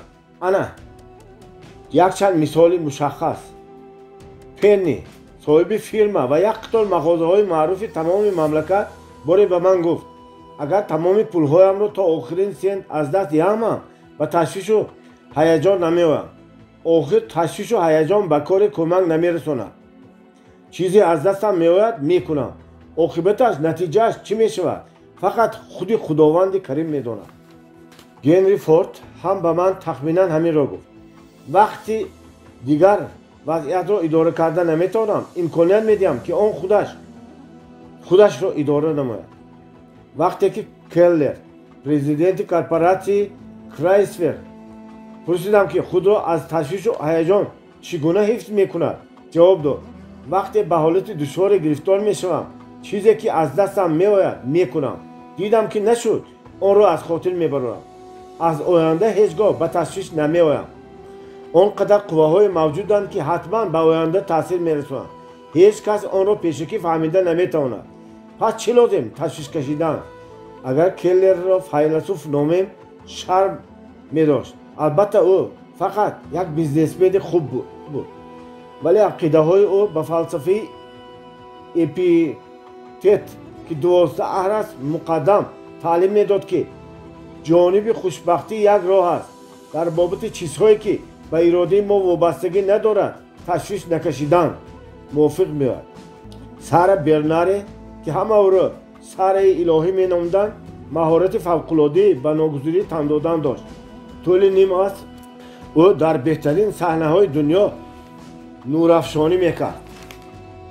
در 4 قطعه دنیا سر را ملکه تئاتر میشمردند. دوست داشته ترین هنرمند در روی زمین بود. اما وقتی 71 ساله شد بازیگریش را از دست داده بود. دخترش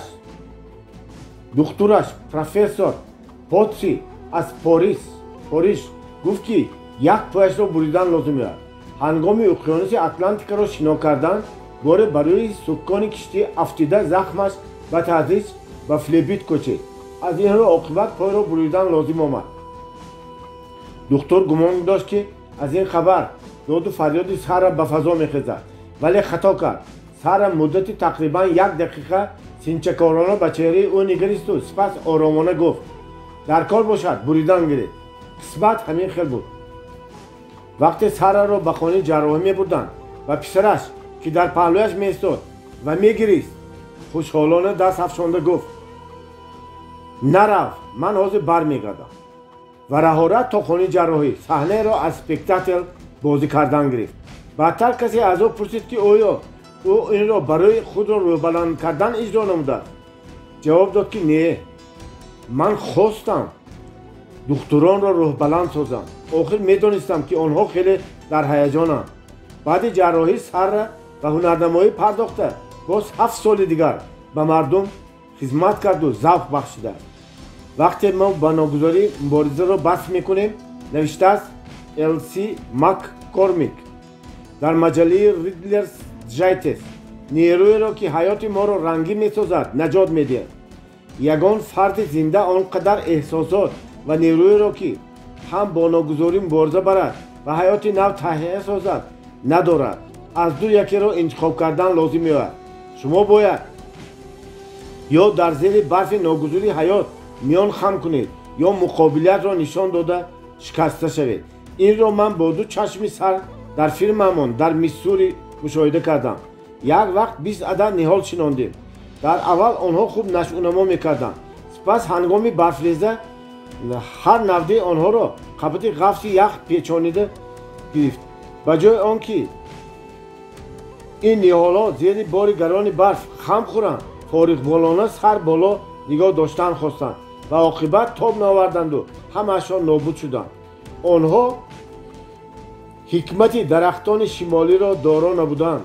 ман сархамии ҷангалҳои ҳамешасабзи Канадаро нағз дидам, вале боре ҳам ба дарахте во нахӯрдам ки бо вазни барф шикаста бошад. ин ҷангалҳои ҳамешасабз медонанд ки чӣ гуна хам шудан лозим ва чӣ тавр навда қатъ кардан дар кор, ба ногузирӣ чӣ гуна панд додан лозим аст. донандагони ҷиу-ҷитс ба шогирдони худ таълим медиҳанд ки мисли булут муқобилият нишон надода, балки чун бет хамуррост шаванд. чаро резини чархи автомобил ин қадар зарби бисёр мехӯраду вале тиккаву пора намешавад? дар аввал барои автомобилҳо баллонҳои резинаашон хеле сахт мебароварданд, вале таҷриба нишон дод ки барои баллон на резинае сахт, балки резинае лозим аст ки муқобилият нишон дода зарбаҳоро ба худ қабул намояд. ба ману шумо чӣ рӯй медиҳад агар ба зарбаҳои ҳаёт муқобилият нишон диҳем, ба ҷои он ки онҳоро ба худ қабул намоем? ба ману шумо чӣ ҳодисаҳо рӯй медиҳад агар чун бет хаму рост нашуда, чун булут муқобилият нишон диҳем? ҷавоби ин суол бисёр оддист. низоъҳои зиёди дохилӣ ташкил медиҳем. ман ором, нотинч, тез мешавем. асабҳоямон вайрону лиққонанг мегарданд. агар бисёр чуқур равем ва ҳақиқати талхи моро иҳота кардаро писанд накунем, ба олами хаёлии худ ворид гашта аҷаб нест девона ҳам шавем. дар ҷанг ҳазорҳо аскарони тарсхӯрда ё ба ногузириҳо тан медоданд ё ба илтиҳоби асаб гирифтор мегаштанд. инро аз мисоли Уильям Касселиус ки ҳикояаш дар курсҳои мо сазовори ҷоиза гашту ба ҳама писанд омад мушоҳида карда мешавад. ӯ ин тавр ҳикоя кард: вақте ки хизматамон оғоз ёфт, маро ба яке аз мавзеъҳои хавфноктарини соҳили уқёнуси Атлантик фиристоданд ва назоратчии моддаҳои тарканда таъин карданд. маро тасаввур мекунед, дигаронро неву маро, фурӯшандаи мағозаи маҳсулоти қаннодӣ, назоратчии моддаҳои тарканда, ҳамин хел андеша ҳам кофист ки дар болои ҳазорҳо тонна моддаҳои тарканда истода ва хун дар рагҳои фурӯшандаи маҳсулоти қаннодӣ шах шавад. барои омӯзиши касби навам ҳамагӣ ду рӯз вақтам доданд ва чизеро ки омӯхтам бештар ба даҳшатам овард. супориши якуми худро ҳеҷ гоҳ аз хотир намебарорам. дар як шаби хунуки сиёҳ ман фармон гирифтам ки бояд ба Кейвон, пойтштати Ню Ҷерси шино кунам. ба ман 5 нафар ёрдамчӣ доданд. онҳо мардони хеле бақувват буданд, вале дар бораи моддаҳои тарканда чизеро намедонистанд ки бомбаҳоеро бор карда истоданд ки таркиши як донааш метавонад ки киштии кӯҳнаро пора пора карда ҳамаи моро ба назди бобокалонҳоям фиристонад.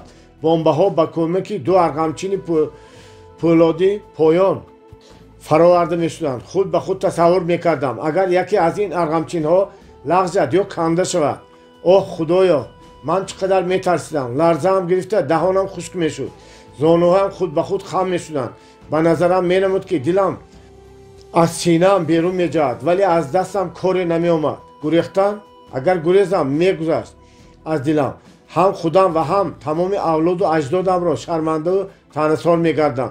ҳатто мумкин аст ки дастгир карда ҳамчун дезертир мепаронам. не, гурехта наметавонам. маҷбур будам тоқат кунам.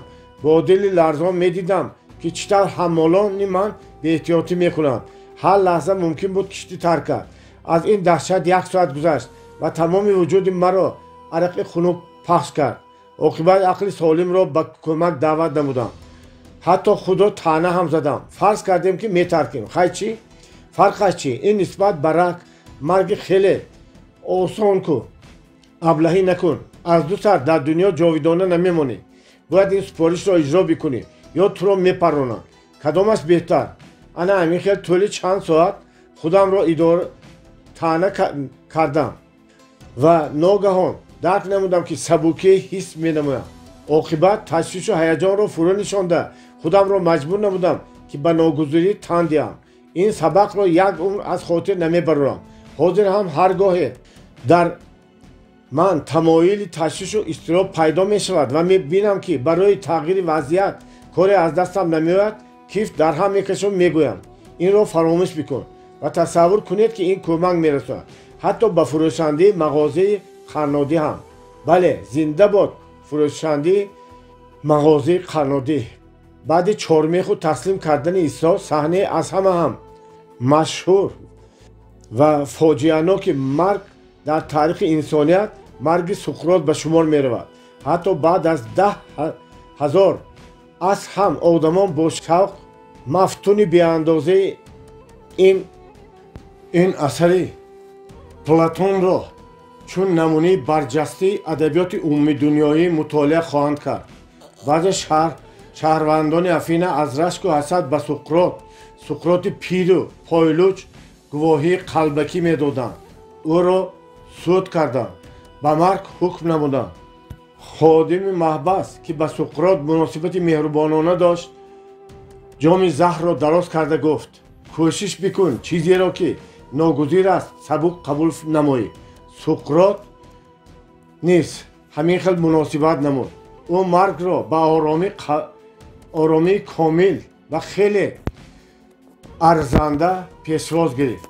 کوشش بکن چیزی را که ناگزیر است سبک قبول نمایی. این سخنان 399 سال پیش از سال شماری ما گفته شدند، ولی عالم پیر و همیشه پر از تشویش ما حاضر هم بیش از هر وقته به این سخنان احتیاج دارد.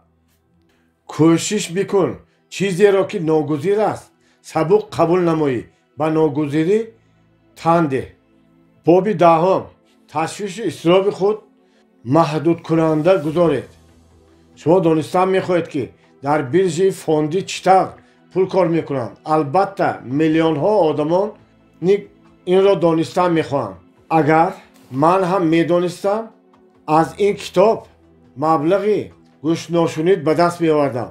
به هر حال ایده های با عقلانه وجود دارند که بعضی کارسازان چالاک آن را استفاده میبرند. این تاریخ را به من چارلز رابرت مشاور اوید به مبلغ گذاری حکایه کرد.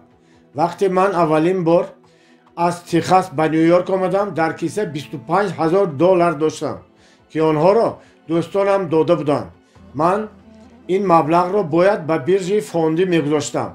آن وقت به من چنین مینمود که تمام راه و روش بیرژ را میدانم، ولی عاقبت کار تمام مبلغ را از دست دادم. اگر پولها از خودم می بودند این قدر ضرب به اضطراب نمی افتادم. گفت رابرت، ولی این پولهای دوستانم بودند. هرچند آنها آدمان سیر و پول بودند، از دیدارشان اکنون می هراسیدم، ولی برعکس چشم داشت آنها از من نرنجیدند. دیرتر فهمیدم که کورکورانا عمل نموده بودم، یعنی از روی شنید. اکنون به تحلیل خطاهای خود سر کرده قرار دادم که پیش از آن که به بیرژ فوندی مشغول شوم همه چیز به این عملیات علاقمند را باید آموزم. ثانی‌تر به من و مشهورترین بازیگر بیرژ برتون کاسل شناس گشتم. انیق میدانستم که این شخص که هر سال موفقیت کلام به دست می آورد و انیق میدانستم که موفقیت های او تنها برای کار وابسته نیست، چیز بسیاری را می آموزم. او به من یک چند سوال اویدی به کار بارم داد. سپس روند اساسی عملیات بیرژوی را آموزم. گفت که خودی او هر باره در هر عملیات بیرژوی اشتراک میکند. محدود کننده зарар мегузорад. Агар як даста аксияро $50 харидор кунад, маҳдудкунандаи зарарро дар ҳудуди $45 мегузорад. Ин чунин маъно дорад. Агар аксияҳои бирҷа дар ҳудуди $5 пас фарояд, худ ба худ фурӯхта мешавад. ҳамин тариқ бохт дар ҳадди $5 маҳдуд мешавад. пеш аз ҳама идома дод каср. шумо бояд корҳои бирҷавии худро боақлонатар ташкил диҳед. дар ин сурат 10, 25 ва ҳатто мумкин аст то 50 ҳад фоида бинед. хулоса бохти худро дар 5 ҳад маҳдуд карда метавонед дар зиёда аз нисфи он хато кунед ва асосан пули бисёреро соҳиб мегардед. ман дарҳам ин равандро аз худ намуда то ҳозир истифода мебарам. ба ҳамин тариқ ба ман ва мизоҷом муяссар гашт ки пули зиёдеро сарфа намоем. воқеан принсипи маҳдудкунанда зарарро на танҳо дар биржа, балки дар дарсҳои дигар соҳаҳои ҳаёт низ истифода бурдан мумкин аст. вале ин маҳдудкунандаро дар нобарориву ранҷҳоям низ гузоштан гирифтам. он таъсири олоҷанобе гузошт. масалан ман бисёр вақт бо дӯстам маслиҳат мекардам ки якҷоя ношто мекунем, вале ӯ хеле кам дар вақти таъиншуда меомад. пештар аз ин асабонӣ шуда меранҷам. акнун ман маҳдудкунанда гузошта ба ӯ фаҳмондам. гӯш бикун бил, маҳдудкунандаи ман барои ту 10 дақиқа. агар 10 дақиқа дер монӣ, аҳди мо дар бораи ин ноштои якҷоя барҳам мехӯрад ва ман туро дигар интизор намешавам. худо, чаро ту чанд даҳсола пеш дар ақлам ҷо накардӣ ки дар саросемагиҳои худ, хислати худ, кӯшишҳои ҳақ бароварданҳои худ, афсӯсхӯриҳои худ, шиддати асабҳои худ маҳдудкунандагӣ гузорам. барои чӣ ба ман ақли солимро кифоят накард ва ки ҳар лаҳзаи ба оромии рӯҳии ман халаловарро баҳо диҳам ва ба худ бигӯям: гӯш кун Дейл Карнеги, дар ин бобат лозим аст ки фалон қадар, на ягон дақиқа аз он зиёдтар ташвиш кашид.